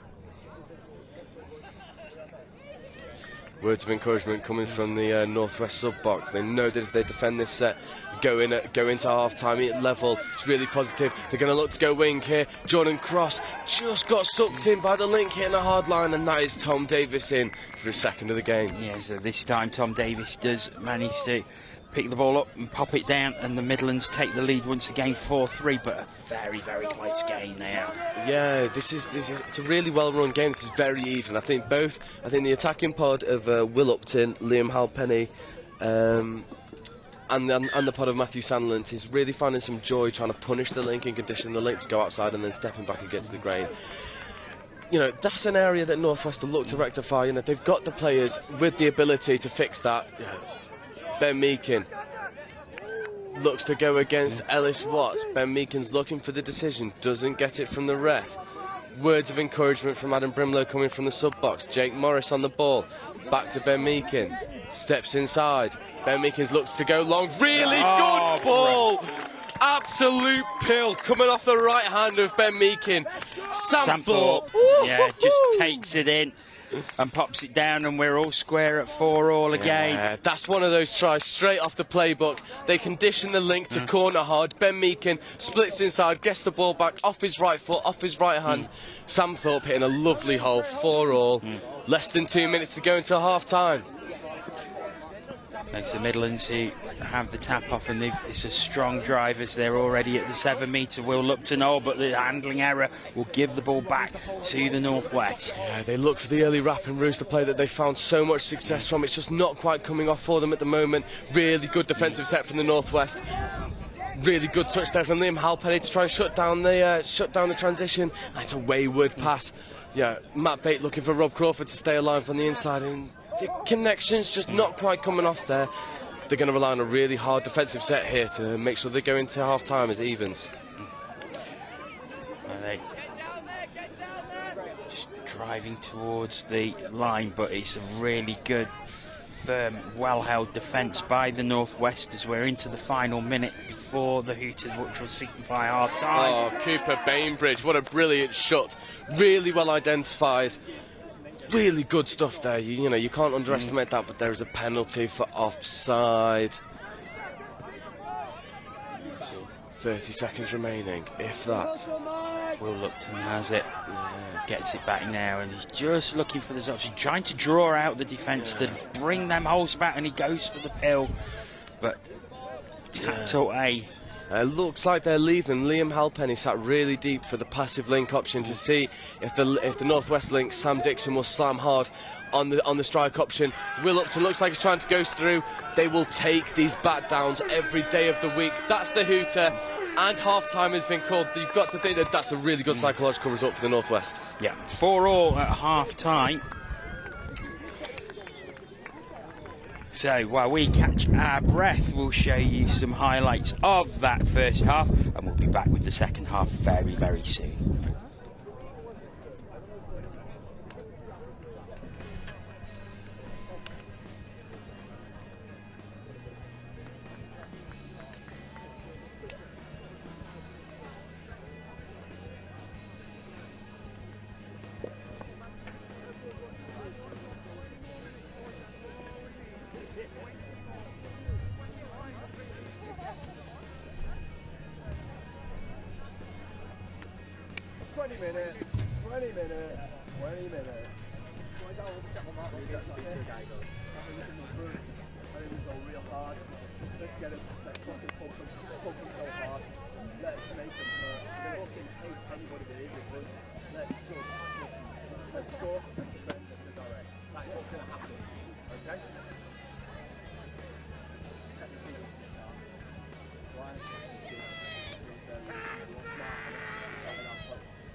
Yeah, got it, Lion! I'm not.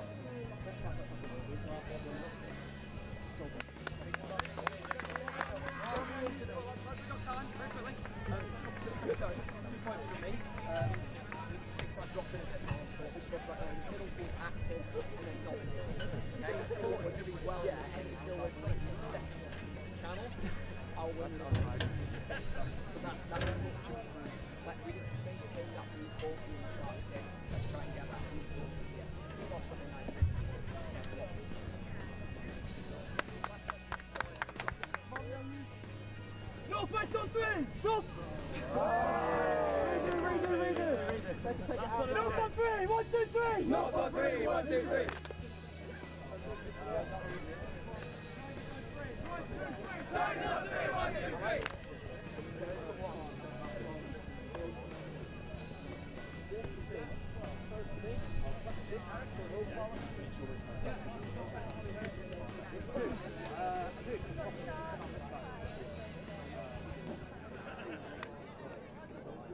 Oh, thank you very much. Thanks for the other one out.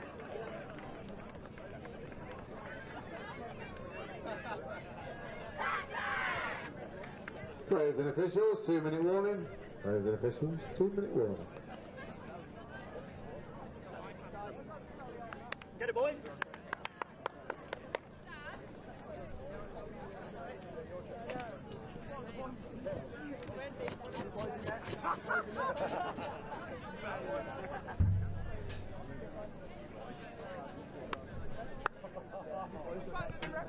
I saw that! So this is an announcement for you lovely supporters and players that are supporting. As per the regulations, you need to be 5 metres away from the pitch. So if you're nice and close, shift yourselves back. This is a request from ETA and the referees. If you're closer than 5 metres, shift yourselves back. We don't mind 4 metres, but sitting on the try line is a bit of a mickey take. So shuffle yourselves back. Thank you, players and supporters. Players and officials, 1-minute warning. Players and officials, 1-minute warning. Come on, boys. Come on, Sam. Fine stuff.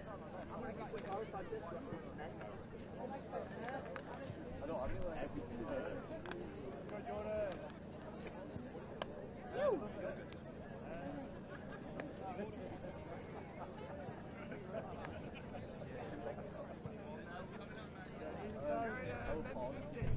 30 seconds, please take to the field. Ready to play.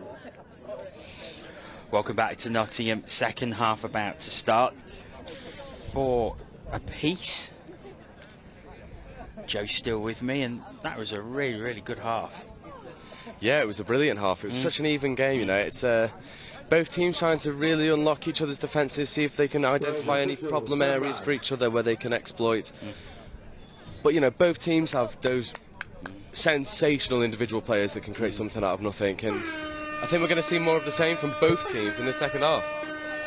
Right, it's Northwest who have the tap off, so they will be wanting to take the lead, I think, for the first time. Ben Meakin. Ben Meakin gets it out. Oh, it's an interception. When it's Saw this Lupton. yesterday. And Will He's Lupton just- is going to go to the full length of the pitch and pop it down. That's a nightmare start for the Northwest. You know, you've got an opportunity to attack on the try line. Will Upton from link shoots into the passing lane, plucks the ball out of the air and goes full length. It's a bit disappointing from a Northwest perspective. Yeah, you see Ben Meakin comes off. He's visibly not happy with himself. Yeah, I think he knows that shooting link that's been a theme all throughout the Midlands defence. You know, especially the experienced players of Will Upton, Matthew Samland, who are just going to try and get up into that passing lane. He knows that the space was elsewhere, and a bit disappointed in himself he didn't find it, I assume. Yeah. So Will Lupton makes it 5-4 to the Midlands. It was looking really good for the Northwest on that drive as well. It was. Well, they're right back Good up there phase by again. Sam Grant. I think this is fifth. They've got no touches. Sam Grant's going to try and make something happen, and that is just the athleticism on display from Sam Grant, making something out of nothing. Bobby Taylor walks off with a wry smile on his face as if to say, I'm happy I didn't have to do anything for that one. I will stay with this side and let you, Sam, make your mark. Really good stuff there. Brilliant reply. Yeah, so we are all square once again, but it's the Midlands who have the tap off, which will give them the opportunity to drive straight out of the Northwest line, which they are doing. Yeah, really good touch there from James Simon. You've got Matthew Maynard, Ellis Watts, Louis McManus. Ellis Watts looking to go for the line. Really dominant shove there from Mike Rice. You know, you're going to get those in the men's game. This is the level of physicality that England expects from their men's open players, and you know, this is where you've got to be strong in your touches, and really good defence there from Adam Brimlow and Cooper Bainbridge, just crowding out the potential overlap that the Midlands had, and they get the penalty as their reward. Breathless first start, really. Yeah, it really is. It's a score apiece. Oh, good feat from James Simon to make extra yards there. Mike Rice trucking the ball up, really good touch there. I think they're going to give over the mark. That's the reward that Matthew Maynard will want, diving out of the line, making those touches. They might get another 10. Yeah, and they are. Ben Meakin just been penalised for throwing the ball away. I think he'll be a little bit disappointed with that, but I'm sure he will make up with his defensive work rate. I mean, I'm not sure what's happening there. There was a message came from the coach 30 seconds ago. Don't worry about the refs. And I think the Northwest have been quite unhappy with the officiating, not only in this game but also in the semi-final as well. Yeah, I think they're losing the favour of the referees, and maybe not through any fault of their own. I agree with Adam Brimlow's point there. You know, if the attacker, even if you're offside, if you engage the defender, if you put a hand out, even if it's to move him out of the way, you're still initiating that touch. That is not that if the defender's backing off and surrendering the space, that is still a touch initiated by the attacker. So I sympathise greatly there with Adam Brimlow. He is correct on that occasion, maybe not voicing it in the best way possible to get the refs on side. They go around the outside. Ben Meakins, Cooper Bainbridge, easily executed. Really good score there from the young lad. Yeah, and that is the Northwest taking the lead. We've seen Ben Meakin here. Dodges one, then sees Cooper Bainbridge on the right-hand side, going at full speed. Perfect pass to him, and down it goes. Yeah, really good pass there. You know, Ben Meakin is isolated. Yeah, he's noticed the space out on the outside. Told Cooper to really hold his width. Kicked out on the outside of his link. Wings had to shut. Easy ball out to Cooper. Easy score in the end. And again, it's a penalty for just slightly offside there. But this pod has had a lot of success from shooting at link, you know, with Sam Grant, Matthew Bates, getting up in that passing lane. I think we'll see more of the same here. Yeah, we certainly will. And down it goes. Bobby Taylor getting up in that passing lane. Can they get the... Oh, that's unlucky. That is 6 more. It's touched in flight by Sam Grant.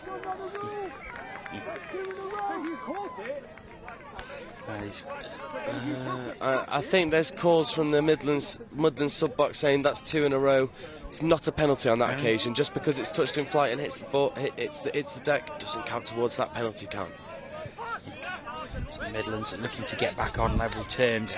They've been 2 ahead in this game, but they have been penned back by the Northwest, who have now taken the lead for the second time. Yeah, it's been really good heart and really good battling from the Northwest to get into the position that they are, but it's Midlands. Big long pass, it finds its mark in. Oh, that's great covering defence. Yeah, you know, that all starts from Bobby Taylor in the middle, getting up, putting pressure on the pass. Cooper Bainbridge makes a really good decision to engage with the wing, but also have his body, have his hips facing inside, so he can still cover the link. They need to defend this one out. They're going to try and stay out. Cooper Bainbridge gets across. I think he says he's made the touch. He has. That's a brilliant effort there from Cooper Bainbridge, the young lad getting across. Really great touch. Really, really is. And now Northwest have the ball back. 14 minutes left. Yeah, Bobby in Taylor this game. Just taking that touch at the midfield. You know, they don't want any silly mistakes here. They're just going to give possession away. That's Jordan Cross. Really good dump there for the transition. That's what they don't want. You can hear the screams from the Midlands sub-box. That's the result that they wanted. Certainly is. So Midlands have the ball back again, 10 metres inside the Northwest half. New players coming on from the sub. That's a rolling ball, but it's not been given. And this is the same referee from the game before, and Northwest losing the confidence of the referees. You know, they're not getting the rub of the green from them. Midlands have got the benefit of the doubt. I think that's a harsh call there. Matthew Maynard gives the ball to Ellis Watts on the wrap. Matthew Maynard gets the ball back, looks for the inside pass, goes outside. James Simon looks like he's made the touch. They'll feel hard done by there. There was a clear roll ball infringement there. You know, we've given the rest of the benefit of the doubt, but they are just going to. I think conference. It's the back chat from James Simon there, and you know, again, this is what you see from the Northwest. You know, they not losing their heads per se, but appealing in the wrong manner to the referees, and you know, I sympathise with them. There was a clear roll ball infringement over on the other side, and Midlands have got away with one there. So we're all square at 6 apiece.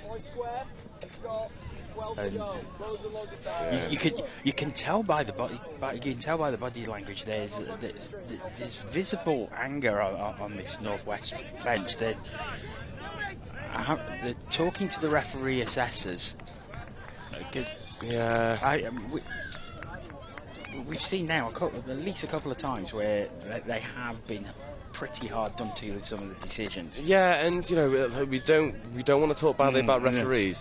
That's not the purpose of what we're saying right now. But what we are saying is there are some clear errors being made in the roll ball by the Midlands that aren't being picked up by the referees, and that's going to add. You know, it's going to compound the errors for the Northwest are feeling. It's going to compound the frustrations.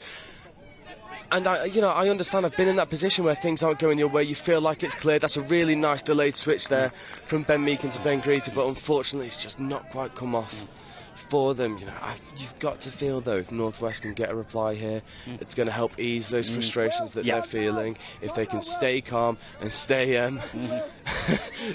composed. Conversations between Will Upton on the pitch and Adam Brimlow on the side. I think you'll get that from Brimlow every single time he plays, and you know, they're looking to expose the collapsing link. I think they've got away with dropping early there, but that's really good defensive cover from Will Upton to hit the line, bounce off, cover Sam Thorpe on the out. Really positive stuff there. Yeah, Will Upton making the touch. Ben Grinter you can tell not willing to give an easy roll ball to the Midlands here. I think that's the communication coming from the sidelines. No easy outs. Don't give them the easy option. You've got to stay on top of them. That's Matthew Sandlin checking back inside. They've got him behind the pressing Ben Meakin. Matthew Sandlin goes open. It's a good ball. It's reeled in. Really good touch there from Cooper Bainbridge. And that is a forward pass given.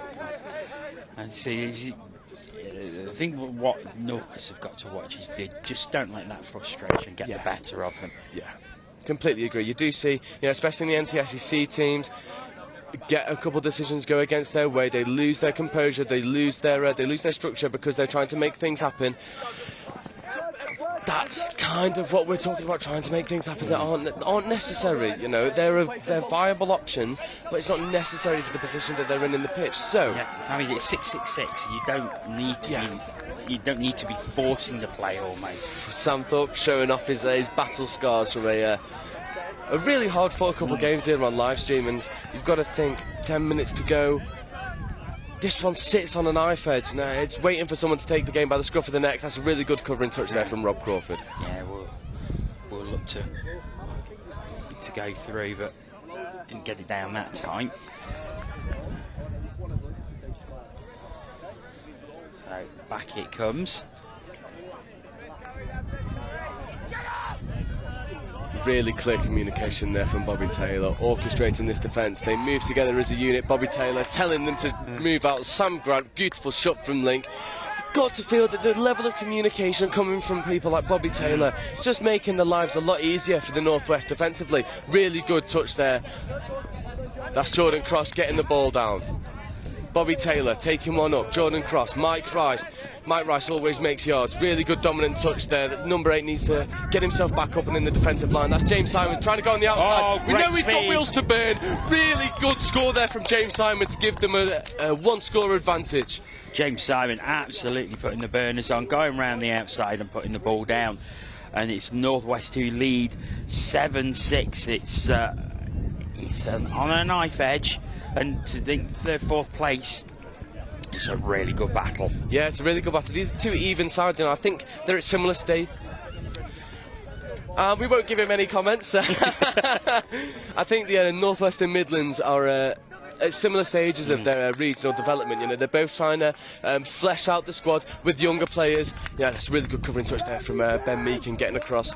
So that's why I think we're seeing such an even battle. You know, you've got experienced players: Will Upton, Matthew Sandlin, Matty Maynard for the Midlands, Ben Meakin, Sam Grant, Matthew Bate, Bobby Taylor for the Northwest. Even sides. That should be a turnover there. 6 more given. So 6 for the Midlands. This just on the 7-metre line, and they're looking to bring it back level again. Oh, has he gone through? That is Will Upton with the snake hips, leveling the score. You know, and the nice little forward roll to finish it. Yeah, we see it again here. He loves to put on a show. Just dummies. Oh. But that's the windmill. I mean, there's a benefit to Will Upton that he's quite tall. He's able to reach like that over people. He'd love to face me, I'm sure. Yeah, and I think it's just a credit to the athleticism and the experience that Will Upton has. You know, if you combine those two traits, it's really tough. It's a bit of a static play there. Northwest have got away with a forward pass off the base of the ruck there. This is Sam Grant stepping back inside from the county's play. Matt Bate goes open, looks to find his opposite man. Needs someone open. That's really good mirrors defence there from the Midlands, crowding out the 2 support players for Matthew Bate and the Northwest. That's work, boys. Good, Rob. So Midlands have it again, starting deep. Named by Sam Grant, but the ref says play on. They look to go around the outside. Cooper Bainbridge covering touch. It's a bit of a more fragmented transition there, but it's really good yards. The Northwest are rolling in this instance. Rob Crawford gets the touch. Bobby Taylor screaming, get out. Really good covering defence from Bobby Taylor. Really positive stuff there. Yeah, great touch. And Ben Meakin clapping away on the sidelines there. He enjoyed that one as well. Yeah, you know, those are the victories. You know, it's their psychological wins. Mike Rice, another really hard and dynamic roll ball. Makes ground. James Simon picks up. We've seen the wheels that he's got. Dummies. Can he find... Oh, it's unlucky. I think it's a diving touch on the back of the calf by Louis McManus, but I think he's paid for it. He's limping. He's not moving well. No, he's not moving freely at all. He was one of those players we saw yesterday that looked like he was struggling the longer the games went on. Wonder if that's cramp setting in. You know, these have been really tough days of touch, so you can forgive players for pulling up with cramp. And especially on I mean, the pitches look quite green, but they are very, very hard underfoot. Yeah, completely agree. Really good defensive pressure there. You know, you got 5 minutes to go for the Northwest. They look to go around the outside. It's Cooper Bainbridge. We know he's got wheels. Can he get there? Unlucky. Unlucky.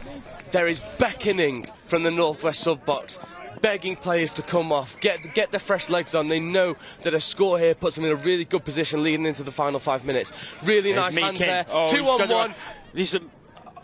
Oh, really good diving touch there from Liam Halpenny.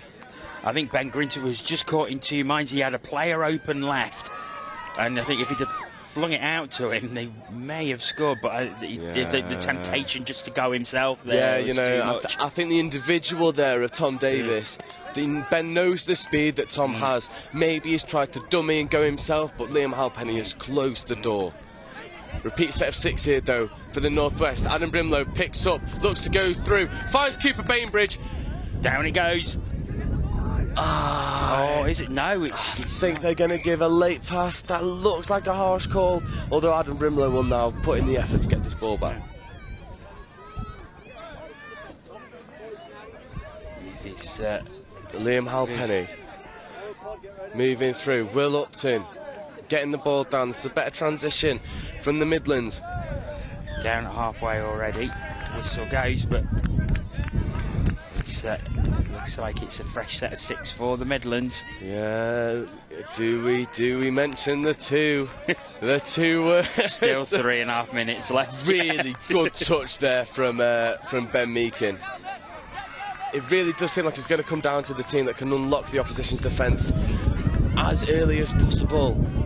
You know, this Midlands pod looks like they're trying to manipulate the midfield defenders. Ben Meakin, really solid shove. Ben Grinter gets back onside. Matthew Sandlin throws the long ball. Cooper Bainbridge checks out. Really good working between Cooper Bainbridge and Adam Brimlow. And that is 5th touch, and the Midlands going to have to do something from a static play. Yeah, it's a good turnover. Yeah. Down it goes for the Northwest. Oh dear. Brimlow is looking for that, you know, the overcompensation of the Midlands, you know, trying to crab across too early, forgetting about the option of Cooper Bainbridge on the left-hand side of the pitch. Adam Brimlow picks up, looks long, finds Jordan Cross, really good take. Adam Brimlow at half finds Ben Grinter. Ben Grinter makes more yards up the sub-box, checks back into Jordan Cross. Ben Grinter into Bobby Taylor. Bobby Taylor takes it up. Rob Crawford going forward. Sam Grant looks to take him on the outside. Sam Grant has the wheels. That is an amazing individual effort from Sam Grant to take the advantage. 2 minutes to go for the Northwest. One score in it.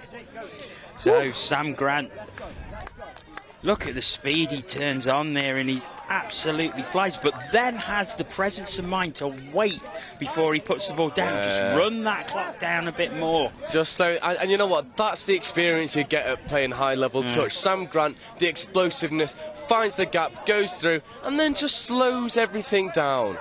They need a good defensive set here. Ben Meakin telling Cooper to leave. Lou McManus feeds back into Ellis Watts. Shut down by Ben Grinter. 90 seconds to go. Oh, it's nervy. Matthew Maynard on the ball. Really good touch. Sam Thorpe take a bow. And now, if the Northwest can manage this correctly, they could play this out here. Yeah, I think they're going to look at slowing the play down. They're not going to want to sacrifice distance. They're not going to want to sacrifice their momentum. But any opportunities, that's a touch there. Really good stuff there from Sam Thorpe to make sure he gets the ball down. Good transition. Adam Brimlow out to James Simon. James Simon looks to take Louis McManus on the outside. Adam Brimlow back out to Mike Rice. Mike Rice gets the ball down. Brimlow scoops, looks short side. Jordan Cross against his opposite man. That is 5th. A minute to go. Great touch there by Tom Davis, but Midlands are very, very deep. Yeah, 60 seconds remain. 1 score up. You need a solid defensive set here. If you're the Northwest, you want to burn yourselves out now. Give everything you've got. Make sure you get that 3rd place in the bag. And you won't, you know, they're going to keep going. James Simon shoots up. Really good touch on Ellis Watts. And they forced the turnover in the transition. If they manage this correctly, that should do it. That should do it. Yeah, 30 seconds remaining. And it's a fresh set of 6. Yeah. And they've got the clever game management by the Northwest. Experienced heads on. I think Ben Meakin is just going to take these touches. They're going to walk them up. 15 seconds to go. 1 score in it. Is that rain coming down now, just affecting the play? And that's the hooter. Ben Meakin will just take this touch. Really good game in the end there, and well-deserved win from the Northwest. So the Northwest take 3rd place, Midlands 4th place. We have the final coming up. It is the South East Sharks against the South East Taipans. Oh. That is going to be coming up in 15 minutes' time at 1:40, and Joe is going to run off and try and get something to eat quickly. And I am going to take a very, very short break. So we will be back very, very soon. Do join us very, very soon. 1:40, we will have a tap-off for the men's open final. South East Sharks against the South East Taipans. Join us for that very soon.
Referees will now control the drop-off.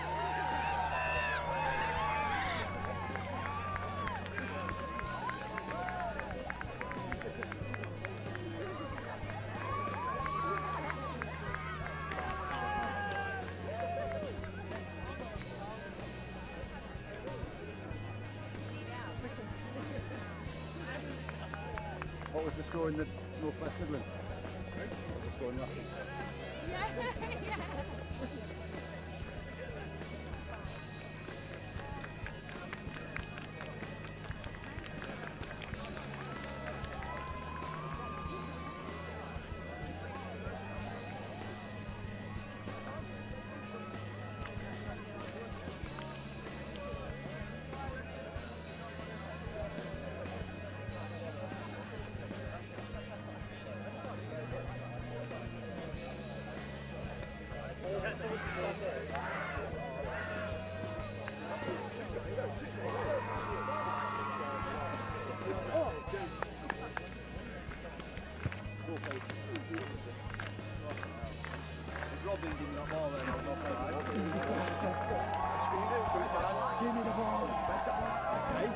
Very proud of what you've done this weekend. That last touch saved the game, right? So, all that moaning and crying yesterday. Should be very happy for what you've done this weekend. Sorry, it's made. There we go. I got it in.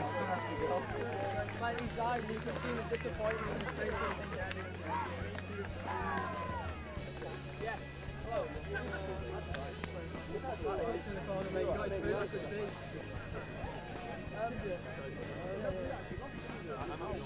Boys, I think mixed one next to make sure the clapping always have. Players and officials, this is your 10-minute warning. Players and officials, this is your 10-minute warning.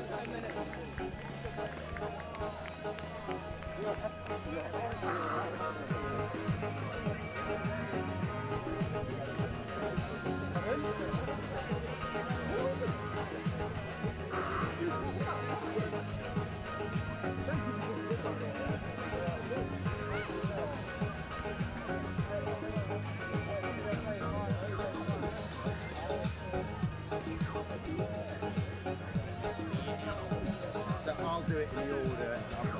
When you come up, I'll tell you the order.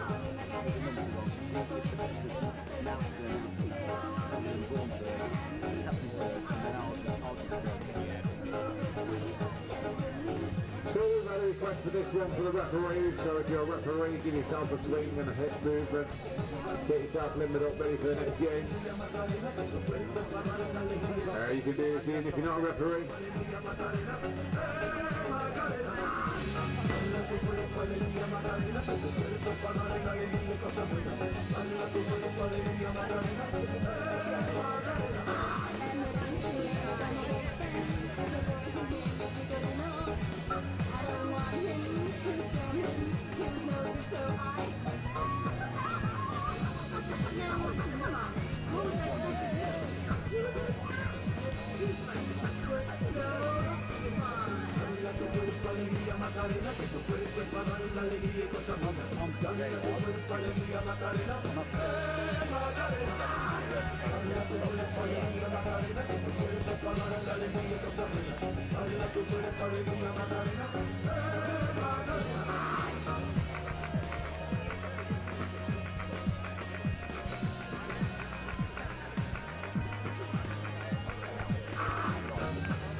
So, playing official supporters, we shall be announcing the teams on the pitch one in just a few minutes' time.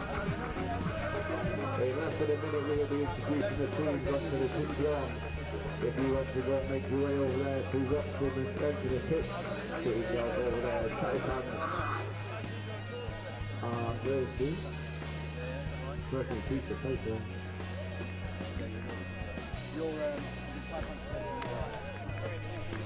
Fucking go, boys. Before we came. Good luck, boys. So it's Taipans versus Sharks on pitch one, the third finals of the tournament. 1:30 tap-off. We'll be doing the announcement in about 30 seconds. So if you want to get yourself over there, if you want to get part of the tunnel, don't take part. It is for the men's open, 1:30 tap-off.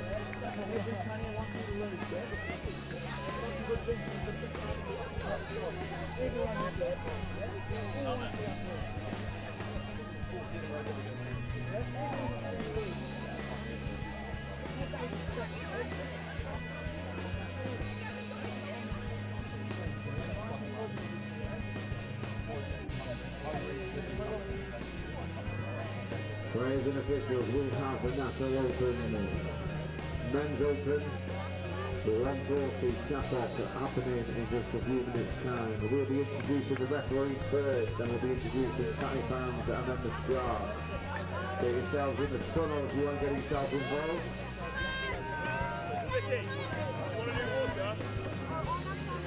The bigger the tunnel, the better the expectation.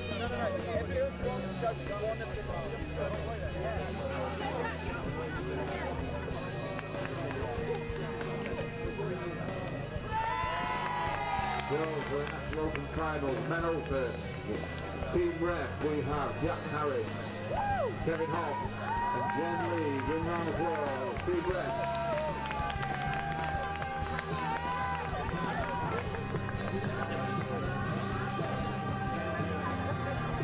We have Taipans, Lee Melbourne, captain, Ron Meredith.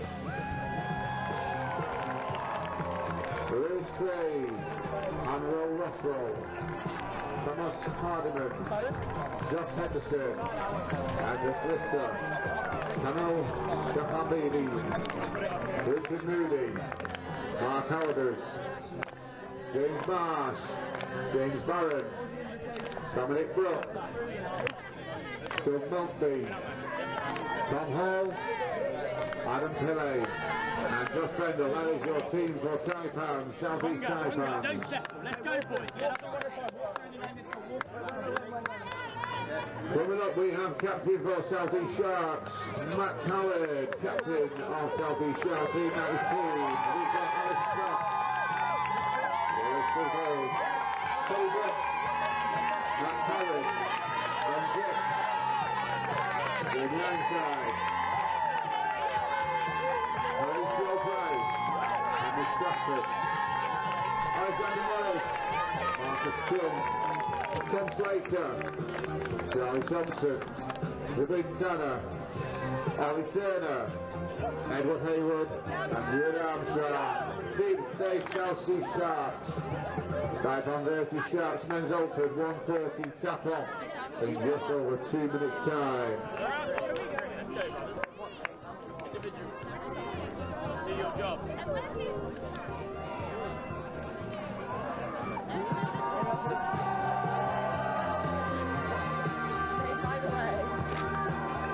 As we approach the 2-minute warning, please make sure you're 5 metres away from the pitch.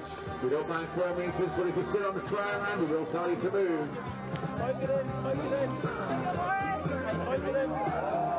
So our first round of the day, South East Taipans versus South East Sharks.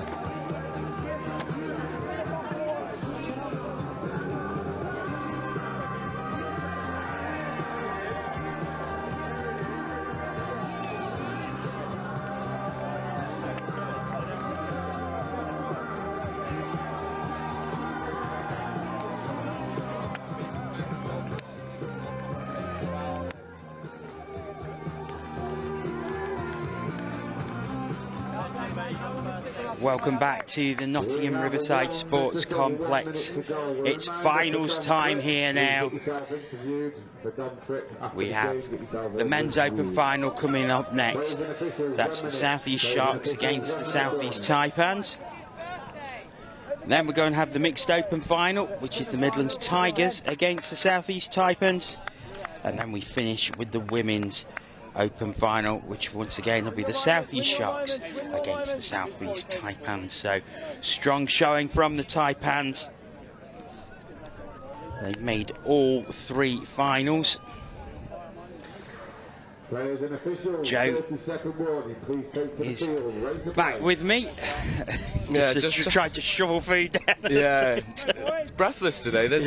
We've had all the drop-offs, so it's run as tight as it could be. And there's not even enough time to get food in. Not that we're complaining one bit. No, it is a Players and officials. A very, very tight day for us all here. Yeah, this could be game of the day here, I think. Yeah, very much so. Yeah, we're getting acknowledgement from the Sharks sub box. They think so too. And it's the Sharks who have the tap off, and we are underway. So what will the next 40 minutes bring us? I think what's interesting about this setup as well, you know, they're both from South East. They're going to know each other through and through. There's not going to be any surprises here. They know what it's like, and that's the Taipans' defensive pressure. Horatio Price on the ball, looks to go wide. Dom Tripp. Oh, what a line! What a line! Horatio Price picking up, gets the ball, feeds it off. Lovely link chopping line. 1-0, 30 seconds into the Sharks. What a start by the South East Sharks. So, can the Taipans come back? Right. If that man on the ball has anything to do with it, it certainly will. Louis Treyes. Oh, there he is. Oh, unlucky.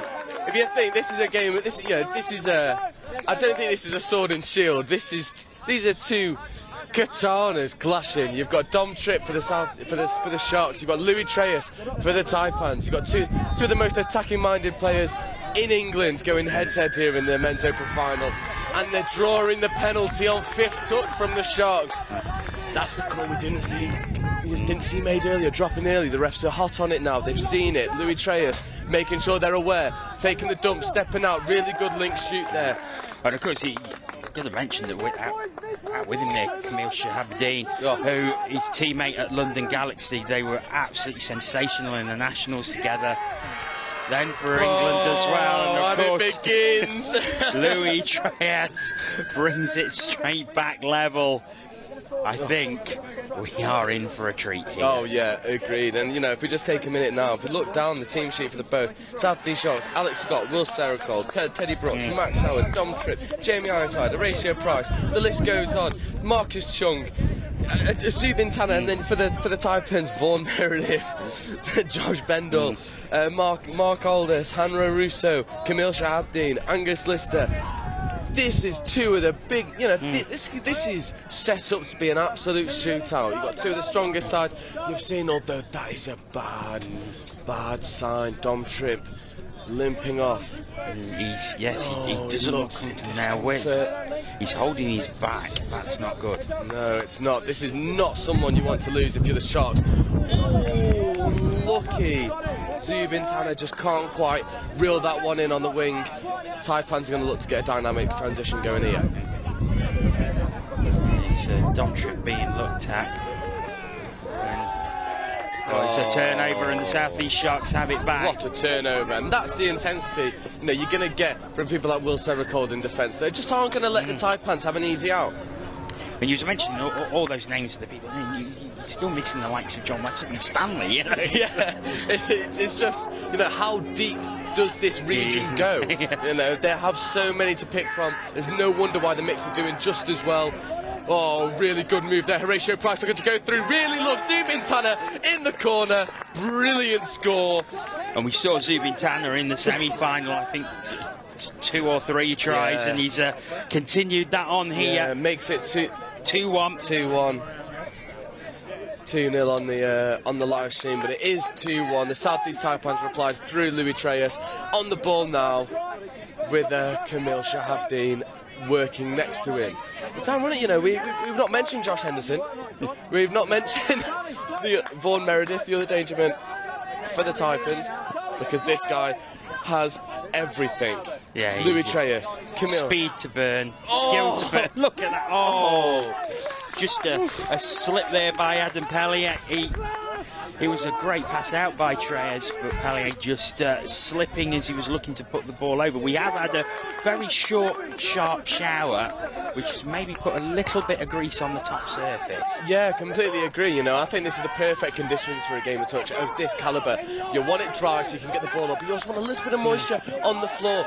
This is physical touch here, and the Taipans have their rewards. The Sharks are not happy with that decision, but the Taipans will be over the moon with the work rate in defence there. Yeah, it's think we're going to see a quite physical game here.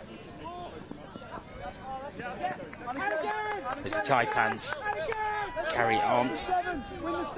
Out to the left-hand side. Yeah, we've seen this link punish a lot of times. Kamil Shabdi. I think he was touched on the way through, was he? Yeah, and it goes back to 7. We're watching Dom Tripp here on the side. You know, we're right next to the Sharks sub box, doing everything he can to loosen up that lower back. He'd be. You can't help but think if Dom Tripp goes, it's a big dent to the Sharks' prospects in this game. He's moving a little easy, but he's still. Louis Treyers! The lovely pass back inside. The double pump, he fakes to go long. We've seen that so many times. He's almost up in the air. Gets the ball back. Goes to go long, up in the air, drops it into the hole. Mark Aldis, the happy recipient of that pass. We've seen the absolute quality of Louis Treyers here. Scored 1, made 1. Yeah, saving his best touch for the final, it seems. But here come the Sharks again. Really nice setup there. They're going to look for the passive link. Really good feet from Horatio Price, but a very good defensive touch from the Taipans. Dom Tripp back out there. See how he's moving. For the Taipans, snuff out that latest South East Sharks attack, and then they come. Oh, that's that. Looked like it hurt. Yeah, it's. Josh Henderson just goes down very heavily. He's going to go to the sub box. He's moving okay. I think he's okay. But I think you just go and take the change just to be on the safe side. Definitely. I think it's going to take quite a serious injury to stop any of these players getting back on the pitch here. You know, this is the opportunity that they want to play against their peers, play against the people that they know, show that they can hang with the big boys, and also this is, you know, you'll be these players will have one eye on the England Men's Open here. You know, you'll have Tim Osborne, Jeff Bimpson. Oh, Treyers again with a fabulous pass to Vaughan Meredith, who pops it down. Taipans take the lead for the first time in this game. And once again, it's Louis Treyers orchestrating absolutely everything. It's just magic. It is absolute magic. You know, he's able to manipulate what little space he has to get the best outcome. And he's so intelligent with his decision making. He finds the correct options. You know, these Sharks, they're getting the opportunities to strike. It's just about sticking. That's a good pass out to... Oh, unlucky. Zubin Tanner trying to go in the corner, doesn't have the space. It's fed back into the middle. They're going to take a static dump. The link shoots. Josh Henderson. Oh, he's being called play on.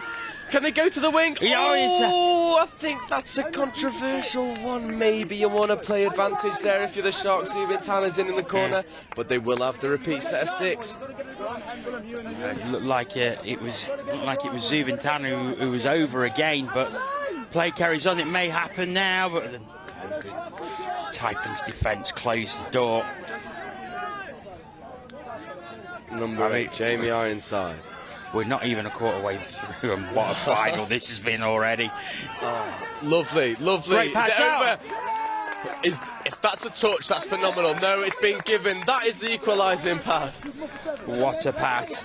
What a touch. We are at 3-3. And the volume in this Shark sub box is just spiked from a beautiful left to right pass.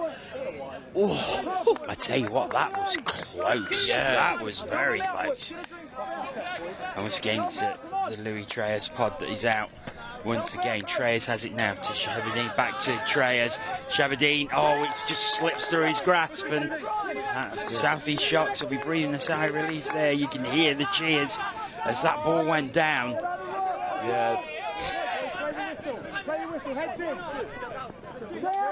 Sharks coming again. Oh, really good transition there from the Sharks. They're getting in and around. They've got a Taipans player on the floor. He's trying to recover. They're going to attack down that way. Oh, I think he gave play on there, didn't he? Yeah, gave play on, maybe looking to get away with the penalty, but they do have a repeat set of 6 for touch in flight. This is Horatio Price tipping it on to Max Howard. Horatio Price looking, stepping. Unlucky, they might give ball down there. It's a let off for the Taipans. The Taipans have the ball back. We're not even at halfway, we're just under halfway, and it is 100 miles an hour. Yeah, and you know, this is the pace that you want to see. If you've got one eye towards the international setup, you're looking towards the state of origin down in Australia. The pace and the physicality of that game, it really does shine through, and I think we're matching it here. Mark Aldous getting the dump, but that is an infringement at the roll ball. Really good turnover there for the Sharks. So the Sharks have it on halfway, and how do you call this one? You can't even call this one.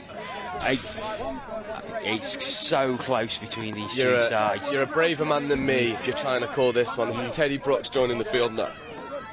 Dom Tripp. Yeah, he's moving much better working now. With Jamie Ironside, looking for that passive link. Twice, rinse and repeat, brilliant score. Ollie Turner bursting through, pops it down on the pass from Dom Tripp here. Yeah, and that, you know, the three in the middle there, it's a combination we've seen a lot. Jamie Ironside, Teddy Brooks, Dom Tripp, we see it a lot. That's the cohesion that they have. They make it pay 4-3. It really is a pendulum at the moment. It's swinging one way, then the other. One team goes up, one team replies. Josh Henderson looks to go on the outside. Gets the ball away, does he? Oh, the ref calls play on, and that's the equalising score. Incredible stuff. And again, it started by Treyas. Gets it to Josh Henderson. Henderson out to Dom Brook, and Dom Brook puts it down. Yeah, this is just... It's breathless, you know. I'm almost tempted to ask for to slow it down a little bit, you know. We can barely talk about one score before there's another key talking point. Oh, brilliant stuff. Incredible game so far. Really good pick-up option. They've found around the outside, executed to the winger, number 15. Not Lou Treyas, that is the wrong side. Ollie Turner. Ollie Turner gets the ball down in the middle. There's a really quick reply. I'm lightheaded. How are you feeling? Oh, unbelievable stuff. So 5 apiece as we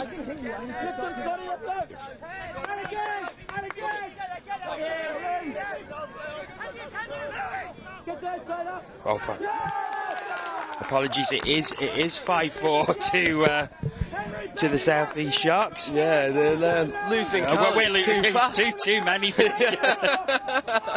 Yeah, causing heart attacks for the counter there.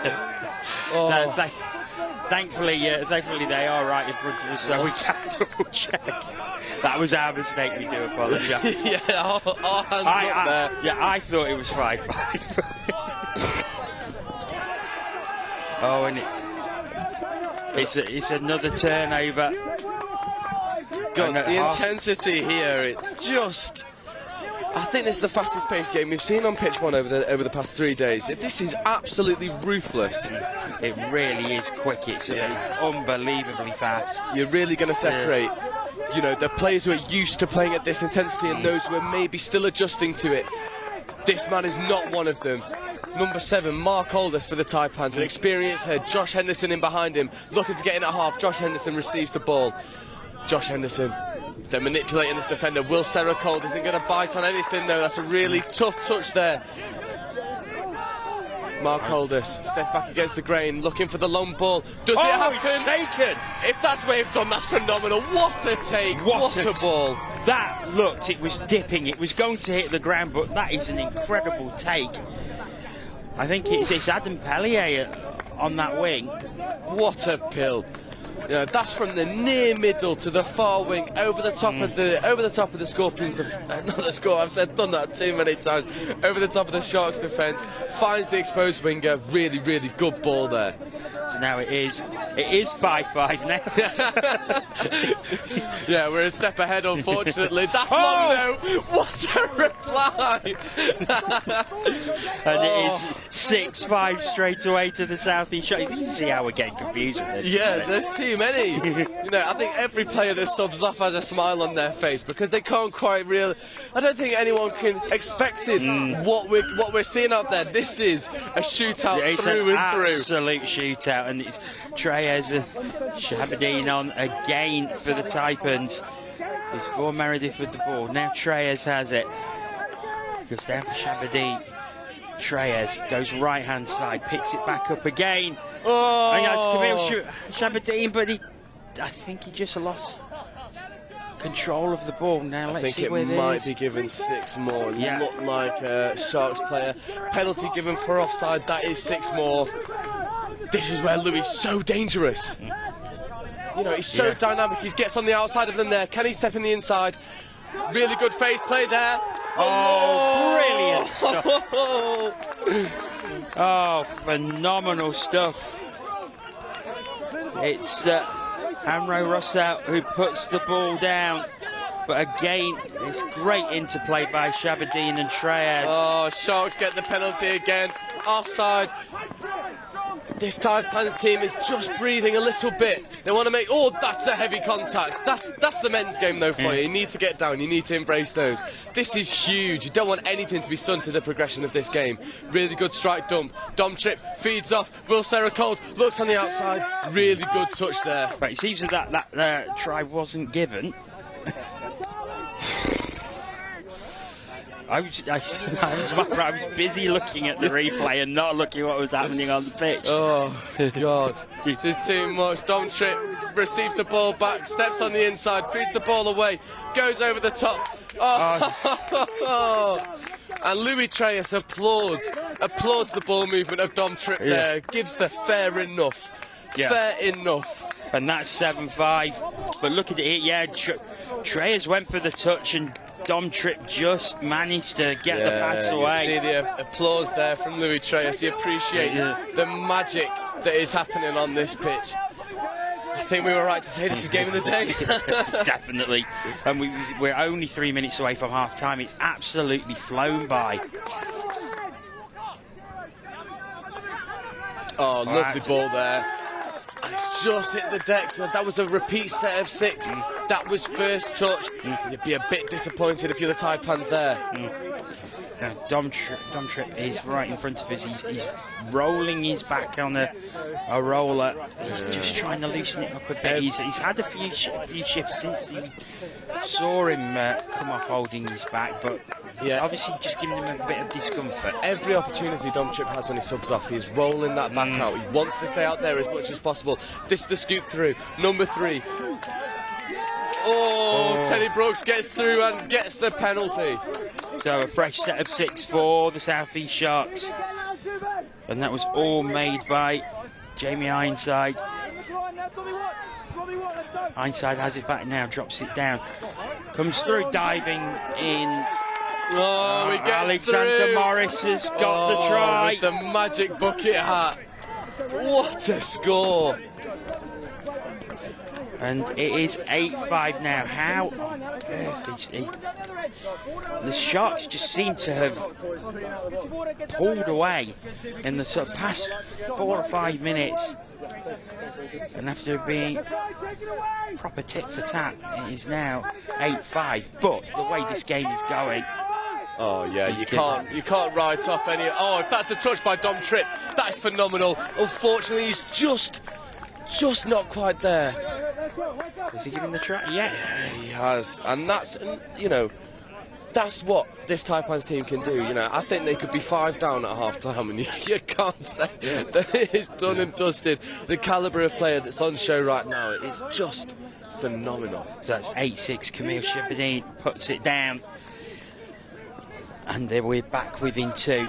And the speed of this game is absolutely blowing me away. It's phenomenal. I think this is the peak of what England has to offer. You know, you look at every single pod that's rotating on and off. Every single one of them has superstars. That's a really good setup there. You expose the 2-on-1. Dom Tripp Really good covering touch there from Josh. Oh, does Josh... Yeah, good covering touch there from Josh Henderson. Stomtrip goes back. Yeah, no, it's a Taipans ball. Oh, that is a really good defensive result there for the Taipans. I think that decision was made by the sideline referee. They need a good transition here. So, 30 seconds remaining. Oh, what a shoot, what a dunk. This is a clinic. Really nice hands there, really good straighten up. You're going to have to be quick because there's about 10 seconds remaining. Camille, that's a really good strike up. Looks for the switch. Unlucky. Now, was that tap down? There's the hooter. Are they going to let them play? Yeah. No. Can't end on a penalty. Can't end on the penalty, can you? So, yes, they're going to let them have that one final play. This will be Fiji touch. They'll be running switch. They'll be running decoys. That's what they need to do. They might go long, and that's a bit of a let-off going to half-time, and we all need to take a break. Yeah, what a half of touch rugby that was. 8-6, the South East Sharks lead over the South East Taipans at half-time. 14 tries in that first half. Who'd bet against there being similar in the second half? We will take a quick breather, and we'll be back very soon with the second half.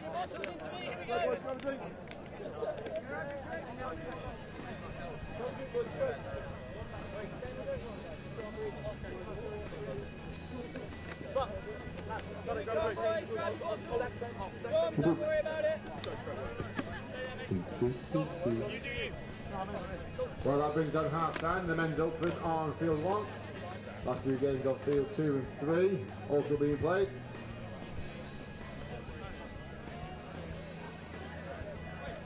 A reminder: the presentations will be done at the end of the day, outside control and the referees marquee. So that's for all 3 finals. The presentation will be done at the end of the day, outside control and the marquee.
Players and officials, this is your 2-minute warning. Players and officials, 2-minute warning.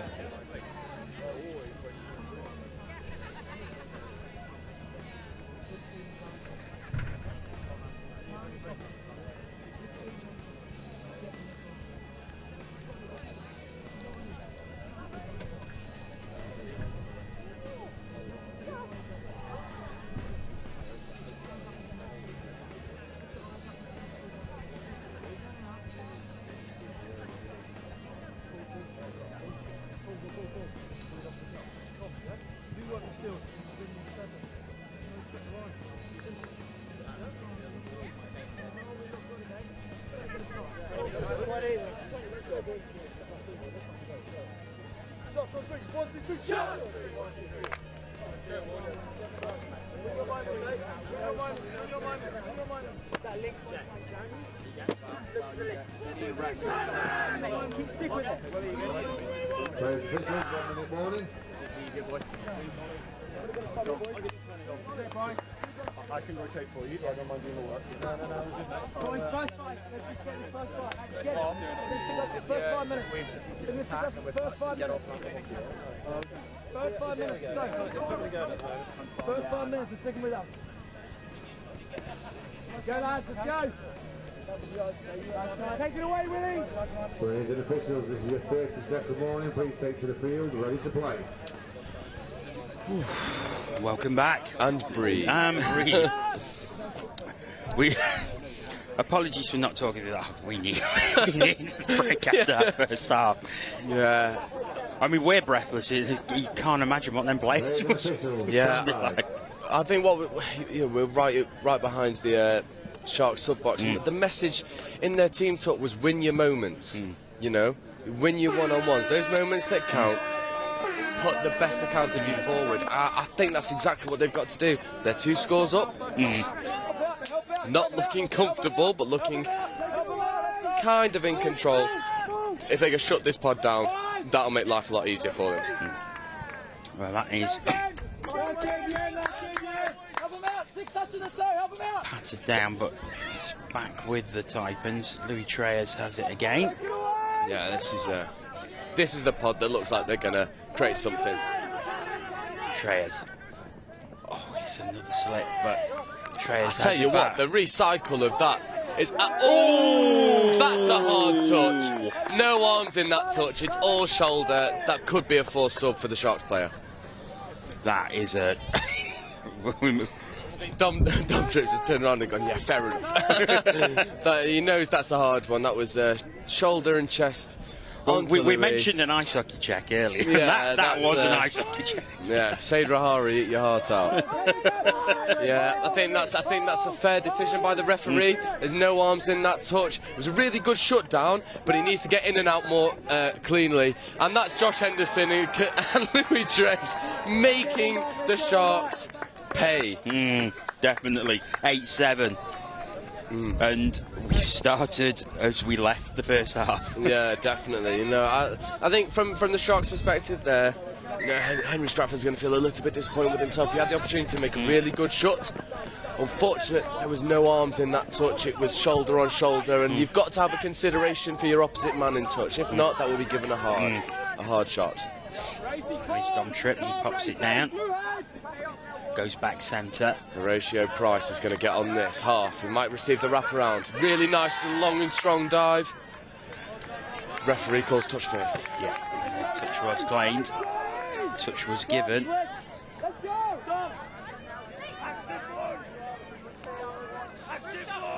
Dom Tripp. Horatio Price looks to step on the inside. Really good touch there. So now is the opportunity for the Taipans to bring it level. They are very deep, but we've seen the speed they have. Yeah, it's a good touch there from Dom Tripp, just holding Mark Aldous up in the roll ball. Can't get quick and clean ball. That's what experience does for you. Really good tip off there. The Louis Treyas pod back on again. Aberdeen. I think that's 6th touch, and Sharks have it back. Yeah, this will be the position that Sharks want. You've shut out the transition of the Taipans, and now you're going to want to get a really cool transition of yourself. Dom Tripp takes it off the box. Really well fed off. Louis Treyas has read it though. Tipping off. Comes back again, but and I think that's a loss of control. Oh, the ref is saying just to take the touch. I think that's a little bit lucky. Another touch made, and this is final touch, so something happens here, but the touch is made. What and a Taipans shutdown. have the ball back. Good defence by the Taipans. Louis Treyas trucking it up. Camille. Out to James Barron. James Barron makes really good meters up the sub box. Josh Henderson similarly. Good meters. They've got really good momentum here. They need a strong scoop. They pick up, look left, really flat ball. Can he get on the outside? Really good defensive touch. Yeah, it was. Just made him run out of room. Had to dive for the line. The Sharks have it, but this is good high defence so far by the Taipans. Sharks coming to the sub. Oh! Now here's the opportunity that the Taipans wanted. And those are the moments that let the Taipans back into the game. It gives them the opportunities. Yeah, the Sharks are going to be hypercritical of themselves, but if they can defend this set out, it puts them in a really good position. Very much so. Really good work of the ball. Louis Trays back on. Josh Henderson back to Louis Trays. Josh Henderson takes it. Louis Trace feeds it back. Josh Henderson dives for the line. That is a beautiful punish. Oh, Josh Henderson brings it back level. Yeah, from 2 scores down at half-time, the Taipans bring it back. It's 8-all, 24. I mean, you know, it's a score every 2 minutes. It's ridiculous. Will Serracold looks disappointed with his work there, but these guys are elite players. They will brush off these mistakes and go on to their next job. They know that there's no good in wallowing in what might be considered self-pity. It's about getting back up, getting on to your next job, as Horatio Price is trying to do now. Really nice flat ball. It's unlucky, it's not quite stuck. Taipans have got an easy out here. It's comes back in again as the Taipans go towards their sub-box, get fresh legs on. Josh Henderson, really nice dump again. Feed it out, back into Josh Henderson. Trucking it up, Louis Trays, this is 4th, 5th coming. Louis Trays might look to punish the link, looks to go on Dom Tripp, steps back on the inside. Oh, what a pass! Louis Trays. Pass to James Barron. Oh, Pill! Absolute pill! And Louis Trays is orchestrating everything for the Taipans in this game. Absolute outstanding performance. The delay on that pass to just thread it behind the pressing Sharks defence finds James Barron in a gaping hole. What a game. And now they've got to defend out the South East Sharks as they look to come straight back, and they will do. Oh, Zubin Tanner gets in the corner. What a finish. 9-all. And to be fair, the Sharks needed that because we saw in front of us after Taipans had made it 9-8. They're looking, we were 2 ahead. What on earth has happened? There was almost a look of disbelief. They needed that equalising try. Yeah, no, completely agree. And that's a really good defensive win there for the Sharks. You know, Louis Trays. Infringement at the roll ball, they'll be disappointed with that. They'll put a shove on to try and win. There's calls from Ben Daly from the Sharks sub box. They want safe ball, they want clean ball.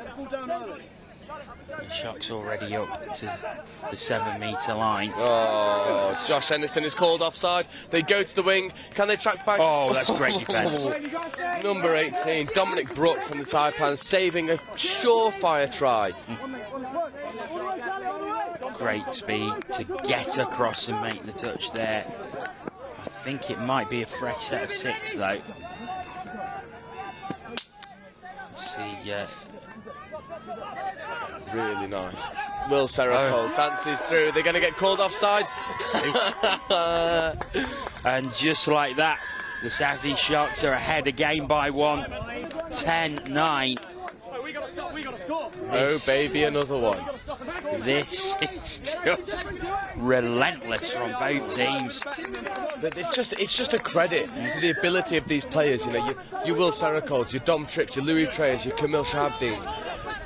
These are the players that you want on the pitch. These are the players you want performing at the highest level, and they are putting on a show for us here. They most certainly are, as the Taipans come again, and it's Louis Trays, and he's through, and he goes back, and it's down. What a touch. Horatio Price has timed his shot perfectly. We're back underway again. And it's the Sharks who have the ball. It's still 10-9 that they lead. The Taipans have won it back. Unbelievable. We've got 11 and a half minutes left. Yeah, the communication from the coach in the sub-box here is just help them out, get them out of this hole. You know, everything from the Sharks has been so positive in verbal communication. You know, body language, sometimes the head goes down and there's people picking them up every single time, and that's what you need when you're coming up against people like Louis Trays, Mark Alders, Josh Henderson, Camille Shahabdeen. But they're giving a heavy touch there. Treyas is heading off.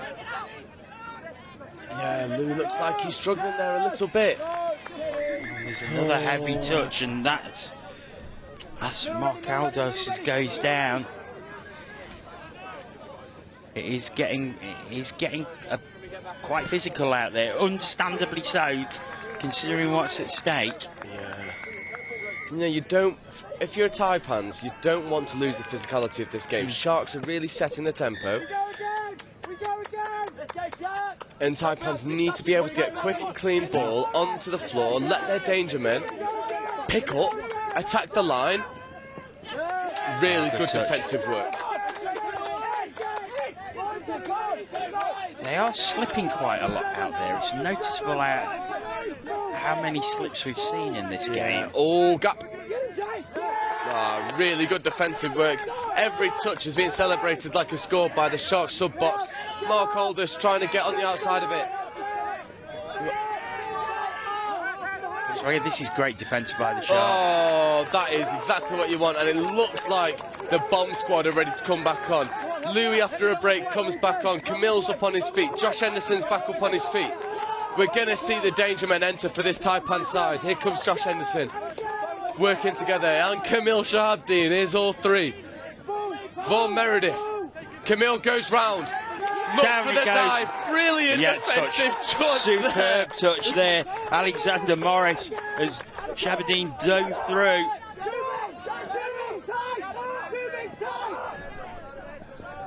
Comes back out into the middle. Treyas has it back again.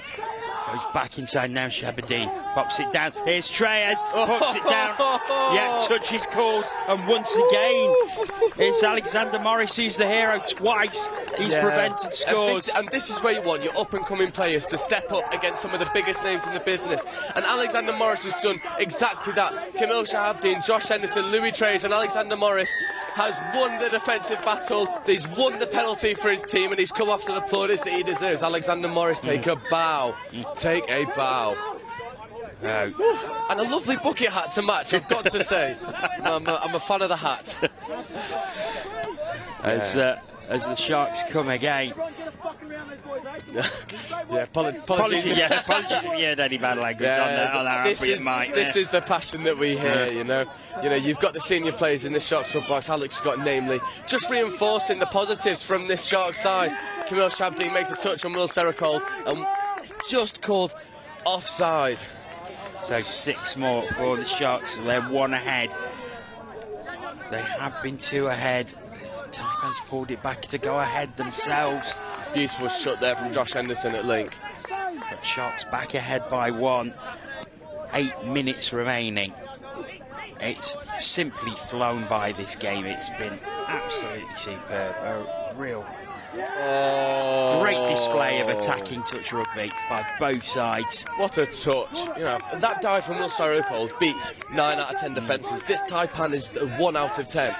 It's the one defence that they're going to have the ability, they're going to have the knowledge and the experience to negate those opportunities.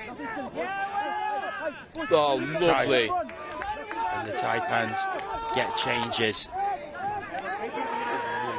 Feed the ball off. Oh, and that is a win for the Taipans in transition. And of course, help them out from the Sharks sub-box. This is really, really coming to the wire now. 1 score in it, 7 minutes to go. You've got the bomb squad on. Louis Treyas, the one who's going to make things happen. Louis gets around, gets the ball back to Mark Aldous, feeds out 2-on-1. Brilliant shot there. Ollie Turner for the Sharks. He had to do that. Because if that ball makes its mark, it's a try all day long. Guaranteed. And they get the turnover. Ooh, that might be huge in the context of the final result. Both defences really tightened up in the past 5 minutes. They know what's at stake. Definitely, and this is just the heart that you get from playing at this level. Will Serracold leads in the transition. Brilliant work. Yeah, Horatio Price scooping through. Looking to take Mark Aldous on the outside. Use his footwork. Mark Aldous stay strong. Really, really good battle there between the 2 experienced lads. Louis Treyas, that's another hard touch. It might not get given. Louis may be a bit upset if it's not. Yeah, he's okay. He just took a while to get up, but yeah, obviously he's a player who's going to be targeted because he's so good, so good. 100%. You know, if you're the opposition, you are going to target the danger men. You know, Taipans have looked to target Dom Tripp with the physicality. Will Serracold. Who else? You know, you could target anyone as danger men in this Sharks and Taipan side, but you have the names that stand out. Josh Henderson for the Taipans, looking to make something happen on 5th, at least kill it in a positive position. Sharks are going to have an easy out here. Alexander Morris rolling the ball, get off straight away. He's been really solid defensively for the Sharks. This is Horatio Price. Did he step in touch? Deemed not to. No, I think he got it down just in time. Just in time as well. And he's still alive for the Sharks. Will Serracold leading this attack. Dom Tripp at half, looking open side. He's got Charlie Thompson sat at the link position. They get the ball down. There's a consultation between the officials. Oh, what a defensive touch. What a defensive touch from the Taipans. Oh, that could be game-saving. Oh, I'll tell you what, this is one of those games you're begging it to go to drop off. Oh, they look to expose the dangerous winger. Zubin Tanner shepherds them back in field. They recycle the play really nicely. This is first, I believe, for the Taipans, and it's a really good net gain if you're looking at territory. Josh Henderson back inside to Louis Treyas. Back down goes Treyas, has it again. To James Barron, looks to use him. Goes to Josh Henderson. Josh Henderson takes the dump. Louis Treyas goes open side. First time he's got him behind. Open. Oh, he's done it. They've equalised. And Treyas unlocks the door once again. Oh, you cannot allow Louis Treyas to get in behind your defence. 9 times out of 10 he's going to pick the right option, and there's one of the examples there. That's 10-all. 4 minutes to go. 10-10. That's a great take from that pass. An absolutely fabulous take on the wing. Insane. Whoever caught that, get that on your Instagram highlights. So amazing. Sharks with the tap off. 4 minutes to go.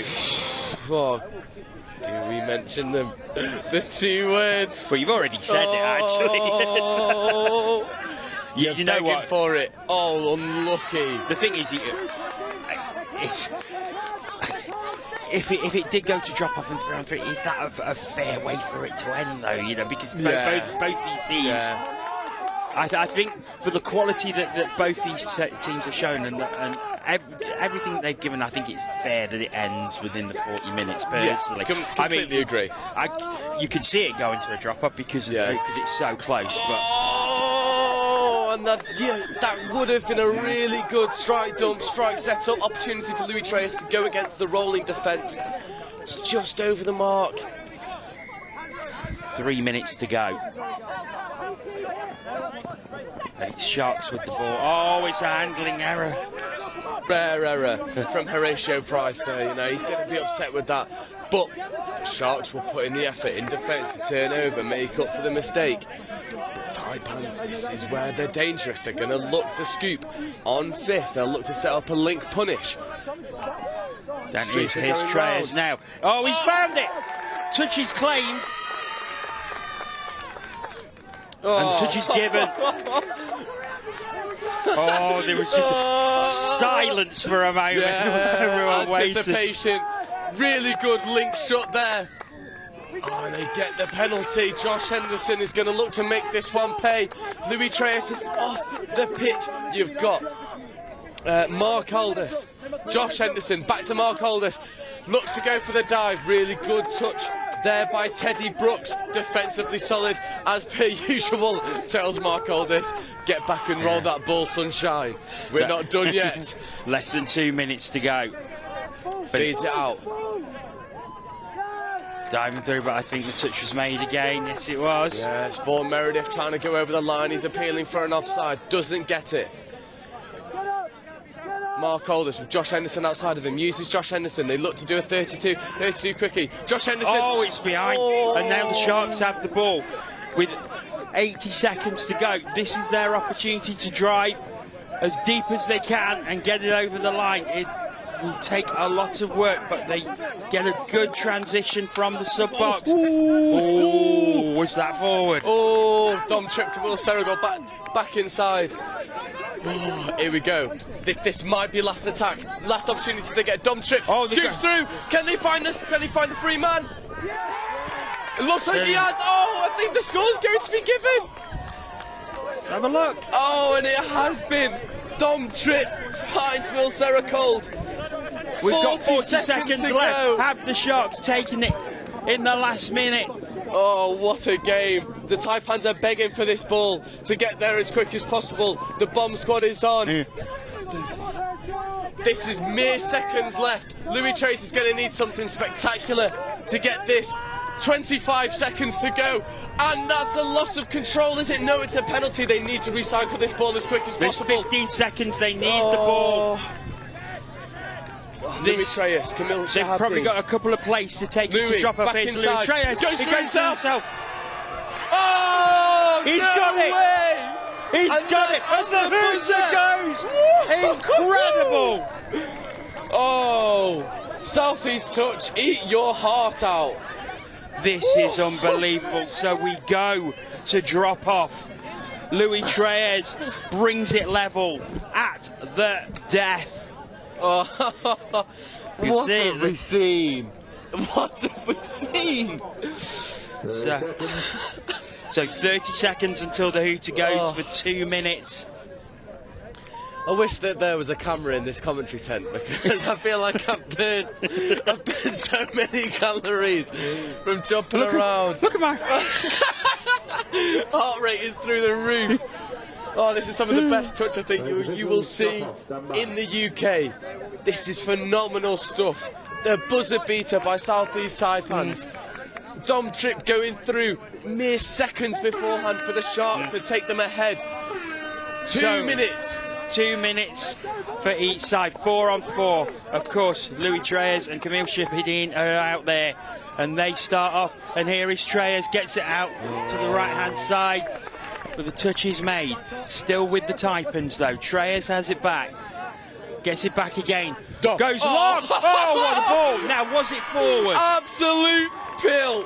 Oh my word, Jordan Mellon, I hope you're screaming that word back at home. That is phenomenal. It is given. And Treyas unlocks the door once again, but it's the Sharks who go straight from the tap-off. Great yards made there by Horatio Price. And he's got it back again now. The feet. This is still first. Really good stuff there. Horatio Price takes it, bounces on the outside as he creates the separation. Oh, interception. Interception there. Really good stuff there for the Taipans. They're going to look to get a good transition. They could manage it out from here. Oh. Breathless, Mark Aldis back inside. Josh Henderson just takes the sting out of it. Moves it over. Thomas Hardman moves on, receives it back from Mark Aldis. This is Vaughan Meredith. Back inside. Vaughan Meredith picks up, goes, looks long, finds Josh Henderson on the outside, but Horatio Price is just as quick. They need a quick transition here, the Sharks do. They do indeed. Getting fresh legs on almost immediately. 19, Charlie Thompson goes sprinting on. They're desperate for this try here. Horatio Price, Charlie Thompson, really good dump. Dom Tripp back to Horatio Price. Look to go around the outside and gets fresh legs on. Louis Treyas just in that passing lane being an absolute nuisance. We've got about 30 seconds left. It's still the Taipans by 1. But here come the Sharks. Dom Tripp. Get it back. Oh, no. And that might be it. And that is it. The Taipans have won it. Oh, what a game. That is an exhibition of what the best that England has to offer. I think both Southeast teams should be over the moon with how they've played. That is the best touch I think we've seen all year from domestic sides. That was just an incredible game. The Southeast Taipans take it by 12-11. And you can see by the disappointment on the Sharks bench, but what a game, Joe. What a game that was. I don't think I've seen such like it. I really don't. That was kill or be killed. There was no defence. It was all-out attack. It was a shootout. There were moments of defensive brilliance, but again, there was moments of just outstanding touch, the likes of Louis Treyas getting involved. I think the impact of James Barron is underappreciated in that Taipans side. There were numerous occasions where he's made brilliant yards after transition, scored the winning touchdown off a beautiful Louis Treyas ball. The Sharks, though, they need to feel like they have done themselves justice, because they have. That was one of the best games of touch we've seen here. Well, Joe, thanks a lot for that. We're going to show the highlights of the game, and then we're going to get some reaction from the Taipans camp. Please do stay with us.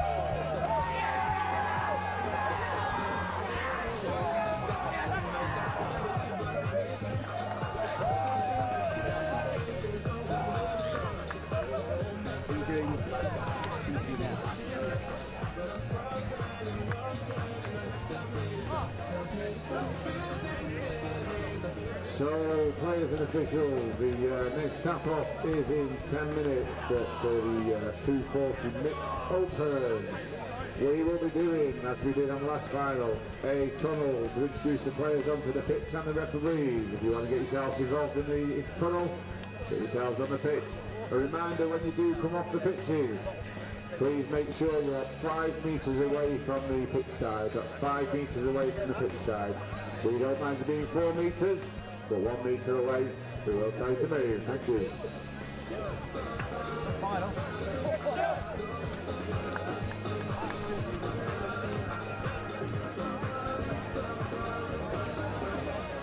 Joe, you're going to get this side, because the tunnel might go out. So. Okay.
Welcome back, and with Taipans player coach Mark Aldous. Mark, what a game that was.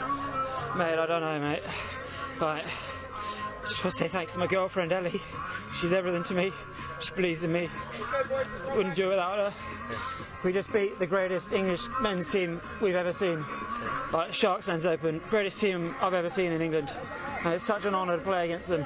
They're so good. I can't quite believe what we've just done. They're amazing. And I just want to say thanks to my boys, like the Taipans men's, like unreal. We took so many hits this year. 5 international players gone out injured, and they're like cheering us on from everywhere. And we just dug deep. I don't know how that happened. Such an honour to play against that team. I love my boys, so what a game. I think your boys as well dug really, really deep to get the victory there. Louis Treyas just seemed to unlock everything for you. Now, Louis gets a lot of hype, but like he ain't nothing without the boys around him. You got boys in that team who don't get the praise they deserve. James Marsh a year ago snapped his leg in half, and he's back running hard for the boys. Like, people don't see that work. I almost retired a year ago. My knees are gone. I almost retired a year ago. I decided to go for one more because I wanted to win this. And like, I couldn't have done it without Ellie. She means everything to me. Just can't believe it, mate. Yeah, incredibly emotional win for you, as we can see. But you know, A great game, but you've got to pay credit to both sides. It was just a phenomenal game. They are the greatest team. The Sharks Men's Open, what, 3 or 4 years back to back, I think. Like, they are the greatest men's team this country's ever seen. Of course, just want to shout out my boys Miles and Shano, who are now on the other side of the world, but mate, great blokes. Wouldn't be here without them. And just some former Taipans, Hamish Jones, Dan Wines, Jason Logan. Yeah, some great guys out there. Ben Geldart, like the former Taipans and the future Taipans. Like, it's an honour to wear the shirt. It's great stuff. Well, Mark, many congratulations for an absolutely incredible victory. I want to thank you so much for coming over to talk to us so soon after. Go and celebrate with your team. You deserve a couple of beers. Thanks to England Touch for putting it on. Great tournament. Thank you very much. Thanks, mate. Thank you. Thanks, mate.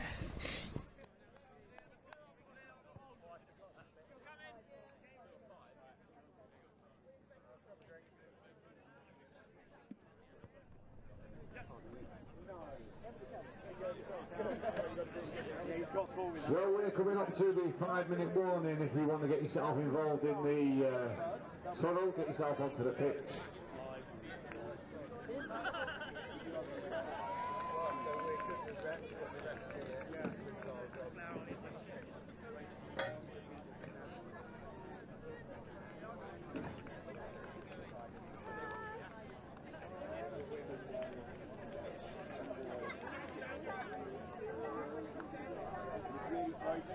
Every time I'm like, because I saw alphabetically.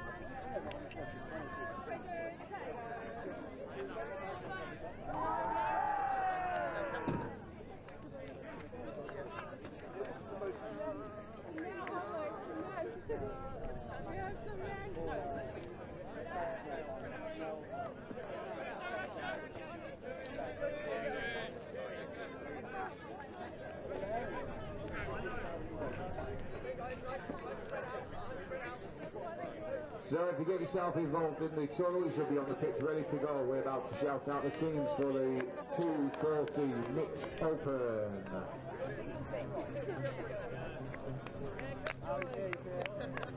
So the team referees, we have Leo Alamaya, Mike Davis, Julian Edwards.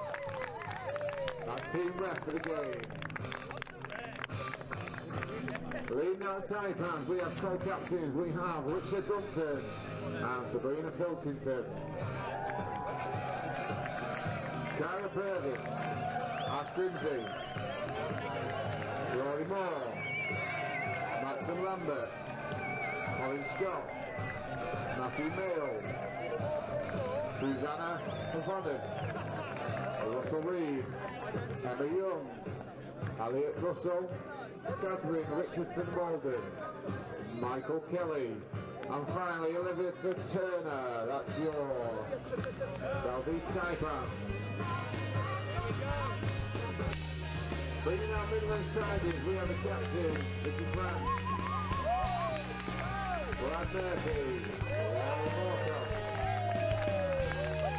Albert Conroy, Alan Fleming, Benjamin Pearson, Benjamin Powell, William Murphy, Anna Suzuki, Shayla Popper, Glenn Jones, Barry Mustard, Samuel Mustard, Andrew Haley, Victoria French, Augustine Fitzmahomet, Alex Meyer, and your Midland Tigers. Give a round of applause, ladies and gentlemen, supporters, as you take your side steps on the side of the pitches. Please make sure you're 5 metres away from the try line. And are you all on to watch it? We are 2 minutes away, playing officials, 2-minute warning.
Welcome back to Nottingham. Well, somehow we've got to follow what we've just seen, but I think there's a good chance we could do that. It's the mixed open final, the Midlands Tigers taking on the South East Taipans. Joe Wright with me. I mean, just very quickly, what a game, but then what an emotional interview by Mark Aldous there. Yeah, and I think, you know, if you look at the circumstances surrounding that Taipans team, Mark Aldous especially was going to retire, didn't, stuck it out for one more year, wanted to take the title off the Sharks, and very emotional in that interview, sort of got us a little bit choked up, I think. Yeah, definitely. But this game has got all of the, you know, they've got all of the superstars to match what we've just seen. So the mixed open final, the Midlands Tigers, who we saw earlier in the semi-final, and they taking on the South East Taipans in the red. What a dive! Touch called? Touch called. Touch called, yeah. It's Harry Missant going through, but not given that time. Oh, Sam, that is lovely. What a ball, and what a grounding, and what a start. Is it given? Yes, it's given. Yeah, Hannah Suzuki, I believe that is, getting the ball down in the corner off a lovely setup from the Missing brothers. I'm sure they won't go missing today. Oh, 1-1. We're all square. It was Hannah Suzuki putting the ball down there. She remains on the field as the Taipans have the opportunity to come right back from the tap-off, and they've made good yards. Yeah, one of them to look out for the Taipans, number 14, Russell Reid. First day, he was absolutely electric, you know, with his speed and his feet, and he's executed a 2-on-1 there, and I think that might be the equalising score. Russell Reid feeding out to the link. Really good score there to equalise it at 1-1. So 1-1 it is. South East Taipans bring it straight back. Yeah, what a go. And it's another great start to this game. And we said, well, how do we follow that last game? Well, I think we've got a good chance of following it here. Score a minute so far. So the Tigers start again. As Joe gets handed a bottle of water, which I think he very much needs. Tigers on the 7-metre line. Comes back, it's picked up by really well recycled there. Back out, drops. He is unlucky, but the Taipans have the chance to start from deep. And it's a bit of a slow roll ball here, maybe just sucking it in a little bit, slowing the ball down so you get a nice and clean transition for the Taipans. Down it goes. Comes back in as the Taipans look to use the sub-box, and they do. It's a good transition, very good transition. But 4 touches that they've been taken, I think that's fifth. This man here, he is can make something happen out of nothing. Matthew Mayall is on the short side. That should be 6 more. That's a really good result there for the Taipans. Yeah, it is 6 more as Glenn Jones tapped it down.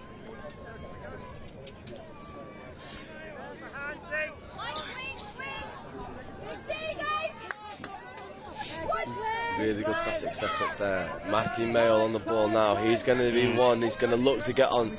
He's on his bike on the sweeper. He receives the ball, steps on the outside. Was the Midlands defender onside? Referees deem it so. Yes, it's still the Taipans with the ball though. Pop down in the centre. Chance it comes right out long, but it just drops in between the attacker and defender. Olivia Turner out on that right wing for the Taipans. So Midlands who have the ball back. They make the changes and transitions as the sun comes out here in Nottingham. These are the missings. Gonna look to strike direct. That's really nice play there. They've executed the 2-on-1. Ben Powell, can he find it? Yes, he can. Oh, lovely, lovely. Or is it? No. Was that forward? It's been called forward by the referees. The sideline ref has called it. It was right in line, to be fair to him. Taipans get away with one. Yeah, so it stays 1-1.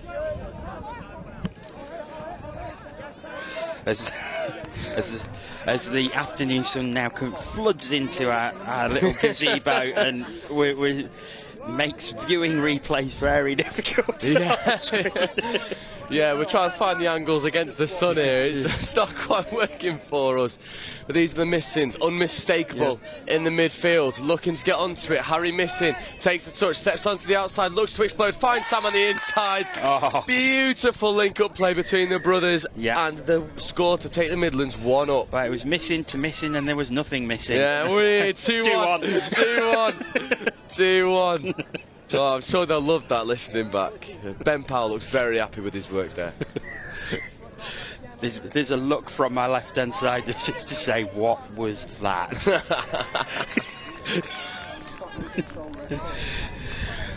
Anyway, it's the Taipans who go again as the wind picks up, so we may be completely exposed to the sun in a minute. Oh, lovely ball. Ooh, Winger maybe just a little bit too tight to the play there. And the ball goes way over onto the other pitch. It has to be rescued, which sees the clock count up a little bit. Midlands are leading 2-1, but and they have the ball very, very deep in the right half. Though it will take a good drive to get up the pitch. The Tigers use this opportunity to make changes from the sub-box, but they've been hemmed in quite well by the Taipans here. Good high defence, but now Glenn Jones looks to burst through. Oh, bit of a let-off. Taipans have the ball back and they're at halfway, so essentially a tap-off play here.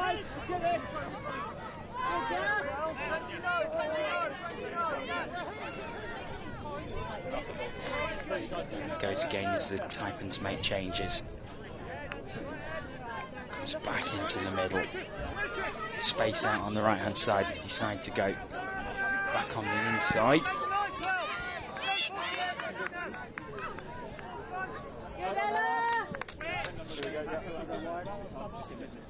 The Midlands have the ball back.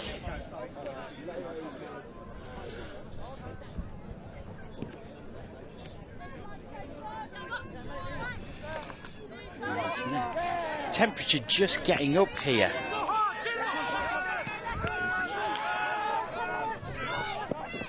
It's got noticeably warmer here in Nottingham as the sun has come out. You can feel the sun now. Yeah, you know, especially where we are underneath this tent, the breeze is coming from behind us. Yeah.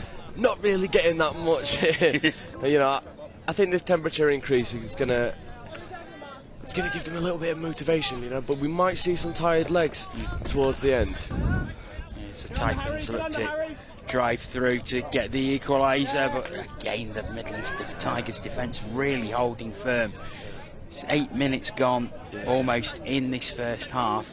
There's a narrow lead for the Midlands Tigers. Yeah, Colin Scott and Russell Reid working together with Ash Grimsby. Really experienced pod here, looks to go on the outside, really good shot there from the link, which forces the drop ball. So Tigers have the ball back again. Once again they've got to start quite deep. Yeah, if the Tigers are really going to want to get a clean transition here, they've fumbled the ball on a few of their transitions, but you'd like to think with the experience of Ben Powell and the Missing brothers that this will be a more cohesive drive. This is fourth touch coming, trying to play around. Oh, that's off the mark. Yeah, it is off the mark, and Taipans have the ball back. So they start again. Comes over to the left-hand side as Taipans take the opportunity to change at their sub-box. Another good transition by them. Yeah, they're finding success through their transition. You know, Harry Missing is up there trying to make touches, trying to dominate that midfield, but that's a really good setup, dumping on Ben Powell, looking for the rooster. Flat ball, that should be 6 more. there's space opening up on the left-hand side there for the Taipans. The ball charged down, so another 6 for them. Yeah, Taipans at the moment. Rory Moore. Richard Brumpton out there as well. Number 8, Maxon Lambert. Oh, he's through. Now, did miss him make the touch before the ball was down yesterday? Yes. I think that is what it's been called. Really impressive defensive work there from Harry Missing. Nice setup. Early rooster give. They go long. Bit of a really good defensive set there for the Midlands Tigers. You know, maybe the Taipans can utilise some of those touches more, but really good stuff. That is a really good defensive touch. It's sort of been thrown at the retreating player, but he is in an offside position. Easy decision for the referee. So, you know, this pod will be really looking to get off the pitch. Ben Powell comes lumbering off. Looks like he's breathing a little bit heavy, but that's brilliant work there from Sam and Harry. I think Sam wanted the ball back on the inside. Harry just wanted to focus on getting a solid transition down. I think, you know, you get these Murphys on against tired legs now. I've been defending a lot. It's going to be dangerous. They get the ball down. This is 5th. Brad Murphy is... He's through. Is he through? No, touch is made. Ben Powell can't believe it. Cannot believe it. He was adamant that he was an offside player. He was indeed, but it is the Taipans' ball. Once again, they go for the transition play. And again, it's really smooth, this Taipans transition from the sub-box. Yeah, I think the link there just subbing on the wing. Just run out of her, run away from her support, so it was a little bit more static, but this is a good opportunity to launch a scoop from. This is Matthew Mayle getting on the scoop, looks right, goes for the pace, really well defended. Will Murphy with the touch, and they have the ball back, the Midlands Tigers.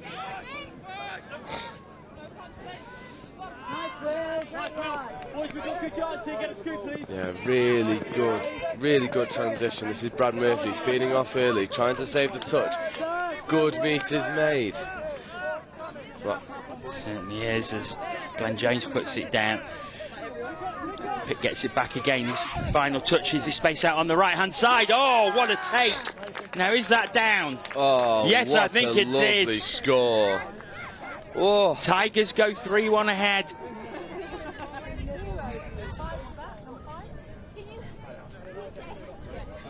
Watch this again. It's down it goes. And I think, you know, if you're from the Tigers' perspective, just getting that transition going is going to allow them to be a lot more successful in attack. Certainly is, but Taipans look to get straight back on again, but it's a bit of a giveaway. Yeah. I think he panicked a little bit there, Yeah, didn't he? he's just trying to force something that isn't on there, you know. He still has a touch to play with. You need to be getting that ball back into the middle, getting a good platform to go forward.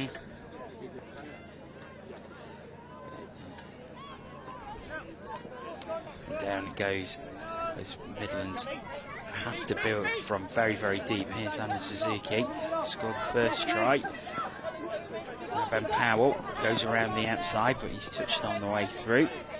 Yeah, that's just going to really hinder the transition of this Tiger side. Ben Powell having to retreat to get the ball down, and now the Murphys have got it all to do, and that leads to the penalty for Ben Powell, chat back.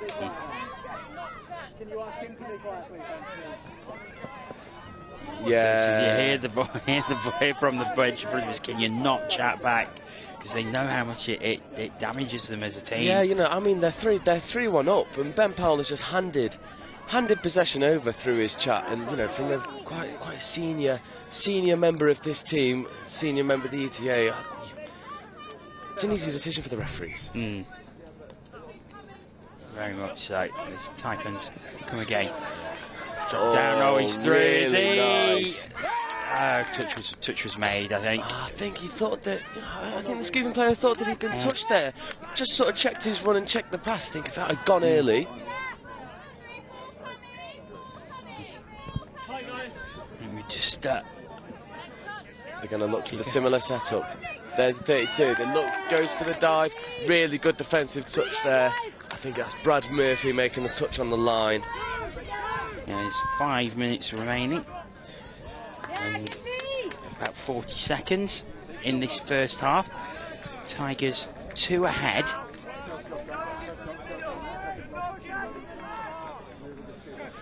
Tigers can get a nice transition here. It will relieve some of the pressure that the penalties put them under.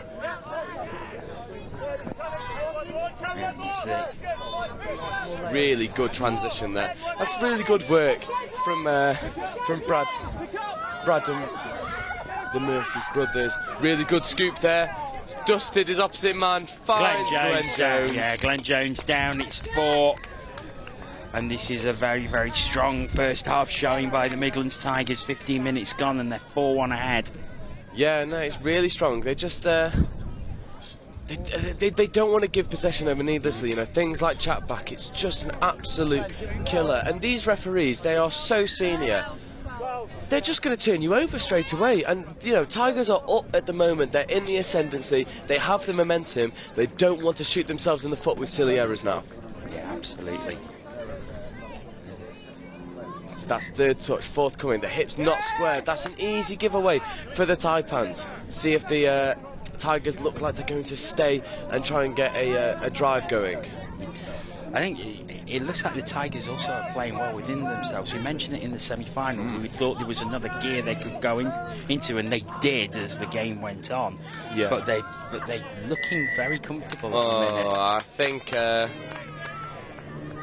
think they've got one over the referee there. That didn't look like a hard touch. It looked like a poor body position from Harry Missing. It's just a really aggressive touch, a really good solid defensive touch from the Taipans middle, and it leads to a repeat set of 6. It certainly does. And here is Missing. Yeah, really well defended. It was very, very closed down very well, but they know what a danger he possesses, yeah, and therefore they are going to try and close him down quickly at every opportunity. Max and Lambert's defending really tight in the middle, not allowing any space. They go over the top, the ball is down, and Ben Powell does not look happy on that far link. He knows that was an opportunity to go further ahead and really sort of kill this first half off for the Taipans. Well, there's just over 3 minutes left in this first half as the Taipans look to transition, and Matthew Mayle, just a little show and go. Off you go, Link. Bye bye. Matthew Mayle again looks for the strike thumb. That is 5th. They're gonna have to make something happen from a static base now. Matthew Mayle looks for the switch, looks to get on the outside, exposes the 2-on-1, but it's easily defended from the Tigers. It is indeed, and the Tigers are looking increasingly more comfortable as this game goes on.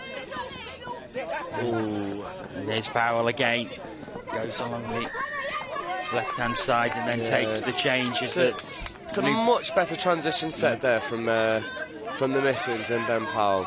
Not surrendering any position, not surrendering any possession. And now the Murphys have a really good opportunity to strike from. They're going to run the quickie. They're going to go long. That's a beautiful right to left. Hannah Suzuki could walk it in. Superb play, and Hannah Suzuki in so much space that it was the easiest job just to pop it down, and Suzuki has a second try of the game. Yeah, and that's Tigers up and comfortably up at the moment. But that's the benefit of just getting a good transition down. Previous transitions, they're overrunning it, overcomplicating it, getting turned over. You do your job. You do your job as best as you can. You do your basics well. They got a nice transition, no over the mark, no having to retreat, no talk, and they get a score from the other end of it. Well, here come the Taipans. He's space out on the left-hand side. It's taken, but they have to go back to the 7 metre because of the touch. Yeah, Russell Reid hasn't managed to get much going though, but that's a really good dump. Really good dump. Really good. Oh, good score, Russell Reid. It's great dive here by Russell Reid, and They brought it within 3, 1 minute to go in this half, and the Taipans needed that, really. Yeah, definitely. You know, ideally for the Taipans, you're going to want to defend this out. You want to go into the half time with as a smaller deficit as possible. But the Tigers have the ability to make them pay here. Really good defensive work there. Rory Moore, really good stuff. Missing. Looking for his brother. It's a bit just of a in waste front. there. And again, Ben Powell letting them know we're better than that. So they just need to stick to their basics, and they'll find success. 20 seconds left to go in this first half. That's a bit of a body touch, I would say, from Harry Missing, getting involved with the big boys. And they truck it up the middle. Sam Missing, it's getting a little bit feisty out there. But this is the environment that the Taipans are going to thrive in. They've got to play a little bit of Fiji touch there, and the ball goes down quite easily. So the hooter has gone, but yeah, they're just going to take the touch. And that is half-time in this mixed open final, and it is the Midland Tigers who lead 5-2 over the South East Taipans. Half-time in the mixed open final. 20 minutes to come. Do join us for that very shortly.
Well, as we get to half-time, we are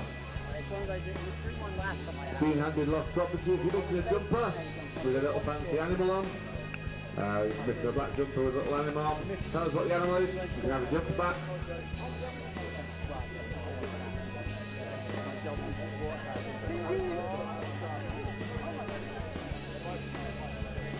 We are approaching the 2-minute warning. 2-minute warning, players officials, 2-minute warning.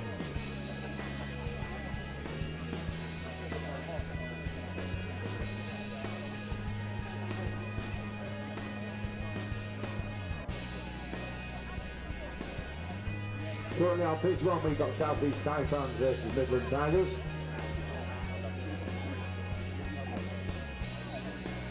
Remind after this is a 15-minute interval. It'll be the final game of the day.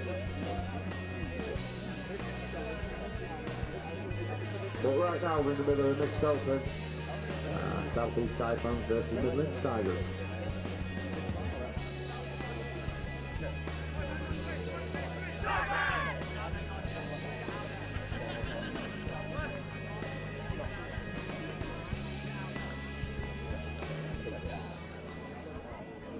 Players and officials, this is your 1-minute warning. Players and officials, this is your 1-minute warning.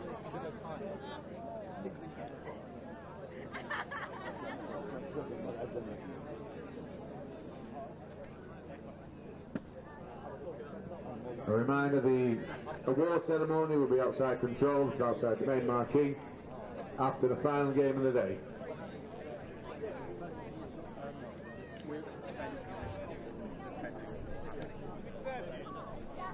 Players and officials, this is your 30-second warning. Please take to the field, ready to play. Welcome back. Second half about to start. It's the Midlands Tigers 5, South East Taipans 2, and it's the Taipans who will have the tap off to start this second half. Players and officials, stand by. So the hooter is about to go. The standby warning just being given. Taipans with work to do. 3 down. So ideally, they would like to bring it back to 2 from this tap-off play.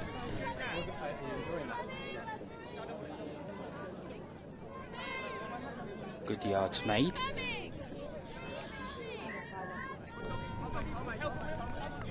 It's the Taipans who rush to the 7 metre, coming into the middle now. Goes out wide.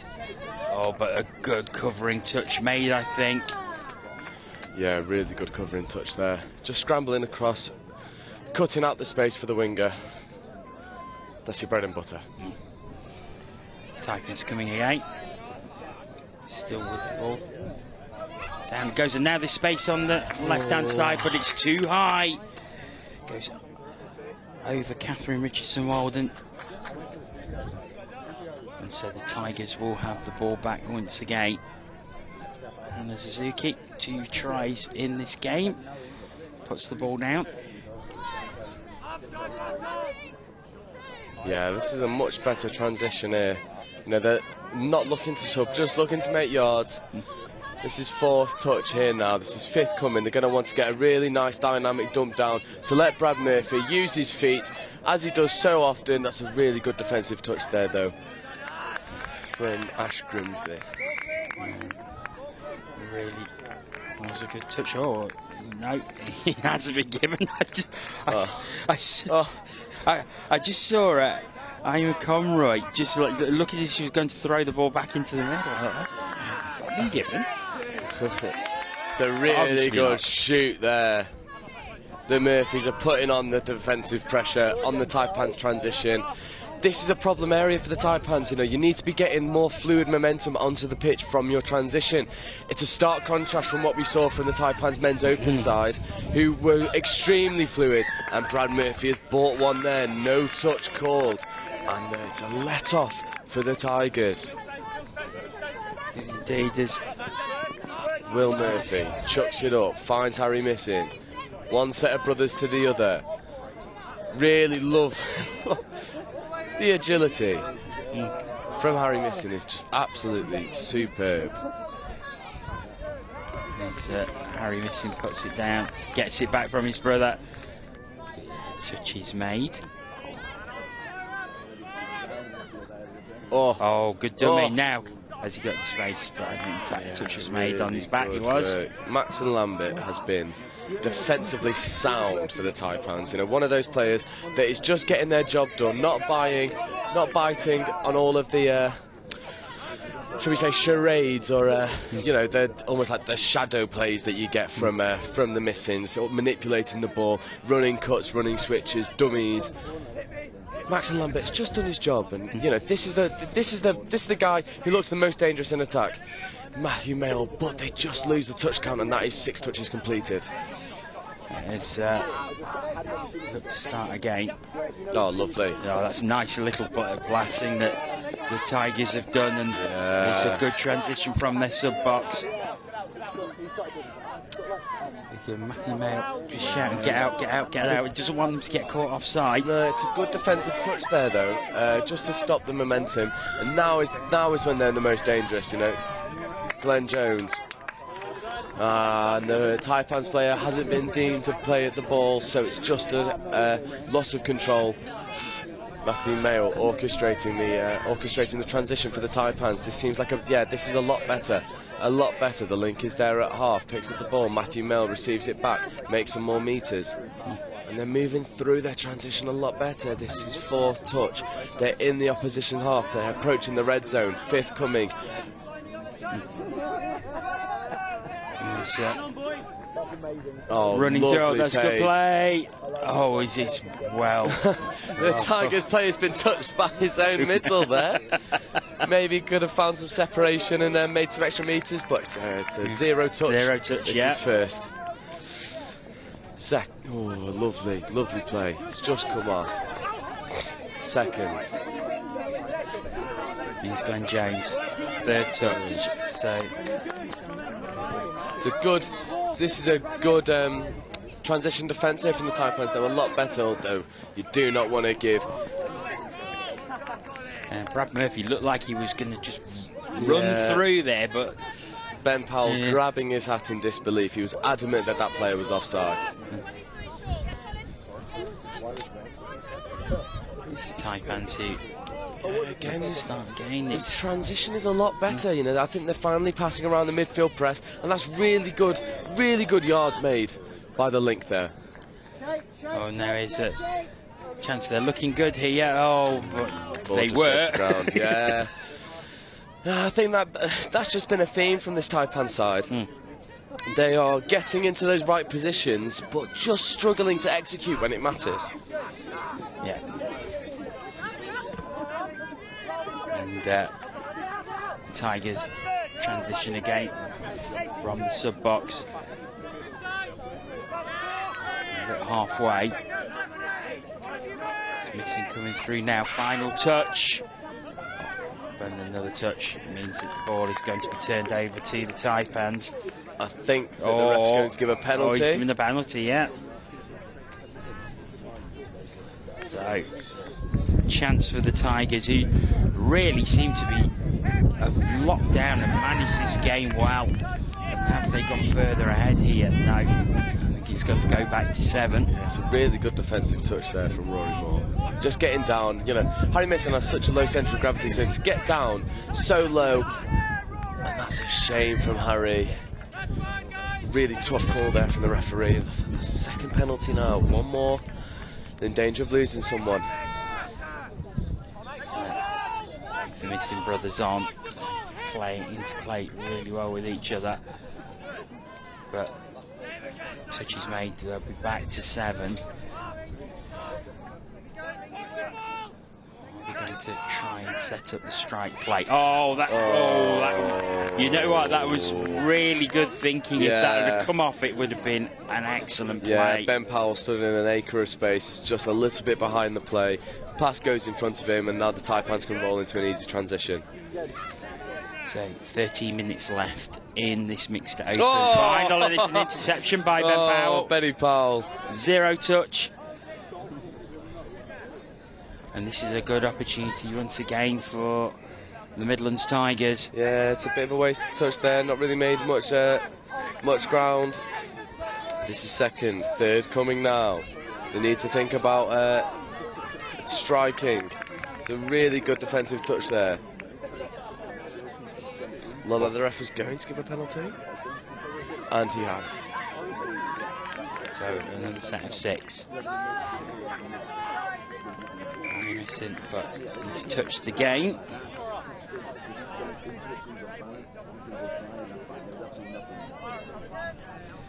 Houston pops it down. Well, space out on the left-hand side. Beautifully done. Beautifully done. And it is 6-2, just like that. It's just a wonderful pass out to the left-hand side, though. Yeah, me and Chris were saying about the missings yesterday. It almost looks like it's a bit of a chore for them.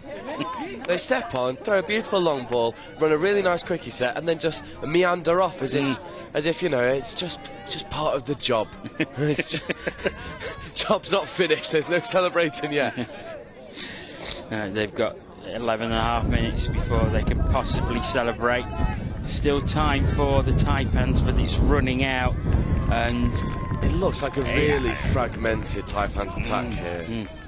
It's just been, I think that the other thing as well is the Midlands Tigers have just managed the game so well. Yeah, completely agree. Completely agree.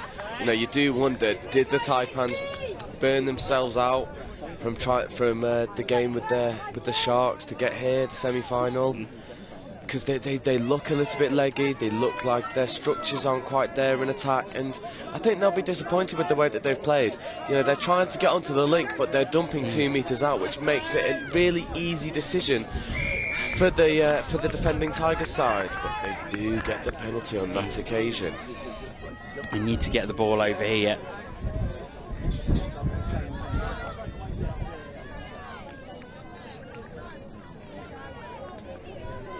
Down it goes.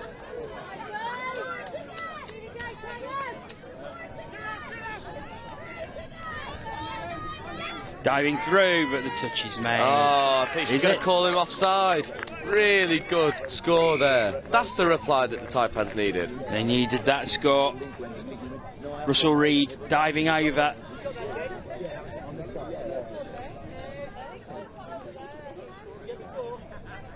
So, Taipans within 3 with 10 minutes to go. Yeah, and this is the moment, you know,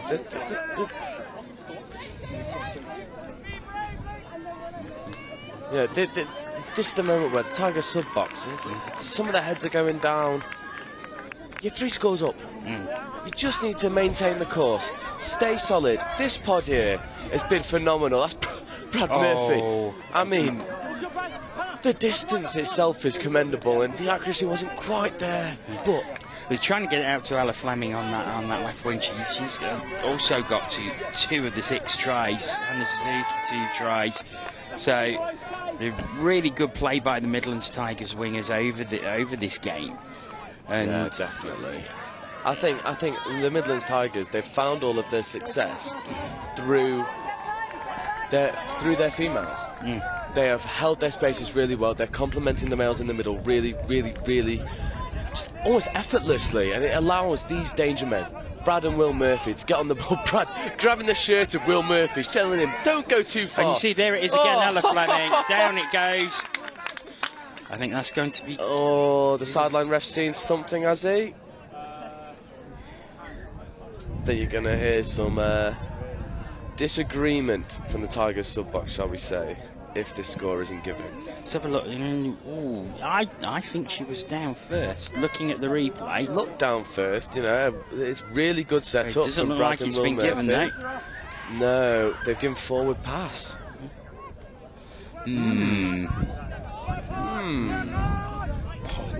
Possibly. Yeah, scratching the chin a little bit with that one. Looked at least flat out of the hands. Bit of a let-off there for the Taipans. Yeah, the wind picks up once again. A bit of rain coming down now as well. It seems like it's just trying to rain. There's a bit of a dark cloud overhead. It'll change the dynamic of this game if the rain does come pouring.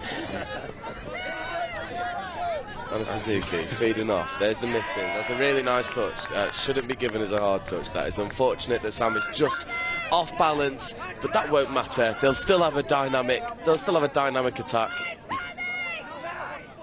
Really nice. Ben Powell goes long. Lovely ball. Just can't quite be reeled in from the winger out there. Jaime Conroy just couldn't take it with that. So the Taipans have it, but this is a good deep defence by the Tigers. They've really hemming the Taipans in to their own half.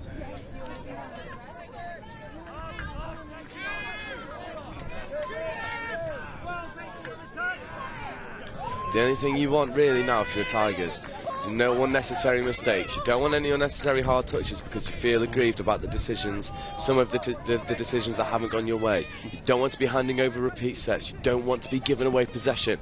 This is a much better Tigers transition. This is fifth, comes through, looks long, really, really well shepherded there by the missing brothers. And it is the Tigers who have possession back very deep in their own half. They've got 6.5 minutes to see out. 3 ahead. And they really controlled this game well without having to score a lot of tries. Yeah, you know, just looking at the body language in the sub-box, it's a bit almost seems negative. You'd think that the score was the other way around. Harry Missing has come off. it's a bit like, it's not the best, it's not the worst. You know, you're 3 scores up, you're doing well. You're doing well. Just need to trust the processes and appreciate that the Taipans are just making your life a little bit harder for yourself, really. Yeah, the Taipans have only scored 3, and like I say, I personally think the Midland Tigers have completely controlled this game and managed the pace of it. Yeah, completely agree. And in the sub box, it's still pretty critical. Yeah. It's one of those scenarios. That's a really good touch there. I think he's gone away from the play. That's a 2-on-3. Killed in the end by the Taipans. Maybe Matthew Mayle was the correct option from that strike dump to try and get in behind the overcommitting middle. It's good touch. It is a good touch. Glenn Jones comes in. Suzuki hands it off. She'll get it back. Over halfway. Dumped down. Perfect.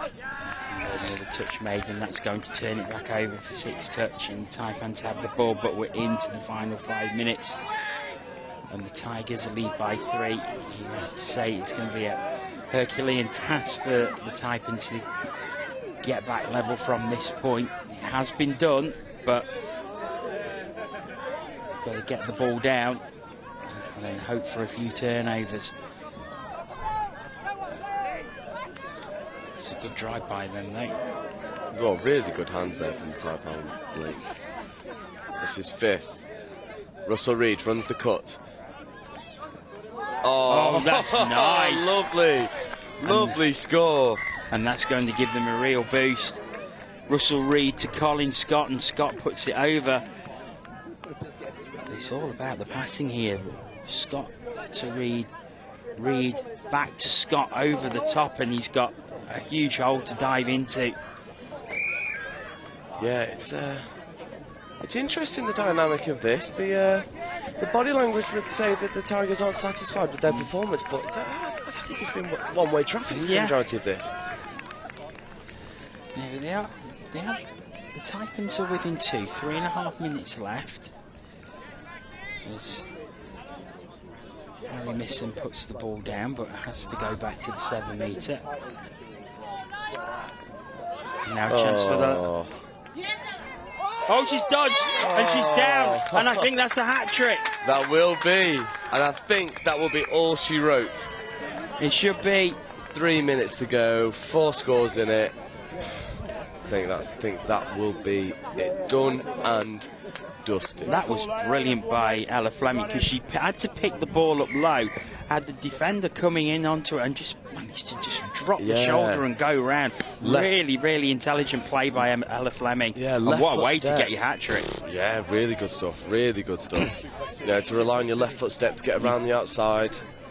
It's really good. Really good. Taipan's going to try and get around the... Oh, that's...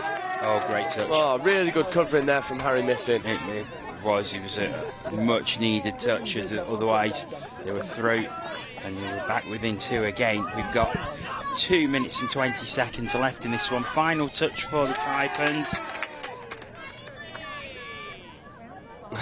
Elliot Russell can't gather and put it down. Now there's we've got a bit more noise coming from the Tigers box in front of us. A lot of cheering, and I think they now realise that they're moments away from taking this mixed open title.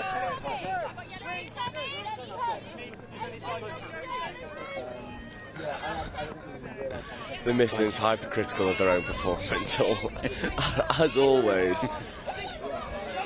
Here's Glenn Jones. Oh, really nice. And it comes out. Oh, and just a shame. Ella Fleming wide open once again.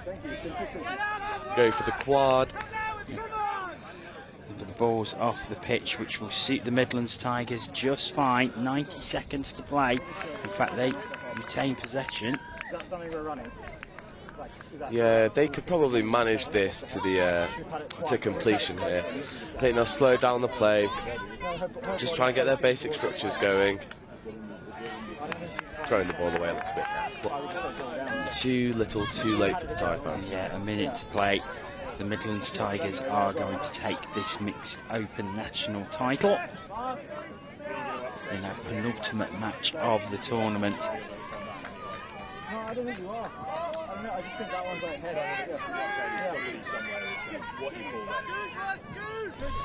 on. Really good scoop option there. Got the pace. He's gone through. Can he find the winger? Winger gets the ball down.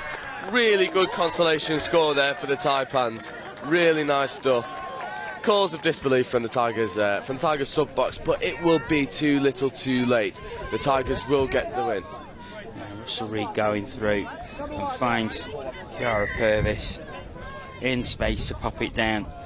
Midland Tigers 7-5 ahead. We're into the final 20 seconds. They are going to take the title. Now can they cap it off with a score? They're at the 7 metre. Hooter is going to go any second.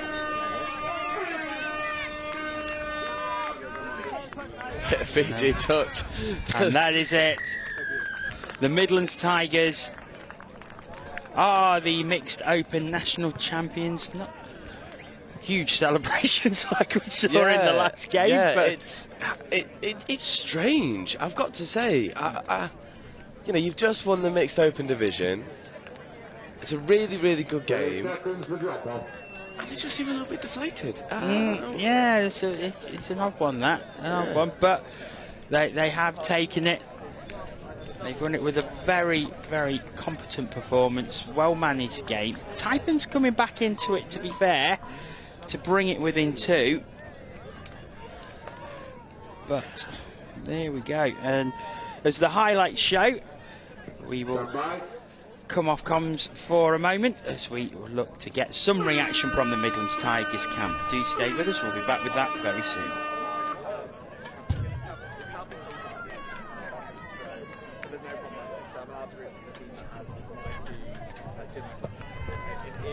With all that being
Referees now will take control of the drop-off.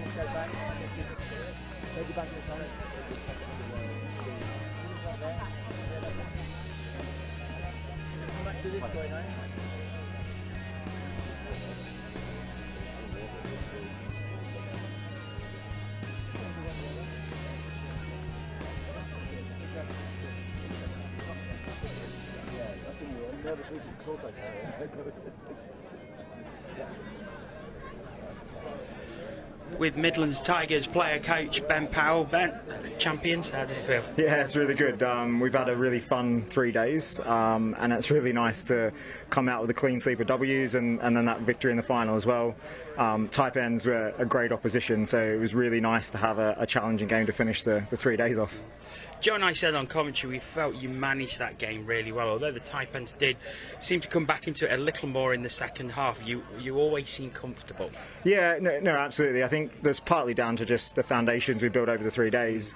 We haven't really had a huge amount of preparation, but we've got some really experienced players and some players who are really good at building throughout a campaign, but also through a game as well. So, yeah, comfortable, but equally, it wouldn't have been the spectacle it was without the Taipans really throwing down the gauntlet to us. So. I know you wouldn't want to pick out individual players, but another thing we said on commentary was your female wings, Ella and Hannah especially, played very, very well. Yeah, look, in the mixed environment, you're only as strong as the 6 players on the field. We play a style of touch, which we like to use all 6 players on the field, and our wingers, long balls are a strong feature of our game. So you watch their read of the game, particularly in defence, was outstanding, but I'm not sure there was much they dropped out there this game as well. There's a bit of wind flowing around too, so it was nice and challenging, but they were outstanding. Well, Ben, many congratulations. I'll let you go back to your team. Thank you for joining us. Thanks, my pleasure. 5 minutes before the game. Cheers, mate.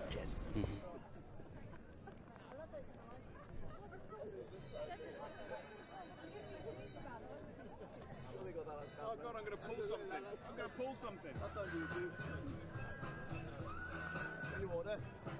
Got your water? Have you got your water down at front? It's up there. Next, in front of the English coach.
ourselves ready. We have a 5-minute warning before the 3:40 Women's Open.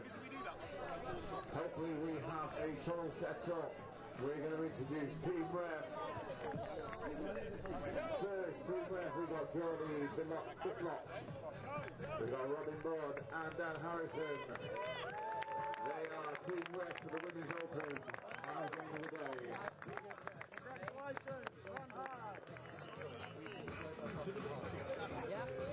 Please can we welcome the Sharks captain, Emily Lyons, followed by the team, Annabelle Johnson, from St. Shipes, Isabel Thomas, Laura Cochran, Isabel Petticoat, Hannah Pipe, Lydia Tyson, Julie Runsworth, Grace Pygros, Emily Hackpink, Maylene Sabakaya, Georgina Borford-Taylor, Emma Oliver, Emily Crow, Elizabeth Merritt. That's your team, Southeast Sharks. Please be also now welcome, leading out the team, Nikki Bird, Taipans captain.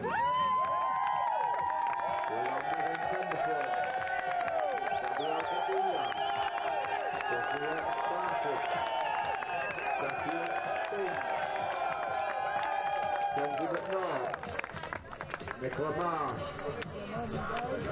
Hanya Raman Shepherd, Danny Gregory, Nikki Bird, Emily Rona Roper, Emily Bayliss, Katie Fielding, Elena Tanyota Ennis, Erin Patchen, Naomi Burnett, and finally Ella Polsall, your team for Southeast Taipans.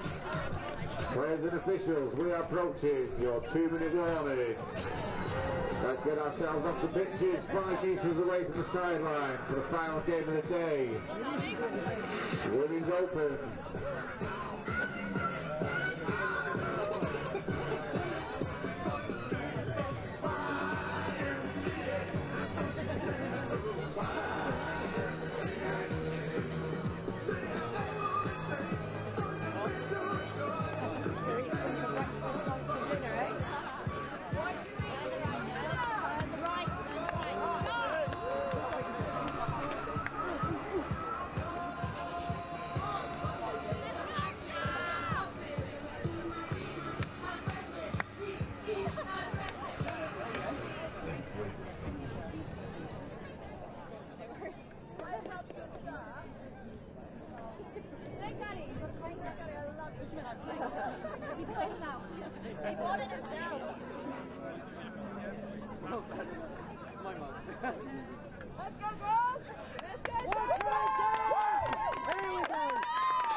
Welcome back to Nottingham. The 1-minute warning has just gone for our final game of the day. It is the Women's Open final.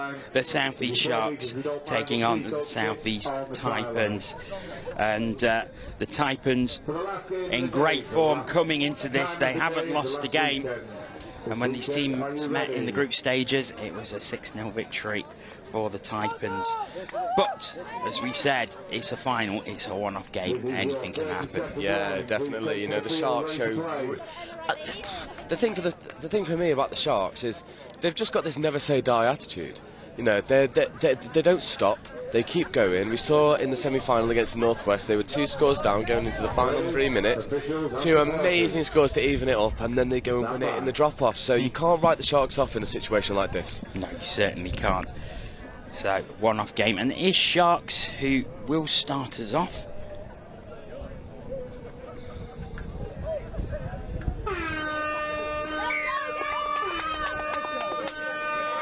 Laura Cochran, one of the staples of this Sharks attack.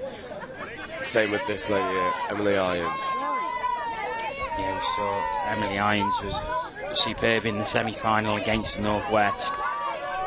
Yeah, you know, for me, I think you fear for the Sharks without the players of Laura Cochran, Emily Irons, who are the ones that can just go and make something out of nothing. There's a very, very good crowd around the pitch for this final game of the tournament. No other games going on now, so everyone free to watch this one. Yeah, and it's going to be a really good game to close out this tournament. You know, what has been a really successful tournament of some amazing touch. And there's Emily Irons nearly going over for the first score, if not for a brilliant touch by the Taipans link. Yeah, and the Taipans cheering that touch. And it's good to see some great support from the sub-box. There they go. Down. A rare mistake from Emily Irons there. Looked to punish the link, just fumbled the ball as she looked like she was building some momentum. Now the Taipan's going to look to get a really strong transition set going. Really good hands there from the link wrapping round, but the Sharks are really targeting this transition, trying to pen them in. That's really nice hands to get on the outside of the pressing middle. They've got the roll on now. Kenzie McNaught, we know how good she is. She sets up the strike dump. This is fifth. They need to make something happen. They go to the short side, and the ball is killed in the corner. It is, so Sharks have it again. They're going to head towards halfway. 2 minutes gone in the final. And that looked forward, but I think the whistle had gone prior to the pass being made, so yeah, I think it's a fresh set of 6. Heavy touch on Emily Irons there. I mean, that's what you've got to do. Unfortunately, people like Emily Irons, Laura Cochrane, Emma Oliver, you know, you need to make sure that they don't get into their groove early on. Otherwise, they're going to find success, and I think this Taipans defence is doing well to hold out. You know, Kenzie McNaught is getting up in the faces of the Sharks attackers. It's a really nice 32 setup. They look to the short side, really well crowded out by the defender. There's Emily Crow, who was looking to jink her way through, but was well defended there. Yeah, really good push on there. Number 10, Emily Rona-Roper, just getting up in the faces of the link, and then that just forces the offensive error by the Sharks. It does. Well, it's the Taipans who have the ball. And they're starting deep. Good high defence from the Sharks so far, but now they've got the opportunity to get some yards to Taipans, but now they're claiming. She's come off the pitch with a smile on her face. I think she was trying to buy the 6 more from the referee there. Just doesn't quite come off. You got to try it. Yeah, you have, especially in the final. You don't buy a ticket, you don't win the raffle. Exactly. But it's the Sharks with the ball, and they're in a good position. Here are the dangerous players. Yeah.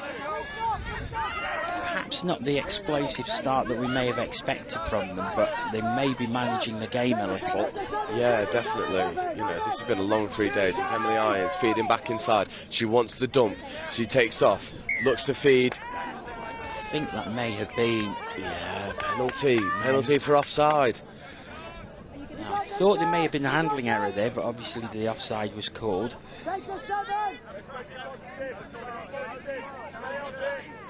Really clear information there from the referee. And that's a second penalty now. So Robin Budd is going for a conversation. And so there is a tightrope to be walked by the Taipans here. Another penalty, and they will lose a player for the rest of the set. And that will give the South East Sharks a huge advantage. We've not seen it since earlier on today, actually, that happened. But yeah, it's one of those things where it rewards repeated and sustained pressure, and this Sharks side is more than capable of that. That looked like a bit of a hard touch, but it's just lots of control. Neither team has really settled into their rhythm yet. This is it's a bit of a fragmented transition from the Taipans. The Sharks are defending it really well. That's a lot better. Really good yards made up the middle there. This is now, they've got the roll on. They are coming. Erin Payton trying to scoop through, passes away, passive link, really good grasp. What a touch, what a defensive touch. Great diving touch, and it looked, to all intents and purposes, that it was Ella Halsall going through to open the scoring for the Taipans, but it's a turned over in a very, very good position for the Taipans now. And this is the opportunity. You've got Erin Payton, Elena Ennis. They're going to want to move this ball around quickly. Erin Payton organising the attack. Takes off, goes the other way. Really good shutdown there. This is a bit of a chess match at the moment. It is, isn't it? Number 18, Ella Halsall gets the ball back, looks to step back inside, recycles the play. Sharks players down on the ground. Offside is the call. That's the first penalty. So another set of 6, and they're going to bring fresh players on. Yeah, really clear conversation there. Emily Bayliss nominating herself to get on the pitch and make something happen. She's joined by Kenzie McNaught. Emily Rona Roper. Kenzie McNaught has it now. Goes back to the right hand side, gets it back. Now it looks like it may come over to the left. Rona Roper gets the ball back, really dynamic. Looks really good. That's a brilliant stop there from Julia Unsworth. Really, really good touch. He's still there. So coming up to 7 minutes in, no score. And like you say, game of chess. They're feeling each other out at the moment. Yeah, definitely. It looks like both sides are trying to punish the link. They're going to go open side now. She's managed to go through, but that is half court. It's a really good defensive set there by the Sharks. But as we've seen throughout these 3 days, their problem area is the transition. There's a lot of unforced errors coming in. I know that they back their defence, but they need to get a clear transition. And that helps. The penalty for offside, that alleviates the pressure a little bit. Certainly does. Yeah, Kenzie McNaught getting up, shutting down the midfield drive. That's a lot better from the Taipans. The Sharks are starting to get a roll on. They're going to look to go on the outside of the promoted link. They've managed to find the space. They're going to get a strike dumped down. This is 5th. Really nice play. Really good defence, though. Yeah, it's cracking defence. Emily Bayliss. And the Taipans have obviously looked at the 6-0 game, looked at where they could tighten up, looked at where they could change things, and they've gone and done it. It's been an incredibly even game for this first 8 minutes. Yeah, it's been a really even game. I feel like both teams are struggling to get into their rhythm, but they have the ability, they have the personnel. This team can be dangerous when they get into their attack. That's a more fluid transition. They pick to go short side. There's a 2-on-1, but the ball just goes to ground at the crucial moment. We mentioned the fact that the Taipans have won every single game, but the South East Sharks only lost to the Taipans. You know, South East Sharks have had a couple closer results, but you know, the Taipans are the only one with the win over them. The Taipans haven't lost themselves. They're going to want to keep that undefeated streak going. It looks really strong at the moment. The Sharks. Really good decision there from the referee. Just noticed that the offside player was forcing the attack back into the onside. That is influencing the attacking decision. It's an easy offside decision for the referee. Oh, really nice wraparound. They're going to go to the wing. Does she have the pace? Really good decision there just to get the ball down and reset into the middle. They don't need to be so frantic. They've got touches to play with. They just want to get their structure sorted. Quickly, they step back inside. A little bit of miscommunication there. He just come back inside now. And the Irons just goes out to the left-hand side. But he's coming to the right. Irons now diving through. He's checking with the side judge, and they're vociferously claiming the touch, the Taipans. It's going to be a conversation between the officials. I think this could be a penalty here. Yeah, they're going to give to... What happened there is the middle has made a touch, but she's made the touch. You know, there's been an offside player influencing the attack. So again, it's just another easy offside decision for the referee. So a fresh set of 6 for the Sharks, 6 metres out. Yeah, Emma Oliver on the ball there. Emily Irons at half. It's not the setup that they want. They want to get on the outside. They want to promote the middles. They want to promote the links. They want to get them all offside and then go around them. Emily Irons goes for the dive. If that's a touch, that's phenomenal. She waves off that she hasn't. Emily Irons Brilliant dive to open the scoring. So Emily Irons makes it 1-0 to the South East Sharks. And really good dive, evaded the touch. So, game on. Game on indeed. Taipans with it all to do. They haven't found their rhythm yet, but these people on the pitch right now, they're the ones to do it. Kenzie McNaught, Emily Rona-Roper, Emily Bayliss. McNaught has it again. Drops it down. Bayliss on the ball. Kenzie McNaught to Bayliss. Rona-Roper goes around the outside. This is Rona-Roper. Rona-Roper looks like she's trying to play through, but a really good defensive touch there from the Sharks unit, and that brings up 5th.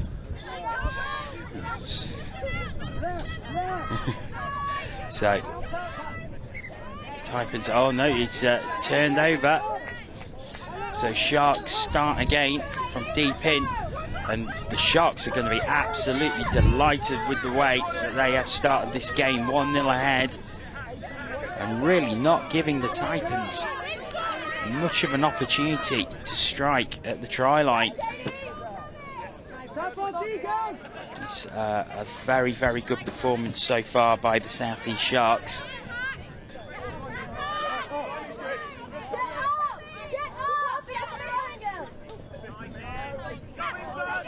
So Sharks coming through again now. Oh, now really needs to good find pace. somebody open. Oh, she's evaded the touch. Oh, no, it was Kenzie McNaught, take a bow. Kenzie McNaught diving through. Let's watch this again. The distance she covers to track her down. Laura Cochrane just gets a touch on the foot. Oh, and that is a try saver. Absolutely, she doesn't make that. And Laura Cochrane hands that ball off, and because there's 3 players running in to take that ball. Laura Cochrane's one of those individuals. You give her time, she makes the right decision every time. Kenzie McNaught taking a big breath now, sucking it in after saving her team from a really treacherous situation. See, this is one of those areas where you'd think that the Taipans would target the Sharks, and at their transition you really want to put the defensive pressure on. This is a better set, that's 3rd, and the Sharks aren't out of their half. This is 4th, and they're only just making it towards halfway. Emma Oliver, that's a static dump. This is 5th coming. They need to get a roll on. Oh, Emily Irons. Good yards from Emily Irons. Is she can through? Can she find her? Can she find Emma Oliver? Oh! Oh, she can. Doesn't find Emma Oliver, finds Emily Crow.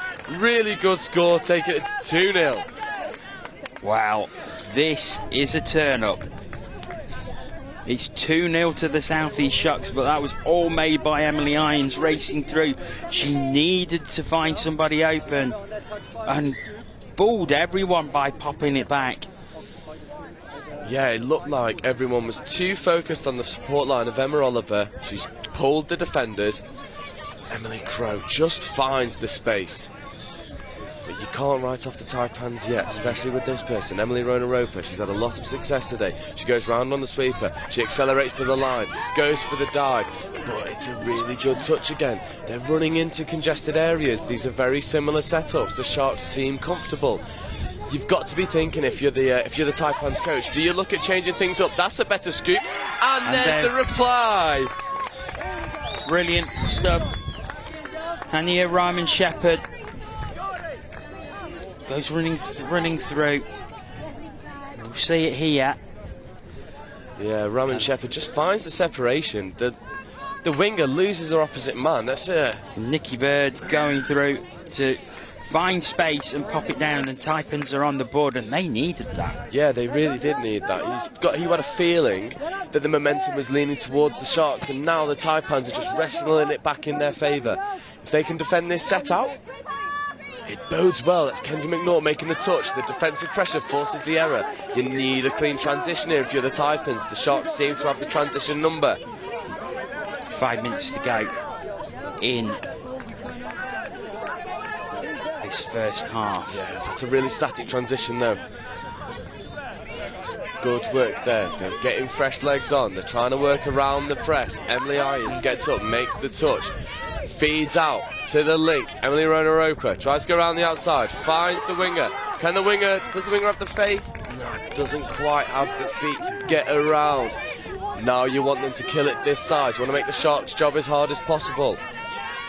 15, Eliana Ennis gets around. Number 3, there's a 2-on-1. Emily Irons, extend her arms, makes the touch. So it's back with the Sharks. 4 and a bit minutes to go in the first half. Sharks are going to be delighted with their half's work so far. They're going to want to try and stop the Taipans from getting level. Yeah, that's it. This is a good touch, you know.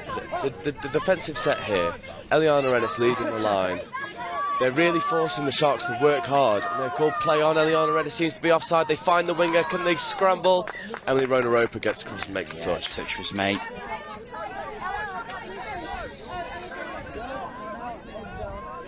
The Taipans have the ball back. Yeah, you can hear the calls from the Sharks box. Get up, get up. Oh, Emily Rona-Roper thought that she was through. I think Robin is just telling them.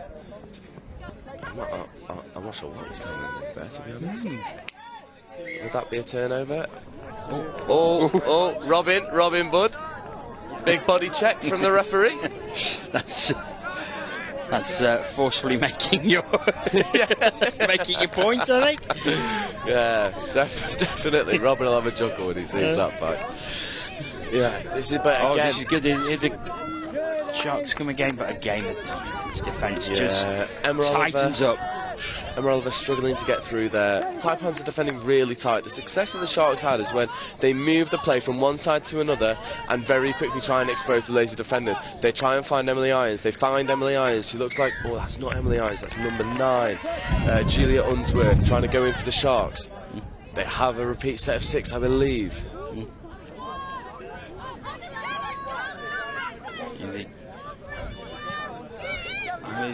Are they through here? No, it's again great defence by the Taipans. Yeah, you know, in these situations, the Taipans are defending as a unit. They're defending as a set of 6, really tight, really compact, and it's making the Sharks' lives hard. When the Sharks have a more dynamic setup and spread the play, they find success. That's a really nice ball out. It looks like that's going to be given. No. Robin Budd just checking. Just checking it.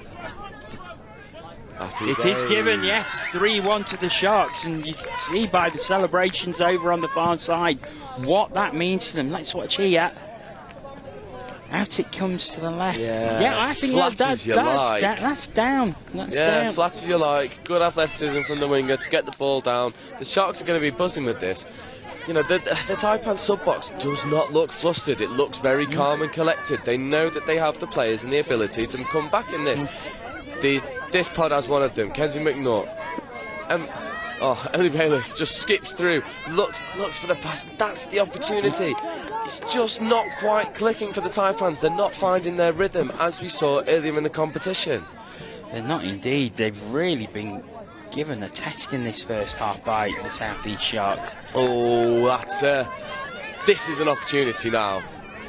A minute to go in the first half, and have the Taipans been handed a bit of a lifeline with the opportunity to bring it within 1 before the hooter goes? We shall see. McNaught just takes that touch. Comes back into the middle. Sharks defence comes out. They're looking to punish the link. Conditioner to stay on the outside. Kenzie McNaught goes back against the grain. There's a 2-on. Oh, he's missed everybody. Oh, I think they're going to get the decision for the offside there. They are indeed, but they're running out of time. There's 20 seconds left. Yeah, they'll have a time for a couple of plays. Oh, you wonder if that ball had gone. Are they going to find some success? They need to move this ball quickly. About 10 seconds left to go in this first half. You've got a feeling that a reply here to bring the deficit back down to 1 is going to be huge. Buzzer goes. This is going to be the final play. In space. and she doesn't manage it, and you can see by the way she kicked the ball away how frustrated she looked. Yeah, Taipans are going to be frustrated by that first half. You know, you've beaten the Sharks convincingly in the group stages, and you're just struggling to find your rhythm. I mean, full credit to the Sharks' defensive pressure. It's really stunting the momentum of this Taipan side. And it looks like the Taipans have got some things just to work through if they're going to be more competitive in the second half. Yeah, definitely. Well, we shall leave you with the highlights of that first half while we take a short break ourselves, and we'll be back with full second half commentary of this Women's Open final in a few minutes' time. Stay with us.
Players and officials, this is your 2-minute warning. Players and officials, 2 minutes.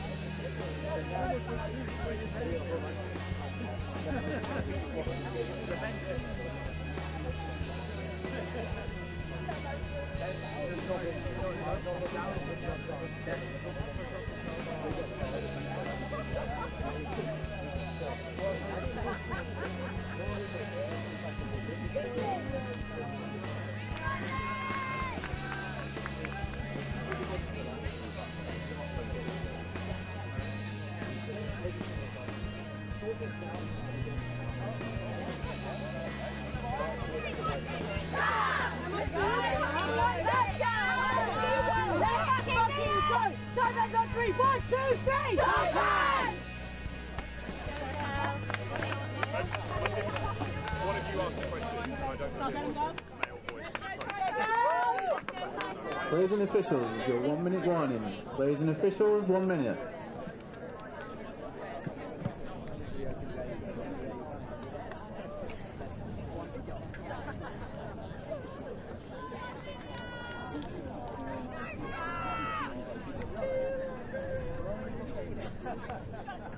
Let's go, Chucky!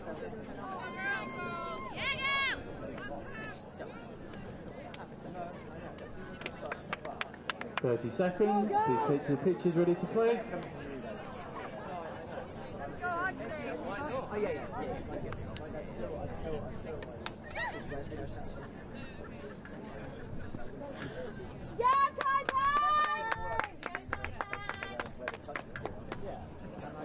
Players and officials, stand by. Welcome back to Nottingham. Second half about to get underway. And work for the South East Taipans to do.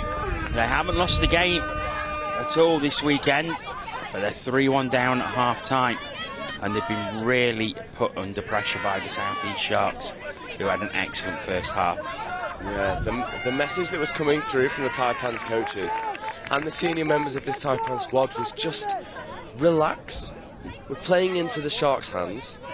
They know that they're good enough. They have the ability. It's just about executing when needed. And that is it's a beautiful pass. Just a bit too tall for the winger to reel in. Katia Bing leaping into the air, but it just brushes off the tops of her fingertips.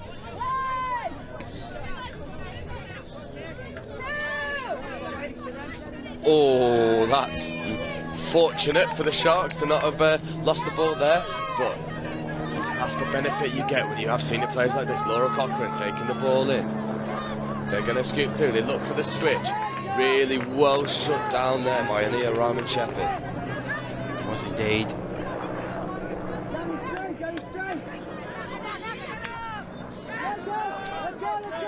This is a much better transition from the Taipans. They're making more meters up the middle. They find Emily Rona-Roper. She feeds the ball back.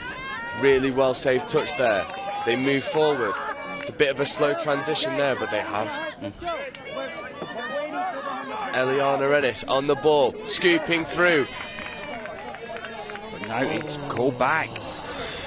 That is turned over. And it's just those moments where, you know, Taipans yesterday, they have the extra, you know, the extra pair of clean heels, they have the extra spring in their step, and they will find those gaps. Look a little bit leggy today. You don't want to count them out though, and that is a let-off. Yes, that is a let-off. And an opportunity now for the Taipans to run a tap-off play just inside the Sharks half. But again, it's turned over.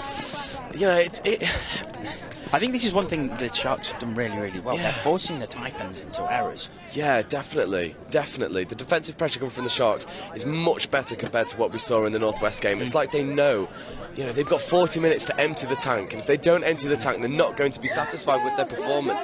That's a really good touch there from Kenzie McNaught. It looks like the attacking player is going to get to one side. Kenzie, with her long arms, just gets around, gets the touch and gets the turnover. Really good stuff. They're going to look to maybe spread the play a little bit more. Kenzie McNaught, great hands to rectify what was a little bit of a wayward pass there. Was indeed. And they've got the penalty now. You've got to think that this is the pod that's going to make something happen. Emily Rona-Roper, Emily Bayliss, Kenzie McNaught, Emma Halsall. You know, this is second touch coming. They've recycled that really well. Back to Kenzie McNaught. They take the 32. They look for the short side play. Oh! Is that down? Touch is being called. That's third. This is forthcoming. Taipans putting the pressure on. McNaught. Emily Rona-Roper. Rona-Roper comes flying in. Oh, back good to option McNaught. from Ketzi. Great touch. Brilliant defensive touch there from the Sharks winger. Gets across, covers the ground really well. I think they're gonna look to run a similar setup. Rona-Roper to Bayliss, back to Rona-Roper. They've got the 3-on-2. They go long. Can she get the ball down? Touch is claimed. Oh, touch is given. Oh, I feel so much for this Taipan side because they are running the perfect setups to expose the Sharks' defence, but it's just those 1%ers that are letting them down at this moment in time. You can't help but feel if they can shore those up, it's their game for the taking here, even though they're 2 down. Incredible stuff. Yeah, they're forcing the turnovers more now in the midfield. It feels like the Taipans are leaning into this. The volume has gone up in the box. The Sharks look like they're not tracking as much. They're not applying the same level of pressure. The thing is, they've got 15 minutes left. They've got to leave everything out on that field for these last 15 minutes. Yeah, you look at how hard the Sharks and Taipans worked in the men's open game, and you need to be matching that work rate. You need to be really giving everything you've got here to see if you can get the win. That's a really nice setup. Separate. Oh, Emma Oliver. What a really good touch. This is 5th now. They're going to look at creating something. Oh! what a great shot there for the Sharks wing, and the Sharks are defending with all they've got to stop this Taipans outfit from going over. Yeah, indeed. It's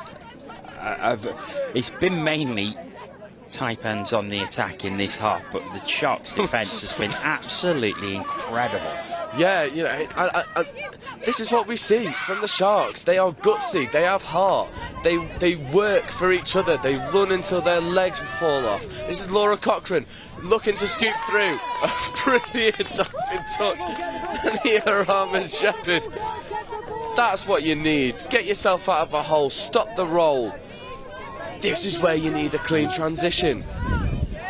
That's a lot better. They're going to run to the box. Oh! I tell you what, she did well to keep the play alive there. Yeah, and they do well to pass around the shooting winger there, making some extra yards. And she says, nice pass, as she comes off the pitch. She recognises that was, you know, that was a bit of an awkward pass for her. Really good. Oh! Emily Rona-Roper does the hard work, loses the ball, gets touched. Dan Harrison looks like he's made a decision, and it's a turnover ball. And the Sharks are holding on, but they're defending really, really well. Yeah, you worry. How long can they do this for? They've got 14 minutes left of this half. If it's run at this pace, at the same level of intensity, they're going to struggle, and I think that's a roll ball infringement again. And you know, the Taipans are getting more success in the midfield. They really are, but it's just when it's when it matters. When they get into the Sharks' red zone, they're just struggling to convert. You can't help but feel if they fix these 1%ers, they're going to find some success. This is the dangerous pod. Emma Halsall, Kenzie McNaught on the ball. McNaught puts the ball down. Bayliss, back to McNaught, back to Bayliss.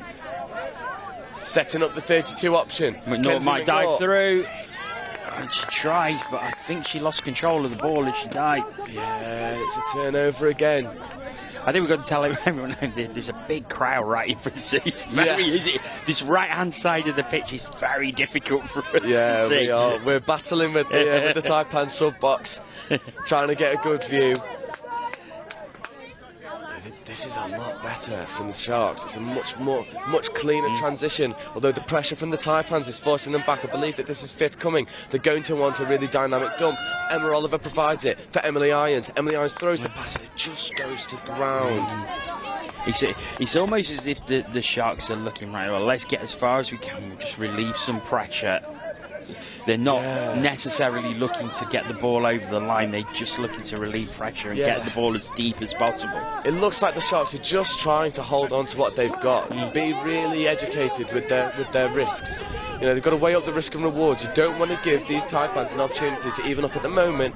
The Sharks are defending with all that they've got, and this is fifth. Emily Rona-Roper goes through, looks for the wing. Can she get the ball down? Looks like she has. Yep, she has, I think. Oh, actually, no. For the nth time, there's a last-minute stretching touch from the Sharks that just stops the Taipans from getting over. Watch it. You see, the referee's in the way. We can see. Oh, I don't want to comment. I don't want to comment on that one. We can't see properly. To be fair to the official, he was perfectly placed to make that call. Oh, he's right there. And you know, the refs that we've got on the pitch here are really experienced players. That's a brilliant defensive nudge there from Emily Rona-Roper, just getting the Taipans back on the front foot. 11 minutes left. We've not had a score in this second half as yet. It's been really entertaining. It has been. It's been a gripping match where the men's open final between these two was a complete shootout. This is just gripping. Yeah, this is fifth now. They've wasted a couple of touches in the midfield. They pass around. They look for the overlap. They found the overlap. The Taipans winger tries to take a one-on-one. It's a very good defensive touch there. It is indeed, and that turns it back to the Sharks, and the Sharks are just going to take as much time as they possibly can. Yeah, they have a penalty there as well for Taipans throwing the ball away. And they've managed to eat up another 30 seconds. And that's really good game management by the Sharks. Oh, but that's not what they wanted handling error, and the Taipans will have a fresh set of 6. Yeah, this is the opportunity now for the Taipans. You've got a fresh set. You've got some dangerous players on the pitch. Eliana Ennis being one of them, wearing number 15. But these strikes aren't doing much. Yeah, and they get the penalty. That's 1. So another set of 6 at 7 metre. This is a huge opportunity for the Taipans. Yeah, you've got to think 10 minutes to go. You don't want to feel like you're stuck and stagnant. You need to get this score to keep the scoreboard ticking over. Really good defence there. It looks like the referee's called play on. It's another penalty. That's 2. If they can draw 1 more, they get the personnel advantage. Eliana Ennis comes sprinting off. Here comes Kenzie McNaught, getting back onto the field. That's a good pick-up. She goes through, looks for the pass. It's just not quite coming off for the Taipans. There's some tired legs out there now. They're trying to get fresh legs on. Taipans are sacrificing a touch. It looks like they're trying to go down the short side. We're blinded by the crowd. Relying on the cameraman. Yep. Yes, it's touch given. Let's see whose ball it is. It's still Taipans' ball. Kenzie McNaught taking it up in the midfield. They go back across that right-hand side. They look for Kenzie McNaught, and that is the score. Surely. Now, did she? No, she lost it. Oh. She lost it in the dive. Oh. 8 minutes to go. Oh, it just might not be the Taipans' day. Oh, that is heartbreak. Kenzie McNaught has been so reliable for this Taipan side, and she just loses the ball over the line. Can't help but feel like that was the chance as the tent tries to go away and it tries to get blown away with the wind. This is Emily Irons to Emma Oliver. Emma Oliver looks to scoop through. Kenzie McNaught says, no thank you, I want that ball. It's probably the deepest drive we've seen from the Sharks in a while, that. But like you say, it's damage limitation for the Sharks. They're trying to hold on to what they've got. They're not trying to overexert themselves. They need the energy for defence. It's a slow roll ball, though, from the Taipans. Struggling with their transition. Really good shot from the Sharks winger. It's good work by the Sharks defence once again. It's hands on knees for the Taipans players as they come off. They've worked so hard, and they're just not quite coming off for them right now. But there is plenty of time. We saw the Sharks come back from a 2-0 deficit. We're about 6 minutes to go against the Northwest. The Taipans have got this in the locker. They have the personnel. They just need to trust their setup. That's a really nice setup. They send the sweep around. They send it back one way. Surely. No! It's just not coming off for the Taipans at the minute. The pass back there, and it's dropped, but they still have the ball. So, obviously an infringement call, so they'll have a new set of 6, and the pressure is surely going to tell at some point. Oh, and finally it is down. There it is. That really good work. They run the sweeper kicks back to the short side. The covering middle tucks a little bit too hard. And she just goes over. Really good dive there. And Naomi Furnett popping the ball over. 6 minutes to go. They're within 1. And that is a relieved Taipan sub-box. They needed that for their confidence. They needed that to swing the momentum back into their favour. The Sharks now, you've got to feel, need to get a score. 1 isn't enough against this Taipan side. They've found their scoring nature now. Final touch. Oh, Eliana Ennis. Defensively, she has been impervious today. Really good stuff. Better transition. They look to move the ball wide. They make some extra meters. There's a Sharks player down. 2 players are offside. They look to target the offside players. That could have been a penalty for foot in the ruck. It's not. That's a penalty for offside though, and the noise in the Taipan sub-box goes up once more. Oh, it is. It's something else here. What is it about Sharks Taipans? It just brings the best out of both teams. It's really strong stuff. So it's a testament to the structure that they have in the Southeast to be able to put out 2 of the most elite teams that we're going to see in England, and they look to run a similar setup. 5 minutes to go. They go Taipans' final touch. Oh, that's brilliant. You can hear the screams from the Sharks bench over on the far side as the ball is turned over. Oh, and that's off the mark. Kenzie McNaught again making defensive plays for the Taipans team. She may have dropped one over the line, but you cannot underestimate how impactful these defensive plays are. Ball goes back out to Kenzie McNaught.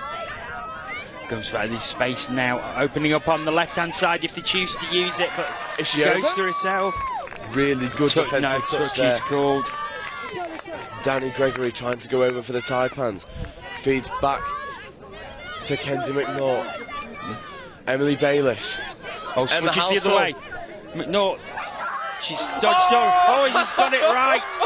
Got it right-hand side. Got it to Emily Bayliss. And Bayliss puts it down. We're all square at 3. And that is how you make up for an offensive error.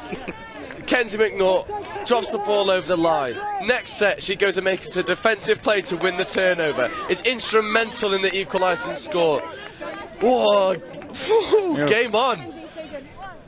It's all to do for the Sharks now. They've not really threatened that Taipans line over this second half. It seems to have been that they were trying to hold on. That's no longer an option for them. They need to go for it. They do indeed. And now we see them go over the 7 metre. It goes right-hand side. Or drop down. They need to find those gaps. It's not. It's so the Taipans with all the momentum at the minute, with 3 minutes to go. Can one of these teams find the score that maybe win them the title? So the Taipans have fixed their transition now in the second half. They are making ground. It is really, really impressive.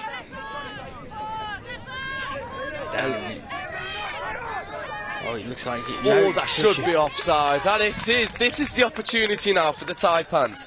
3.5 minutes to go. 2.5 minutes to go. Oh, my brain is mush after these 3 days. There he goes. So they've got touches to play with. They're just going to manage it at the moment, and it comes to the left-hand side. Down it goes. They look to go outside. Number 12, Emily Bayliss orchestrating this attack. Emily Bayliss receives the ball back. That's a 3-on-2. Can they execute? Oh, they can. The dummy, the show and go. The Taipans, that is the loudest we've seen them. Oh, there's an injury on the play. Yeah, number 2. It's Gabriella Guevara, who's gone down, but I think she's up and she's away. Oh, I think it was 2 minutes, a minute and a half. The Sharks need a reply to send this to drop off. The Taipans look like they've got the tails up, and that is an unforced error, and they could see this game out. And the shout from the boxes, like it was a scream as that was, but it was coaches going, calm down, this isn't one yet. 90 seconds left. What a comeback this has been. This will be an incredible comeback. But you've got to feel for the Sharks. They soaked up all that pressure, but in the end they just couldn't keep it going. Yeah, at the end I think all that separates them is just the resilience of this Taipan side. It wasn't coming off for them in the first half an hour of this game.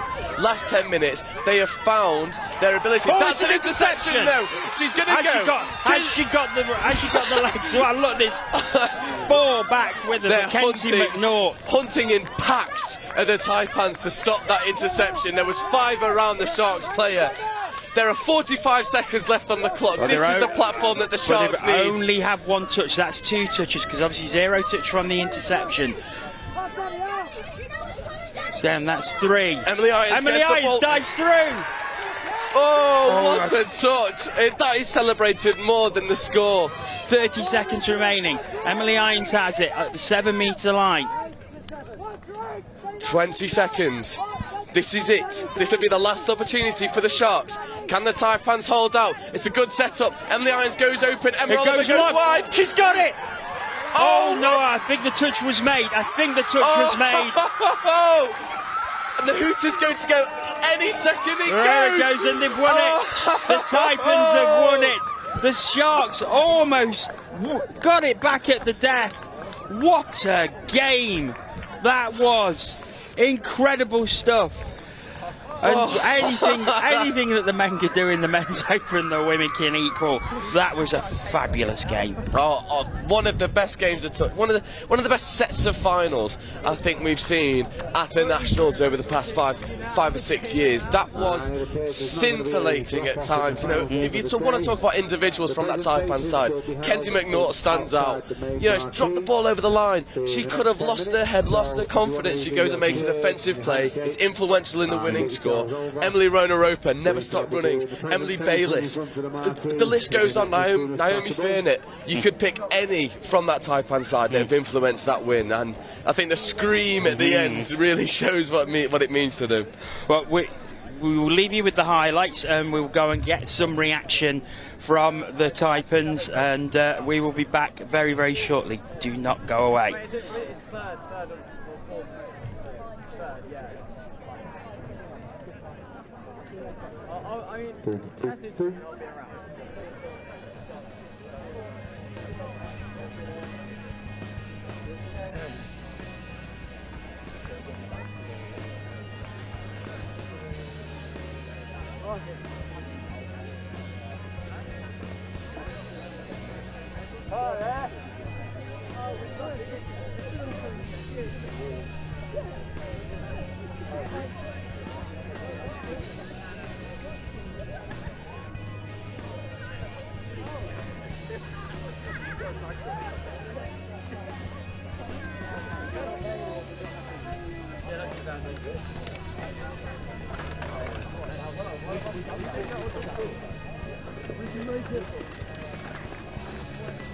Players, officials and everybody else, if you are making your way back in, please do help us with the litter. It is obviously Midland Touch's responsibility to clean up afterwards. So if you're coming in, grab a comb, grab some rubbish and help us out.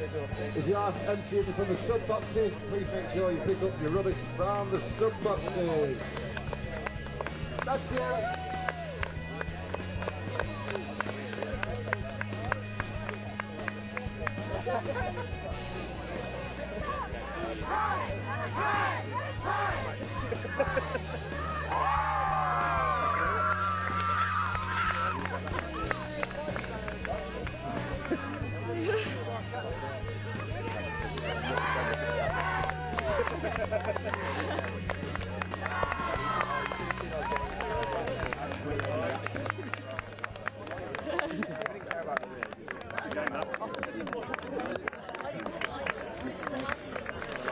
Back here with Kenzie McNaught from the South East Taipans. Kenzie, what a game that was. Oh, that was intense. That was really intense. We knew they'd step it to us, so... Yeah. Oh my god. Was you expecting that from the Sharks? Because you had quite a comfortable victory over them in the group stages, but they really came at you for all of that game. We were absolutely expecting that. We know they're just such a strong side. I think every time we face them in the final, it's always such a tight game. And I don't think the game yesterday really showed what they could really do, but today they really stepped it to us. You was always confident though. We had the benefit of having your sub box right in front of our commentary position, and you never ever lost faith throughout the entirety of that game. No, I think that's one of the things we like to... What's the word? That's just one of our mottos for the tournament, is just trust the processes, have faith in each other, just know that it's all going to fall into place. Yeah. Well, Kenzie, many congratulations. I know your team's in the huddle, so I'll let you get back and celebrate. Many congratulations once again. Thank you so much. Thank you for joining us. Thank you for having me.